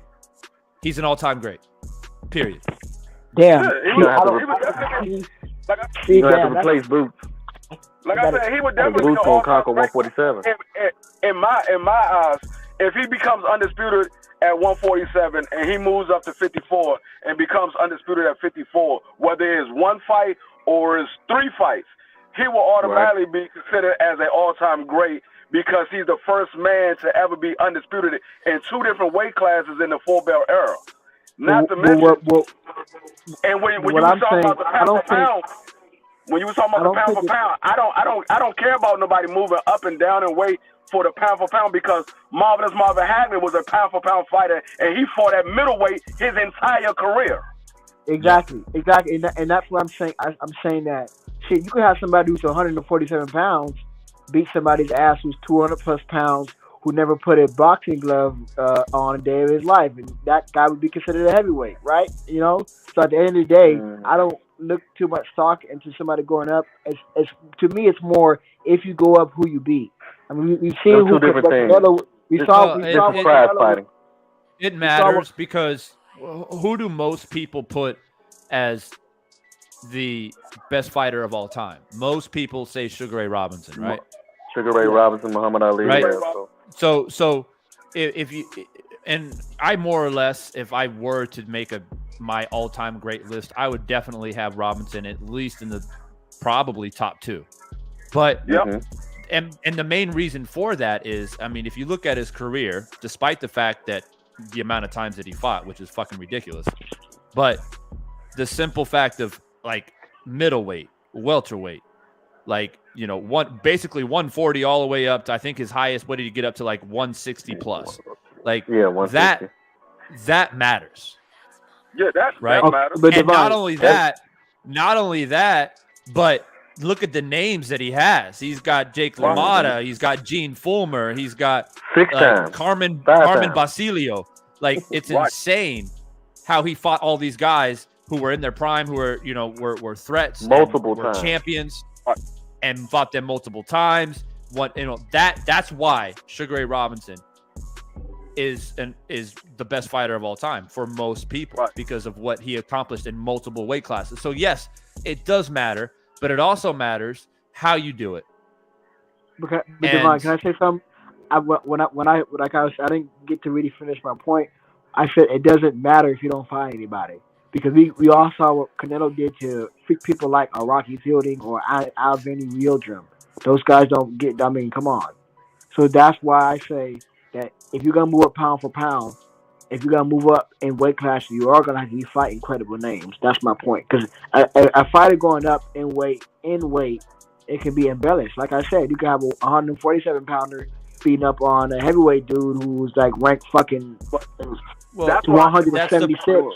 Well, you know, that was manufactured. That was manufactured. No, I know. All I'm saying is just be careful sometimes if somebody's going up in weight, because if you're just beating bums or people who are not on your level, well, of course. Lennar, like Manny Pacquiao, for example, in the modern era, right? He's going to be remembered for fighting in multiple weight classes. He's a smaller fighter to start his career than what Floyd was. Dude, like 108, 118. I mean, 112. Yeah. So, but you have to understand, Manny Pacquiao's best fights, like his real legacy fights, were like the Manuel Marquez, the Morales, the Barreras, those guys. Those are his like legacy fights. I don't count, even though De La Hoya is an all-time great, I don't count De La Hoya because it's a fucking travesty of a fight. I don't count Margarito.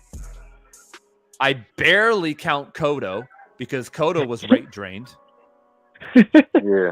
Right? Yeah. So Cotto was rate drained.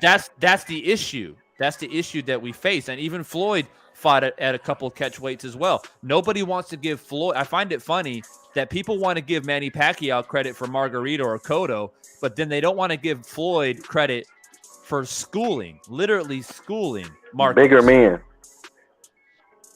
Well, Marcus came out of retirement and schooled Juan Manuel Marquez. And people said, oh, yeah, but he blew Marquez up in weight. But then the same breath they say, oh, but I give him credit for beating. I give Manny Pacquiao credit for beating Cotto when Cotto was clearly weight drained. Yep. So that is the problem. So when you legitimately visit people in their weight class and fight at that weight and take their belt, that is the true definition of pound for pound. Right. Because that's the true definition of it. That's the same thing. Like go back to Bud Crawford. Bud Crawford only fought 2 champions at 140 pounds. One of those belts that he had got at 140 was for a vacant belt. Mm-hmm. He only fought 2 champions. He fought Victor Postal and he fought Ndongo. Those were the only 2 champions he fought at 140. The other belt that he had got when he got to 140 was a vacant WBO belt. So was Jeff Horn champion when he beat him? You said was Jeff Horn what? Champion. Jeff Horn was champion at 147, yeah. At 147, yeah. I'm saying when he beat Pacquiao. I'm saying at 140, he only fought. Okay, at 140, got you. Yeah. Yeah, at 140, he only fought 2 champions. That was a vacant belt, and he fought. Then he fought Victor Postal, took his belt, and then he fought Ndongo for the other 2 belts for the unifications. Right. Yeah. Right. Right. So interesting points. I that's why I don't get too invested with pound for pound because it just rarely happens the right way to really give a fighter that true accreditation. You know what I mean? Like people for years said Manny Pacquiao was pound for pound. And I'm like, is he really? Like, how many catch weights did he fight in? True. 4? 5? I think so. Like 5 or 6 catch weights. Yeah. And I believe people. I think Manny Pacquiao technically, and I could be wrong, but I think he's only a 6th division world champ. I believe two of the belts he won were IBO belts. I think I could be wrong. One of them was an IBO, and the other one was a Ring Magazine belt. So it was really only 6 weight classes that he was a world champion. He had belts in that weight class, but they wasn't world champion belts. It was an IBO and a Ring Magazine that he got credit for. Exactly. So that means that's only 1 division more than Floyd at 5. So look, gentlemen, to conclude this, because I'm closing in on 4 hours. All right. I got to get some lunch in me. But look, as I said when I first started the live stream, the way it's looking right now, I don't think the fight's going to happen. I tried this year or ever. I tried to be optimistic for as long as I possibly could. No, I don't know if I want to say the word never, because I hate to use that word in general, just in life. But it sure as fuck ain't happening this year. And so now we have to wrap our head around the idea and accept that fact. And so then the question is, well, somebody's going to have to move on. And who's going to move on first, Earl or Bud? Earl said he was. Right? So if Earl steps his foot forward first and says, look, man, I tried to make the fight, couldn't make it happen, so now I'm going to go fight Keith, or I'm going to go fight, whoever it is, right? Will the media attack him and blame him? Oh, of course they will. For not getting the fight made, right? So that was the question at hand for this live stream, and this is what I wanted to avoid. This is the whole process of this is me trying to avoid the fact that Earl somehow would be blamed, and Bud for that matter. Like either one of them, right? It just shouldn't happen, right? But we're getting to a point where we're basically in August now. So if you're gonna promote it, you got to get it out there within the next week or two. True. To give it enough time to marinate, to promote it, to do some type of. They have to do a tour for this fight. They got to visit at least 2 or 3 cities. Show the program. To do press conferences, right? You got to get the venue ready. You got to get all that. So you're looking at late November, early December. There's just not enough time. Yeah, and I think that listen, like you said, I don't want to. I try to be optimistic. I try to be, but man, it's not looking good. And boxing fans, if this fight doesn't get made soon, which I don't think it is anymore, but if it doesn't get made, you can look at. So these boxing fans are going to go crazy, and they're going to be looking at somebody to blame. They're going to be looking to put somebody on the pitchfork. They're going to say either going to try to put Earl, Crawford, Showtime, or PBC. Well, here's what's going to happen. Here's what's going to happen, Lenar. If they don't fight, and Earl goes in there and fights Keith Thurman, which I feel like it's a credible name that he needs on his resume. I agree. But if he knocks out Keith Thurman, not everybody's going to give Errol Spence credit. They're going to say, oh, well, he lost to Pacquiao. Oh, well, Keith is no longer the same Keith Thurman that he was 5 or 6 years ago. Well, Earl, and they're not going to give him the credit. Errol ain't fighting Keith Thurman. He said, I said what I said, and that's fact. It's never going to happen. He's not fighting. He made a tweet early yesterday. He said, I said what I said, and that's that. I'm disappointed at that. I'm actually highly disappointed. I'm not disappointed at that. I'm not. I'm disappointed. We can disagree on this one. I'm disappointed at that because if the Crawford fight's not going to happen, who else are you going to fight at welterweight? He said he's not fighting nobody at welterweight. He said that he had 2 fights left at welterweight. This man has never lied about what he said he's going to do. He never lied. Listen, brother. Listen, he hasn't lied. I'm not saying he's a liar. I know he keeps his word.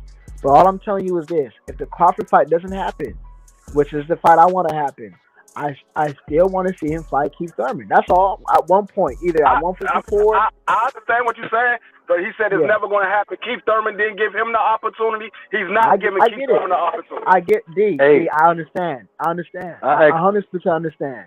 But all I'm saying, as a boxing fan, I want to see that fight at one point. Hopefully, we'll get it. Hopefully, Earl changes his mind. Hopefully, but I would love to see that fight. I think that's the name he's on his resume. Because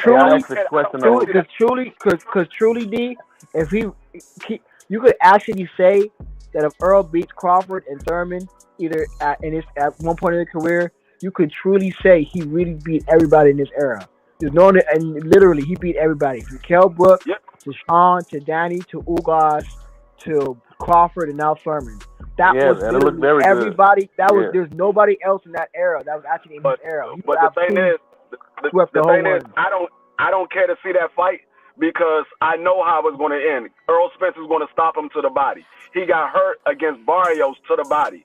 Errol Spence will stop him within 6 rounds to the body. I don't want to see that fight because he's Errol not don't going want to to feed him. Errol don't want to feed him. He don't want to put. And I say, you know what? We can disagree on this one, brother. That's okay. But I would love to see it at one point. Hey, Errol don't want to feed him at all. He don't want to give him no money. Like yeah, he don't want to negotiate with the man. He don't. But I just think that it's a name that I think he needs, in my opinion. And I think I got a question. That would truly don't duck me, son. That would don't duck him. I don't think the thing is. Listen, Win City. That don't would duck me, son. That would truly be inspiring. Yeah, he literally cleaned out everybody in his era. He literally cleaned out everybody in his era. But I've been thinking about this and I asked this on Ricky. Huh? I've been thinking about this and I asked this on Ricky's show yesterday. And the question ain't what's going to happen if this fight, Errol and Bud don't fight. What will Errol do? The question is, what is Crawford gonna do? Because he has no network, no promoter. Who's pushing like for him? Eddie Hearns already said like there's nothing I can do with him. He's suing Bob Arum. So what is his future plan if he don't fight Errol? And then how could he make a fight with PBC if he's not going in the contract with? Come on now. He got to deal with PBC. He got to deal with PBC though. But he ain't got to deal with PBC with Boots. Boots ain't signed to PBC. He signed to Showtime. No, he signed to Showtime. Yeah, he signed to Showtime, but you know he ain't going near that smoke. He said he would if he came in his direction, like he always say. So there's the list on the screen right there. So if Bud who he gonna work with doesn't fight, who does Spence fight? Who does Crawford fight? Spence is going to 54. He already said it. If he don't get the Bud fight, Spence can fight anybody on PBC. Spence said he's going to 54. He's not fighting at 47. What Crawford gonna do? Crawford has 2 choices. He has 3 choices on this daggone screen right here. He got Boots, Virgil Ortiz, or Scaniosis. That's it. So he got to go back to. So one with the zone with Oscar De La Hoya with Eddie Hearn said he don't have anybody for him. Why would he sign him? He ain't got nobody for him. He can fight Conor Ben. Ain't that Eddie Hearn? He said he ain't got nobody for him. He's suing Bob, and now he don't want to work with PBC. Well, it's really hard for him to work with PBC with the biggest fight in boxing. That's 147. Now here comes 154.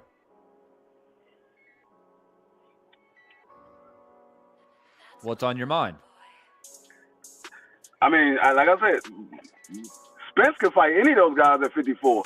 I don't see Bud fighting none of those guys because majority of those guys is with PBC.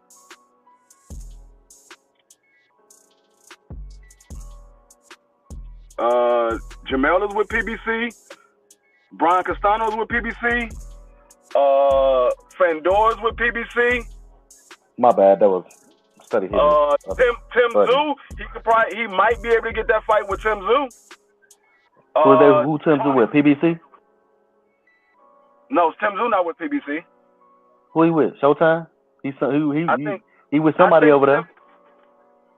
He might be with Showtime. I don't think he's with PBC. He with somebody over there. But Tony Harrison is with PBC. Erickson Lubin is with PBC. Yeah, so we see Errol got options. Errol got options. Yeah, he does. What options does Bud have? Yo, who's Tim about to fight? He waiting on Jamel. I thought Tim's got a fight coming up. No, Tim Tszyu supposed to be fighting Jamel.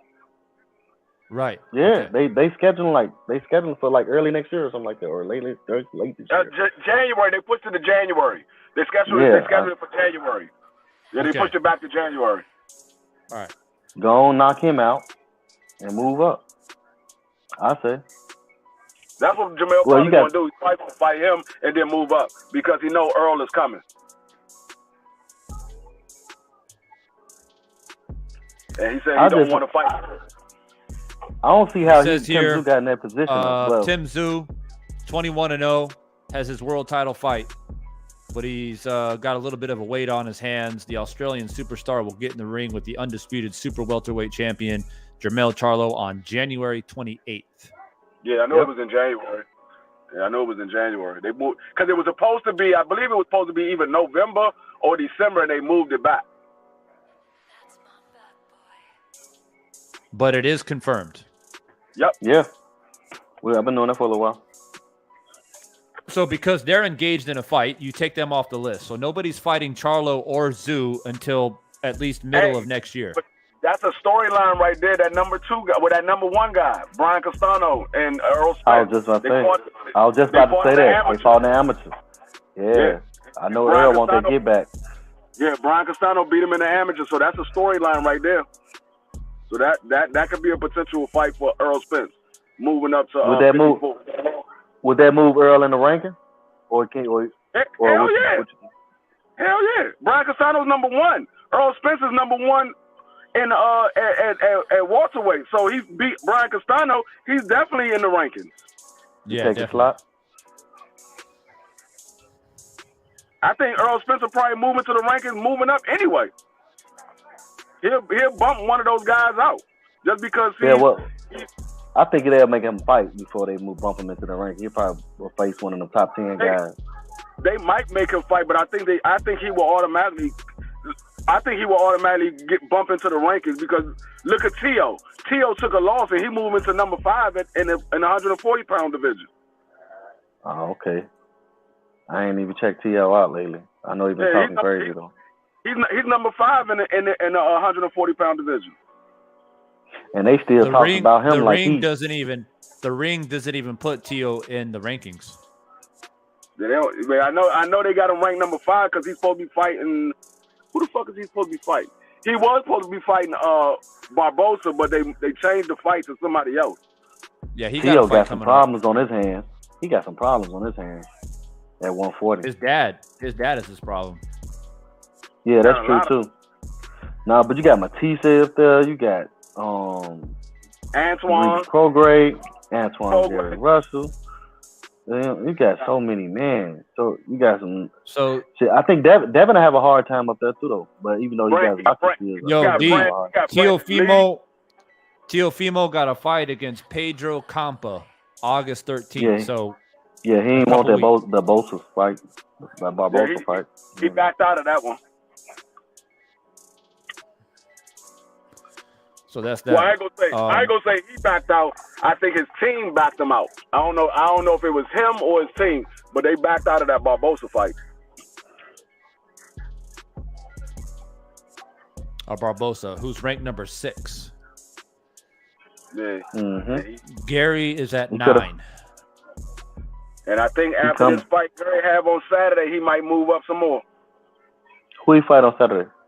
He got Rancis Bakhmanovic. Is he ranked? Rancis, I'm not sure if he might be ranked, but he's not ranked in the top 10. But Rancis is a 2-division champion, and Rancis only got 1 loss. He got 1 loss and 1 draw. What division? What sanctioned body Gary was fighting? What, WBC? I believe it is the WBC. It's either the WBC or the WBA. I believe it's the WBC. So I think he had won an interim from not the interim. He won. What did he win when he fought Iceman?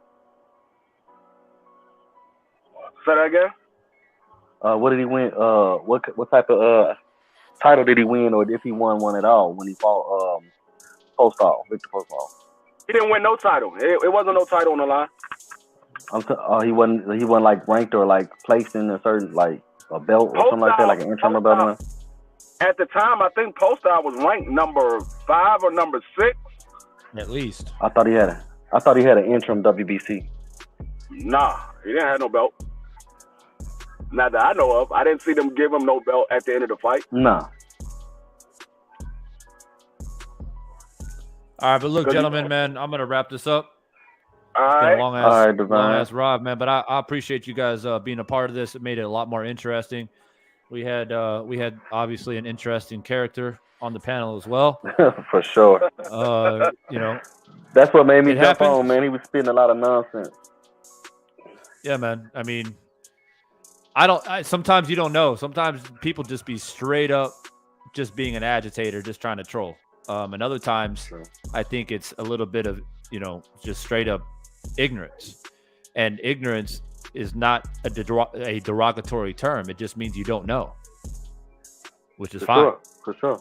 So it is what it is. But look, nonetheless, it's been an entertaining live. A lot of people coming in and participating in the chat. It's been great. We'll see what happens. But the way it's looking right now, it doesn't look like it's going to happen this year for sure. I'm not going to hold my breath anymore. And if Errol Spence, being an Errol Spence fan, if he decides to move up to 154 and go for someone like Castaño or something like that, I'm going to support him 100%.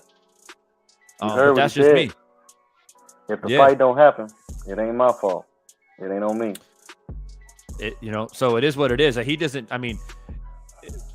there's no point of him just waiting around to try to make a fight happen that clearly just doesn't seem like it's going to happen. You got to move on with your career, because you're dealing with inactivity and then you're just making it worse on yourself.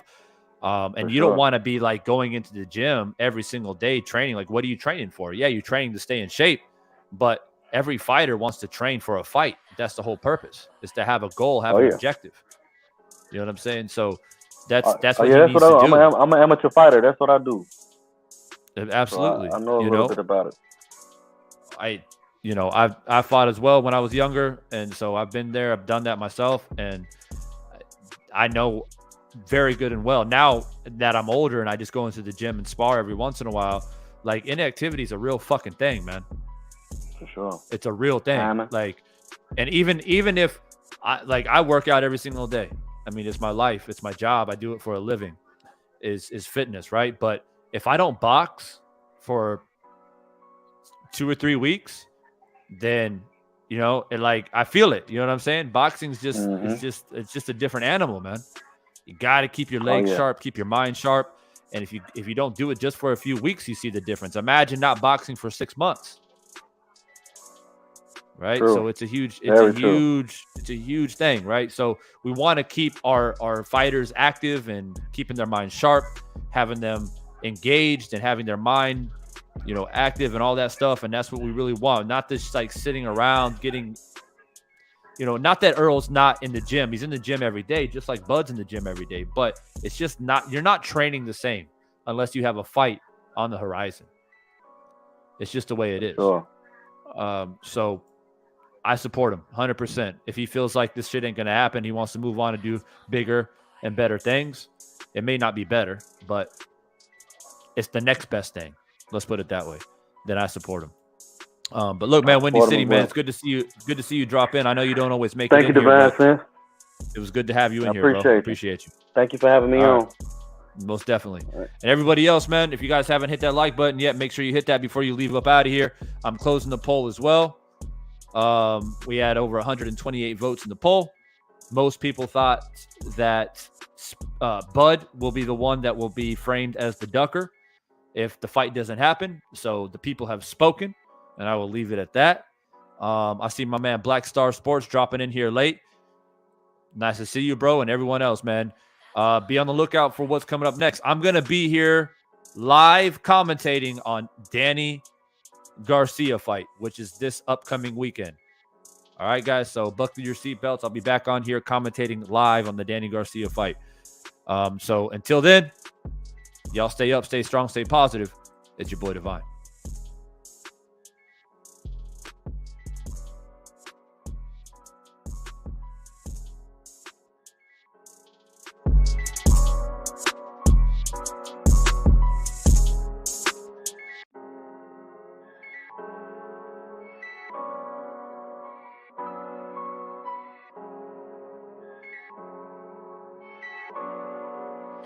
That's my bad boy.